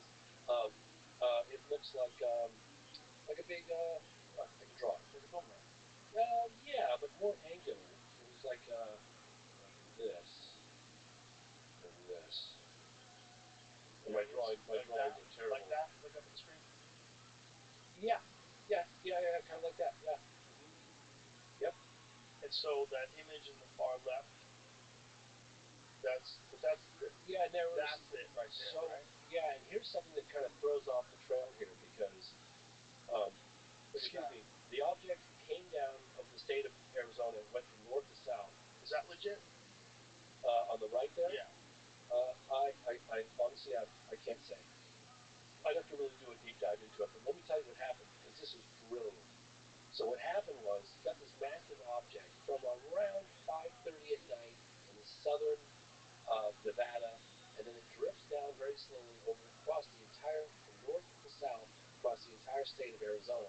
And right around 7:30, 8:30, the Berry Goldwater Mountain Range, which is the direction it was heading in, the military decides to drop a bunch of flares. And so people were like, oh, there it is. That's, and a bunch of people filmed the flares. So in my opinion, it was a diversionary tactic. It was brilliantly done. Because why the military suddenly decided to drop flares in the shape of someone's shape. So I think that some of the footage that you've seen out there is military flares. But there was an effort, I don't want to get into it right now, but there was an effort by the so-called M&D, which is the MIB, the Men in Black, or whatever unknown government agency they come from,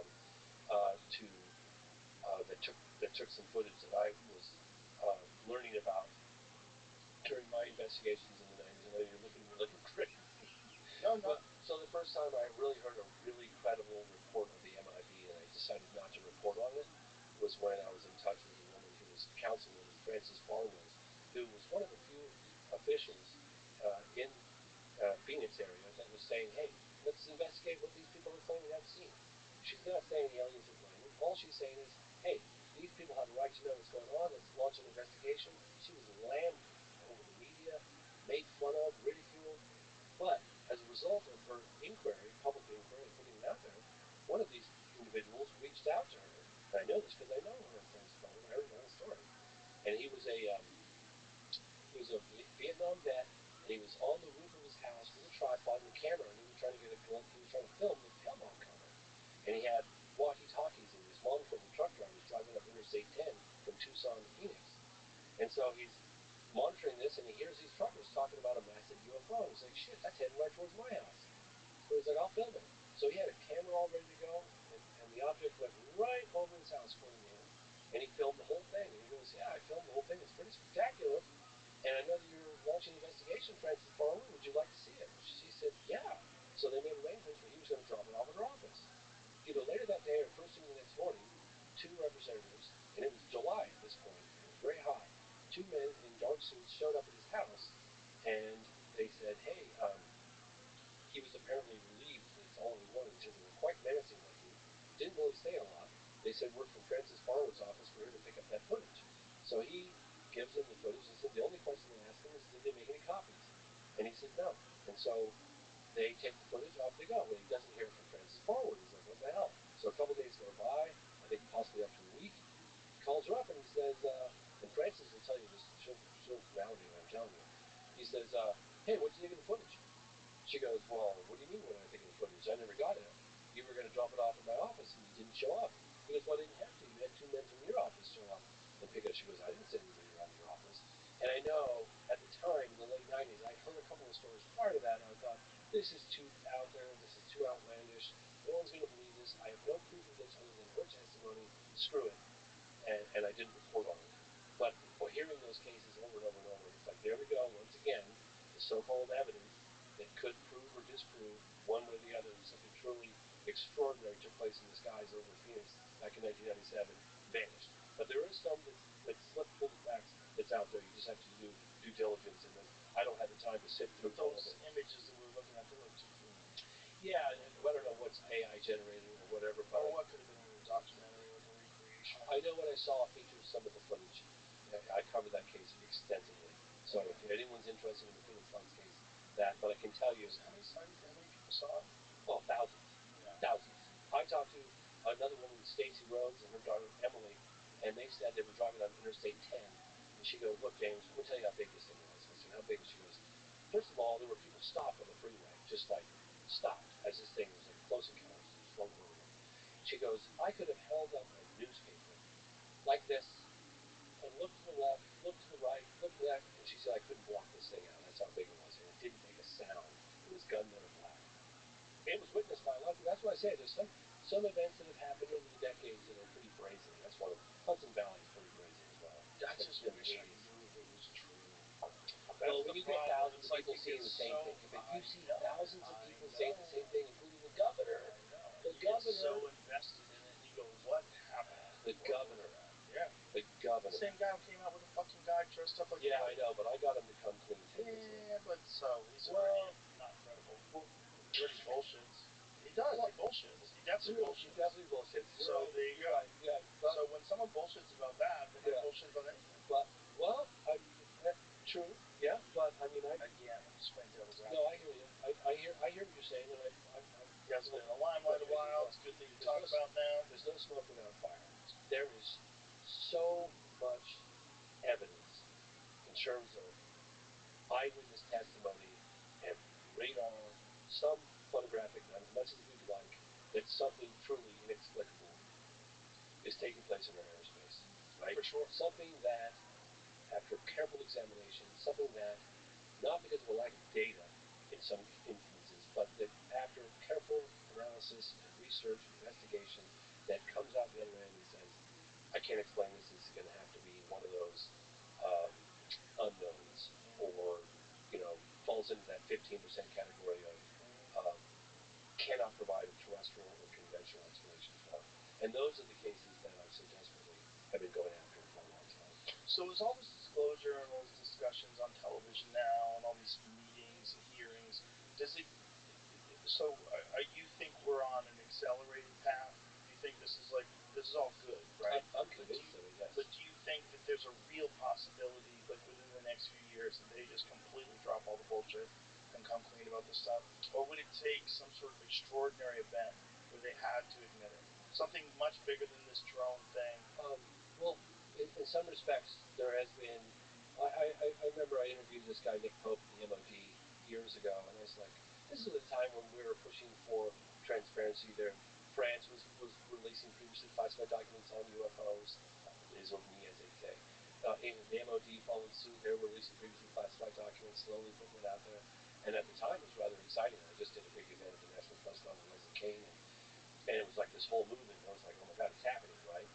But it kind of petered out a little bit. And I remember asking this guy that used to work at the UFO desk at the MOD, Nick Pope, and I said, Nick, do you anticipate any type of disclosure? This is like 2009 or something, 2008, 2009. And he goes, James, no. He goes, it's going to be disclosure with a small d, not a big D.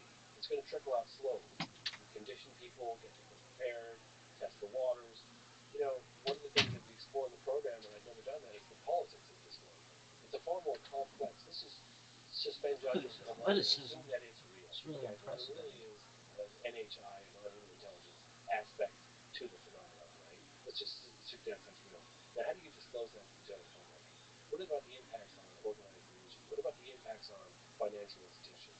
What about the fact that we'd have to confess that we don't have full control over this? I mean, those are real considerations, and it's not just the United States, right? This involves the planet. This involves all of humanity. I wanted to ask you about this. Do you see what I'm saying? Like, yeah. Oh, I do. It's I more totally complicated. understand. More complex than you think. Oh, I totally get that. How does Russia handle these things? How does China handle these things? Well, there was a case in China that happened in 1994, right around the time of war in Zimbabwe, also in 1994, called Mengjiao Hua. And it happened in the Black Mountains, and it was a landing, alleged contact, plus kind of the third kind. Funny because it happened around the same time of Africa, similar message that was conveyed.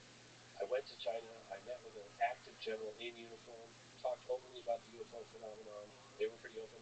I went to Russia in the late 90s, and that was right before Putin. It was right around the time that Putin was coming in. And that was a period of openness. And I went to Star City, Russia.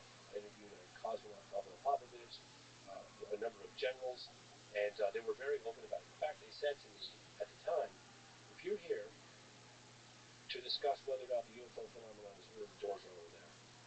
We're here to create an international coalition, an international exchange of information, and to talk about the implications of the phenomenon, which I thought was amazing. This is like 25 years ago, right?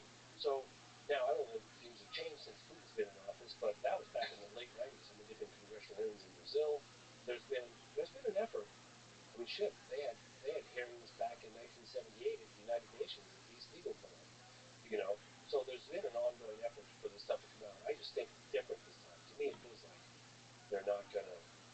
There's too much momentum behind it at this point, and there's so much legislation that's written. There's too much that's come out, and it's too important. Look, whether you believe it or you don't believe it, if you could just imagine for a moment, if it is true, and if the U.S. government does in fact have irrefutable evidence that we're not alone in the universe, that's so significant that we all have a right to that information, and that we should continue to support this unprecedented push for transparency with our elected officials and get to the fucking bottom of it.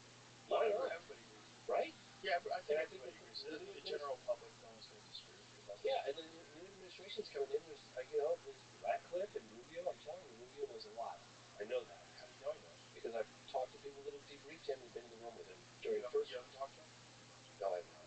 No, I have not. But I talked to people that were in the room when he was being briefed from first-handers.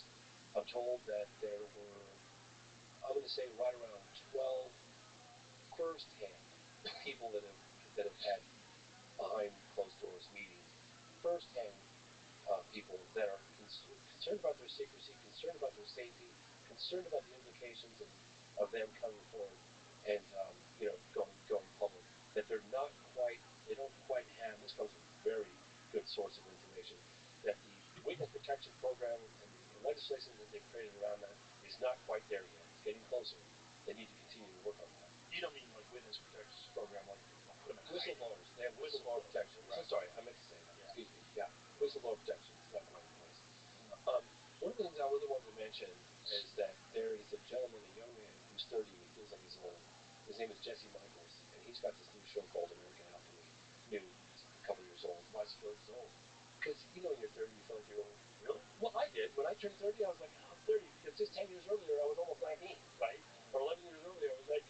Right. You go from a teenager to suddenly you're 30, you always think like 30.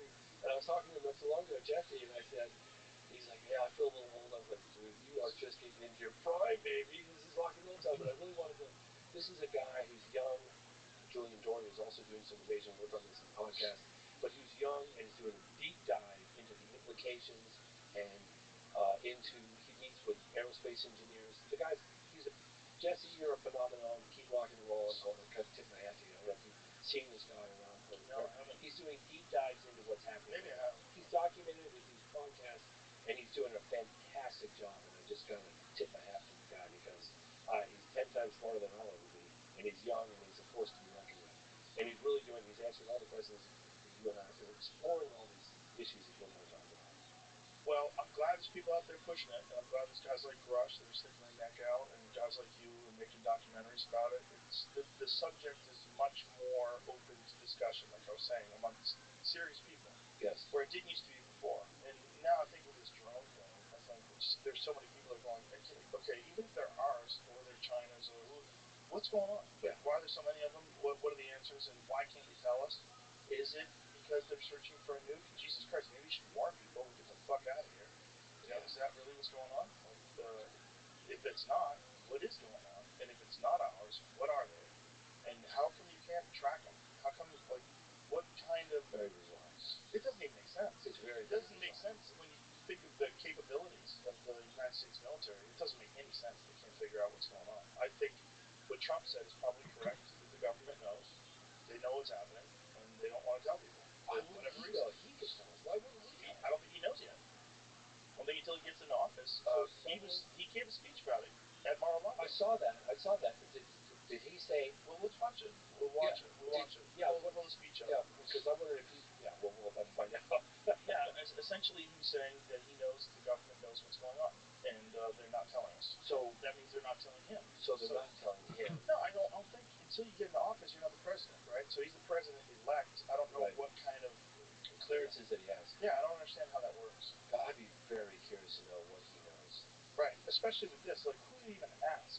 Like, who is the person that can lay out the information? Like, which department? Which agency? Yeah, right. It seems like they're so compartmentalized. What about the Thank you. Good to see you. Good to see you. Can you comment on the drones that are flying around?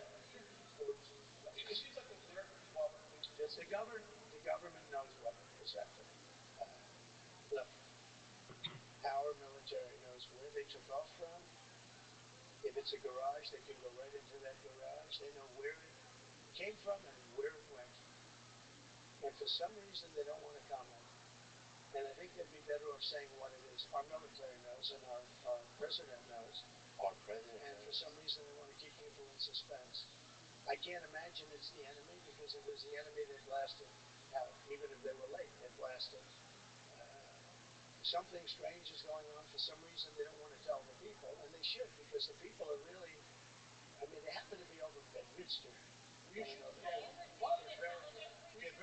very close to Bedminster. I think maybe I won't spend the weekend in Bedminster. I've decided to cancel my trip. Yeah. I think I won't spend the weekend in Bedminster. Yeah. I mean, I bet someone told him, Mr. President, it's pretty important that you don't go to the golf course. Yeah. God, that's so crazy. Yeah. Hey, so what does that mean? I gotta, if you don't mind, I was contacted. What is this? Are you gonna switch subjects? Well, no. This is all about exactly what we're talking about. This is something that I really need to put out there because it's very important. Okay. And it's an unprecedented effort spearheaded by this woman, Andrea, who runs a number of communities on Reddit. And she said that they're banding together for the first time ever, biggest grassroots campaign for government transparency. This is happening on Friday the 20th of December at 3 p.m. Eastern Time. And this has the potential to reach millions and millions of people. It's the most unprecedented event on Reddit in history. And I'll post all of the necessary information on X because this is a very grassroots effort. And what are they doing? At James C. Fox on X, formerly known as Twitter. It's the Reddit community is banding together for a huge grassroots campaign for government transparency. So basically, all the various platforms on Reddit, paranormal, UFO, they don't usually get along too well, but they're all combining their resources and they're getting together for the first time ever and to push for government transparency. There's a couple of government insiders that appear in my film that will be appearing on this to answer questions. What steps need to be happening? What's going on today? And this is happening on the 20th of December, 3 p.m. And I'll be posting more information with very specific details on X at James C. Fox. I just wanted to get that out there before because the more of this stuff that happens, the better. The more people demand it, the better. The more politicians hear from the people and want to.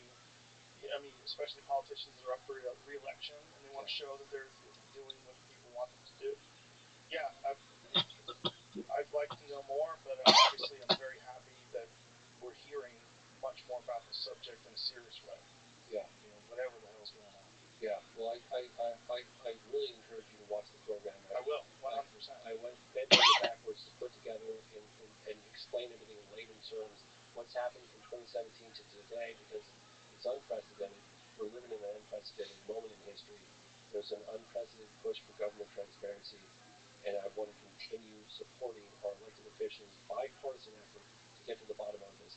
And I especially want to throw a shout out to Representative Burchett because you're killing it, buddy. Hey, Jamie, why don't you use ChatGPT and ask ChatGPT what's going on with the drones in New Jersey? I'd be very curious to hear about that. Yeah. It's a damn good idea. And maybe then ask Rock. But ask ChatGPT what is really happening with the drones in New Jersey. Let's just see what ChatGPT says. Tell me how that works. I don't know. So it's AI, right? And what is really happening with the drones in New Jersey? Let's see. So what does ChatGPT say? ChatGPT's going to search the web. Oh, okay. Numerous drones have been reported across New Jersey and other East Coast. It's incredible how fast this is. Look how fast. Look at this. This is incredible. We found no evidence suggesting it's a threat to national security or public safety. Despite these assurances, some local officials and residents remain concerned. For instance, Belleville Mayor Michael Melham speculated the increased drone activity might be related to the search for missing radioactive material from a medical facility in New Jersey. Additionally, the public figures like Bethany Frankel have shared unverified theories about the drone purposes, further fueling speculation. The situation is evolving, and authorities continue to monitor and investigate new reports. Residents are advised to report any suspicious drone activity to local law enforcement and avoid taking matters into their own hands, like shooting them down. People are shooting them down. So they shoot them down. They're eating the dogs. It's easy to shoot down drones as it can pose safety risks and violate laws. Now ask ChatGPT. Oh, let's just keep going with ChatGPT for a little bit because you asked it again. Ask ChatGPT, if I live in New Jersey, should I get out of town? Yeah. If I live in New Jersey, should I get out of town? Should I evacuate? Yeah, should I evacuate? Let's say evacuate because get out of town is like a colloquialism. Should I evacuate? Okay. This is amazing. At this time, there's no official recommendation for residents in New Jersey. Follow official updates. Yeah. Okay. As a precautionary measure. Are you sure? Are you sure? That? You always have to ask and no federal evacuation orders. Okay, it knows that there's no federal evacuation orders. If you were going to give me advice, would you tell me to leave the East Coast?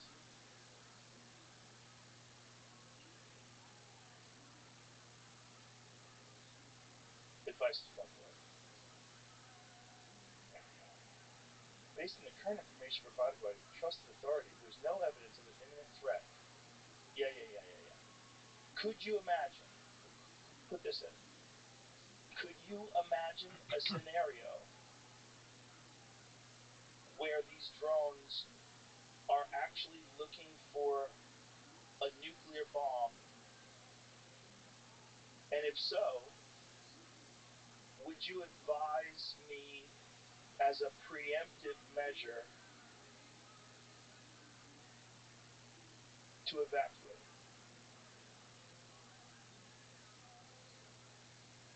I type so much worse when people are watching. I'm so impressed at how well he's typing. Actually, I really am. While it's possible to imagine scenarios involving drone searching for dangerous materials such as a nuclear bomb, there's no verified information suggesting such an extreme situation. Yeah.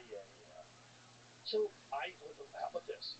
I think, type this in. Honestly, if I put it in Grok and fun mode, it might get. But hold on a second. But try this. Is there a non-human intelligence behind? Listen, I think the drones are looking for a nuclear bomb, and I am going to leave New Jersey. Where should I go? To Montana. How far away should I go? It's okay. Leave New Jersey, caution measure. Here's some suggestions for place to relocate temporarily. You're doing good. Head west. Okay, so now we're getting better. So now it's saying go further away. Colorado, consider, scroll back up so I can read that where it said Colorado. Consider Durango, Grand Junction, or areas outside of Denver. These are safe and equipped with modern infrastructure. They're telling you to move. This is telling you to get away from big cities. Durango. Tennessee, the Smoky Mountain region, and Gatlinburg or Knoxville provide natural beauty, lower cost of living, and a sense of isolation. They're telling you how to rebuild civilization. Okay, if a nuke goes off, Where to go? if a nuke goes off on the East Coast, type this in, Jenny. If a nuke goes off on the East Coast,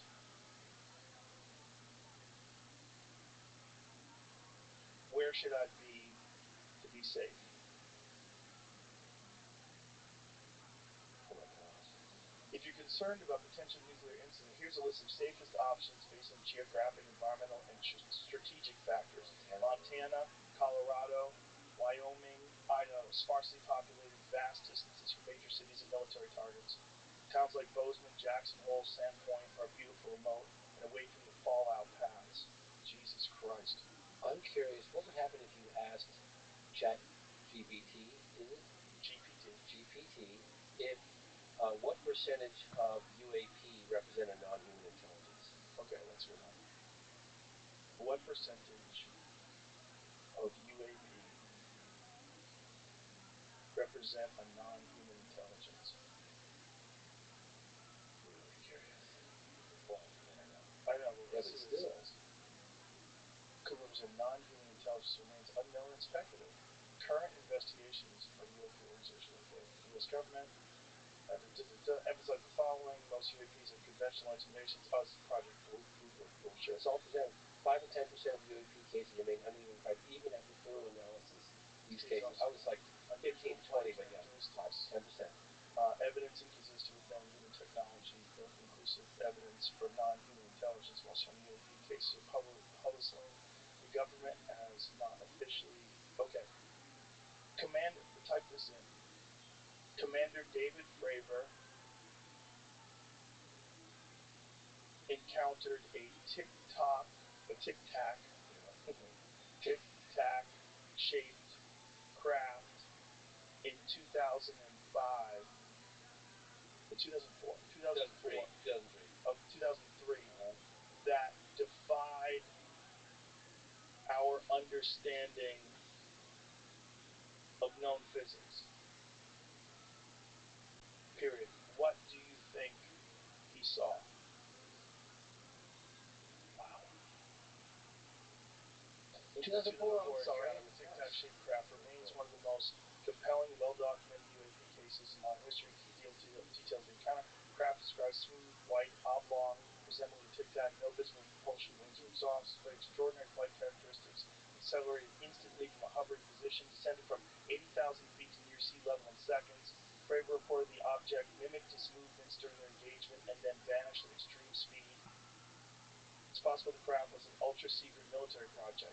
Either U.S.-based experimental aerospace technology, or developed by another nation. However, the extreme flight performance raises doubts. Such advanced technology would suggest a significant leap beyond publicly known capabilities, which is inconsistent with current engineering limits.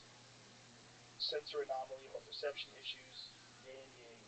I asked the heads of Aero if they could explain that one, and they said no. Now type this in. Not your case.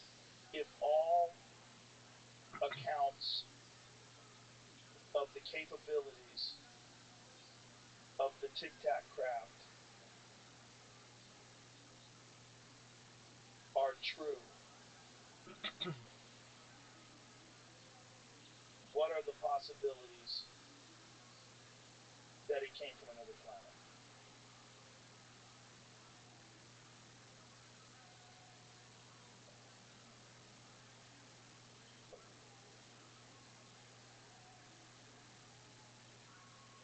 If it comes from capabilities or accurate instantaneous acceleration, hypersonic speeds will not be propulsion, no heat signature. Say it loud so we can hear you.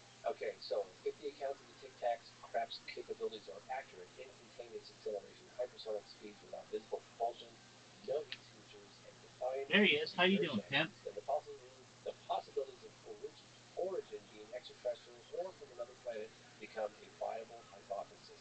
Here's why. The physics of the Tic Tac craft, reported behaviors of craft suggests Hope you're technology doing operates well. beyond our current understanding of physics and propulsion systems. No visible propulsion. We were watching Joe Rogan. Unrelated to conventional jets or rockets.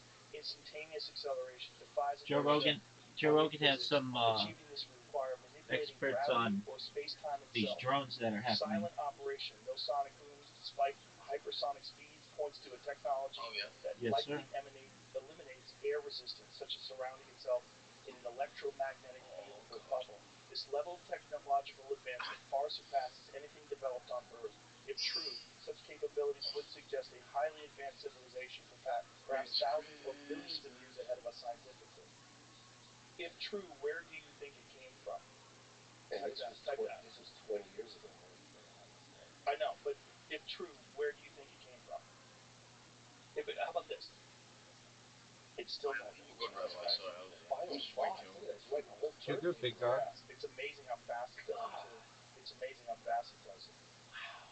Tic Tac. If the Tic Tac UAP is real and the accounts are accurate, then its origin may very well be extraterrestrial or involve unknown physics and technology that we haven't begun to comprehend.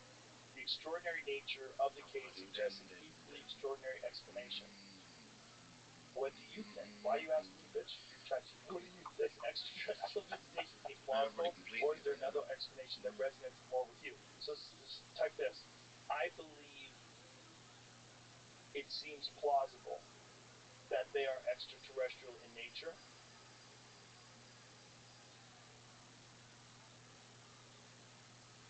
Good luck, Hansen said. If true, where do you think they came from?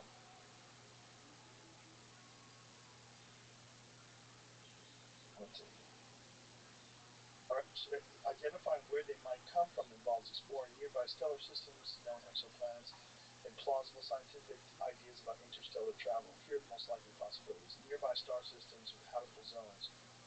Alpha Centauri system, 4.37 light years away, the closest star system to Earth, Proxima Centauri.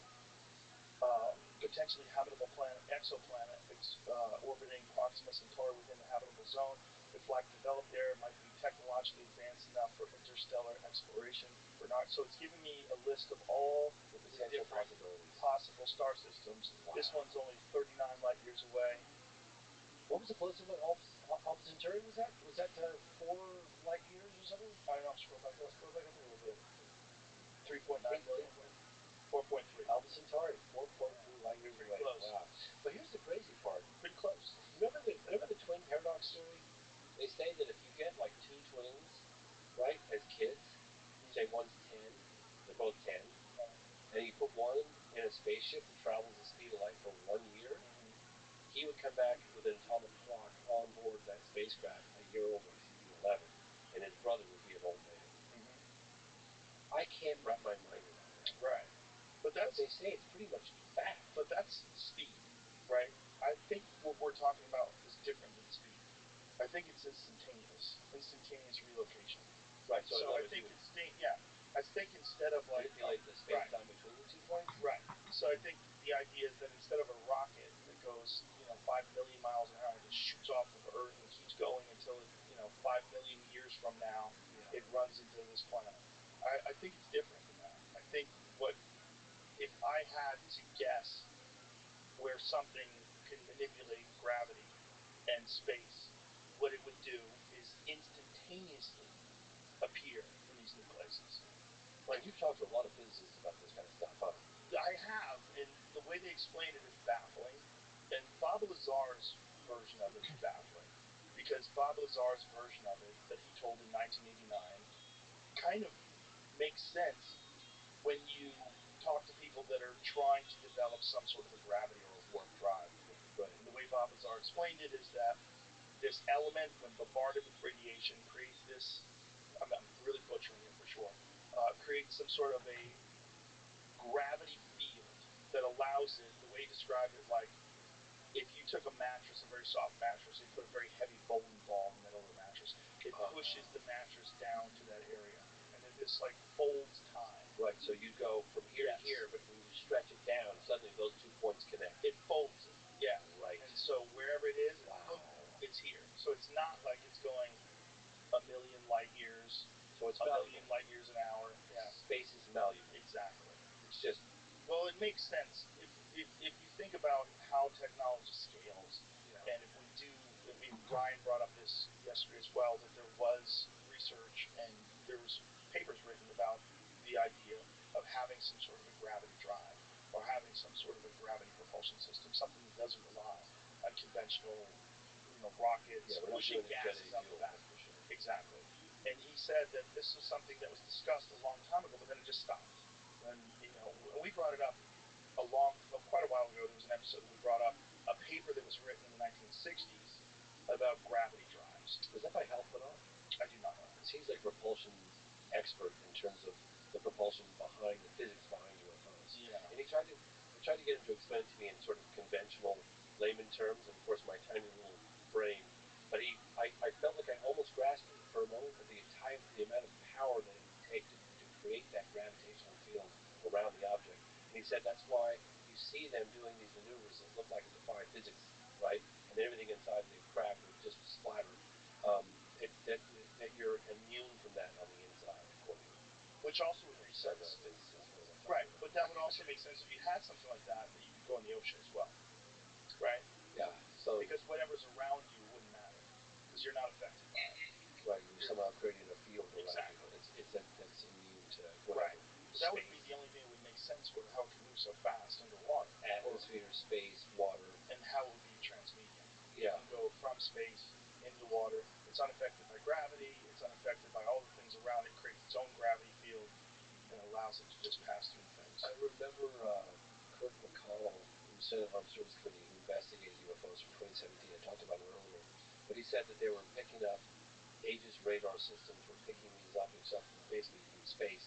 And they were shooting down from space all the way down. They loiter for as long as they wanted to, go in the water, come back out again, shoot back up into space, and they would just do it like, all day long. There was nothing. Well, we can't see that, right? And if someone does have, if there's someone in the military that does have some like super advanced satellite reconnaissance imagery of these things, I could see why they would hold that back. I could see why they would think that people aren't ready for that. I could see it. Do you think Elon knows? He's real cagey about it. He is cagey about it. He's got deals from DOD and he's got that's probably why. That's probably why. I'd be cagey about it too. He knows more than what he's saying. This is what he said. The aliens are real, they're very subtle.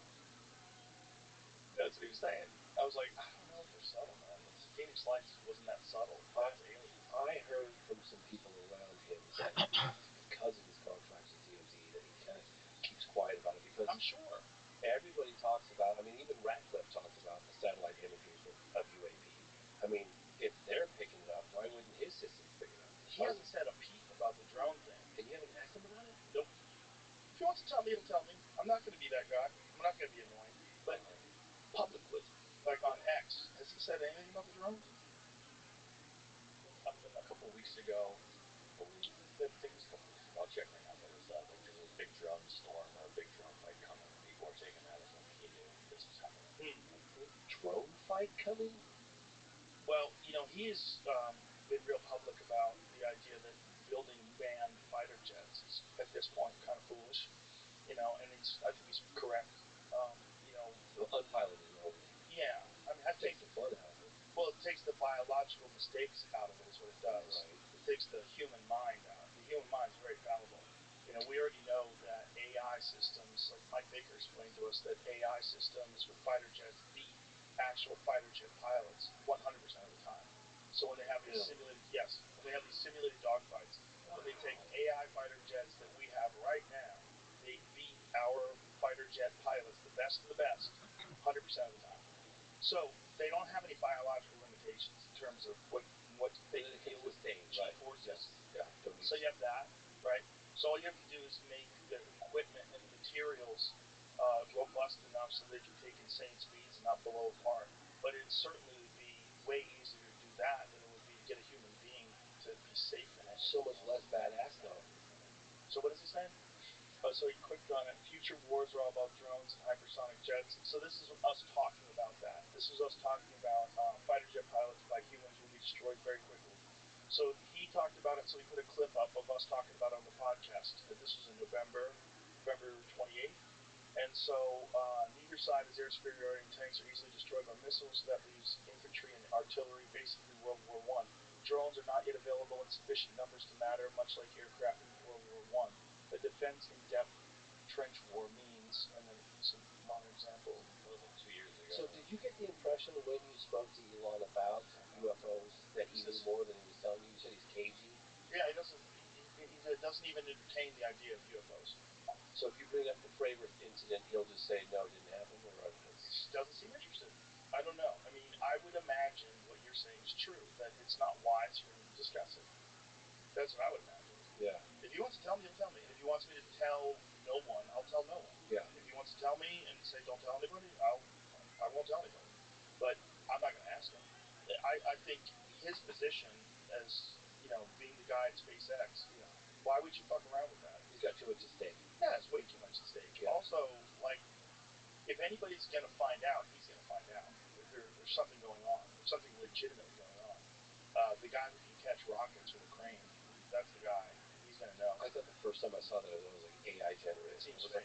I was watching the thing come down, and I just thought that's the ones that land before that. Those are insane, and now you can catch them. They don't even have to land. It's nuts. Like what he's done is accelerate. I so carried that match. I so fucking carried it. Oh my God. NASA was able to do just a few years ago. Jesus Christ. I used to have a neighbor that worked for Elon Musk, and he drove Tesla way early on when Teslas weren't that many out there. I carried that match. Well, Tesla is a gas. He worked for Elon Musk a lot. I saw him a couple years later. I was like, hey, you're not driving Tesla anymore. He goes, no. He goes, I don't work for Elon anymore. I was like, oh, well, I'm sorry to hear that. What happened? He goes, well, he works so hard and his expectations are so high. He goes, I was at the hospital with my wife. Like you and me. She was giving birth to her first child. And Elon's like, I need you to be out there. Oh, Jesus. He said, and he goes, a guy's got an incredible work ethic, but it was too much for me. I'm at the hospital. I don't care what That's a good song. It's like pretty Bring cool. it back. When did he sleep with it? Oh, Rabbi. Sure, yeah, he was sleeping, working 16 hours a day and sleeping on the floor. Rabbi. Yeah. That's there you go. Well, he demands out of other people too, and maybe you want that, Rabbi. maybe you don't, and if you don't, you can't. No, but Doug. If you want that, getting into your hop on in. If you're a single guy, We'll see. you don't have a wife, you don't have children, but if you do, oh boy, that's not a life for me. I don't know about y'all. I think the closest thing to a spaceship on wheels is a Tesla. So you open one pretty present remarkable. per day? Is that how it works? The acceleration Generally, is yes. It's like a gut punch. Some families might give a couple gifts per night. The autonomous driving is incredible, man. I remember when Got somebody you. said I to wish me, I they could were like, step on it, show me the acceleration, and I stepped on it. I'm 1'3". The money right now in the UK is really bad. Like, the government I got tax nauseous. is just I wasn't quite ready. I we can like barely make enough myself to to the speed sideways or something. I felt nauseous.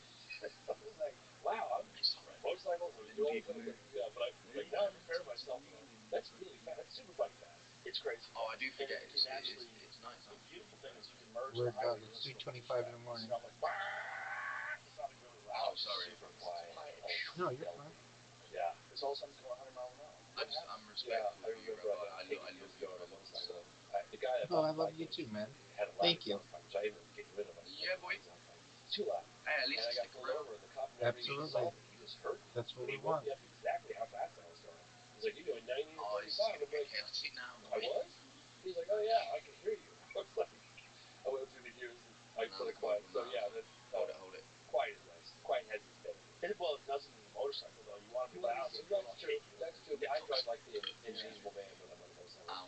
You have to. Sniper. I've had people look me right in the eyes and they pull right out in front of me. People want to. They don't T-bone, care. sideswiped. And also, people are like, how many people are medicated? I don't think they see you as a threat. I think they see you as like, oh, you're almost like a gnat or something. I've learned, and I tell people to ride bikes. I've been riding bikes for 50 years. As soon as you get on that bike, you become the invisible man. Right? Pretend no one's Pretend that no one can see you. You'll live a lot longer. Yeah. You can make eye contact with somebody. Doesn't mean they see you. Right. I've had people pull out in front of me. Like I said, I've been T-boned and all kinds of crazy accidents over the years. I wish they weren't so dangerous because I would love to drive them. Oh, they're amazing. I know. You just had to, like I said, Yeah, until you're not. I had 3 friends. I was getting my motorcycle license. How long ago? It was a while ago. 10 years? So it was a couple of us that worked on I didn't see him a on the couple of stairs. guys that worked on set. We all decided to go and take lessons together. And shout out to Peter Hirschka. And he wound up getting his motorcycle. He kept driving it. And but one of the guys we worked with, he crashed his bike and fucked up his shoulder. And then one of the guys who was fighting for the UFC, Frank Mir, he got hit by a car. He got T-boned and ran into his femur, snapped his femur, and he almost lost his leg. His leg was, and it fucked up his career for years. So there was that, and then I saw a guy on the highway that was covered in a blanket. Oh, God. Yeah, he was alive, you can see, but his leg was so fucked up that they covered it in a blanket so the passerbys wouldn't rubberneck it. There's 3 of those. And then another friend of mine saw someone get hit. Saw someone get rear-ended. Someone was not paying attention in their car, rear-ended a bike, and had the guy flying through the air at a red light. So that was enough. Yeah, no, I became a dad, and I had 2 motorcycles right before I became a dad, and I sold them. And after 10 years, I was like, maybe I could get just like a dirt bike?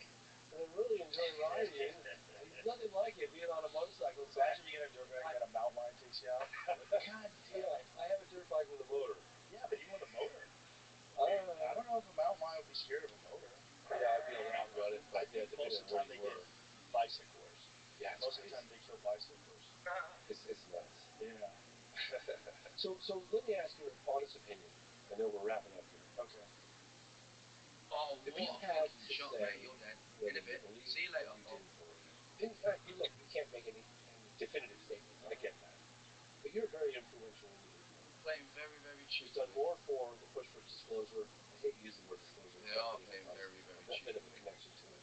Which is a push for government not an issue. transparency on this topic, right? So we need to hide.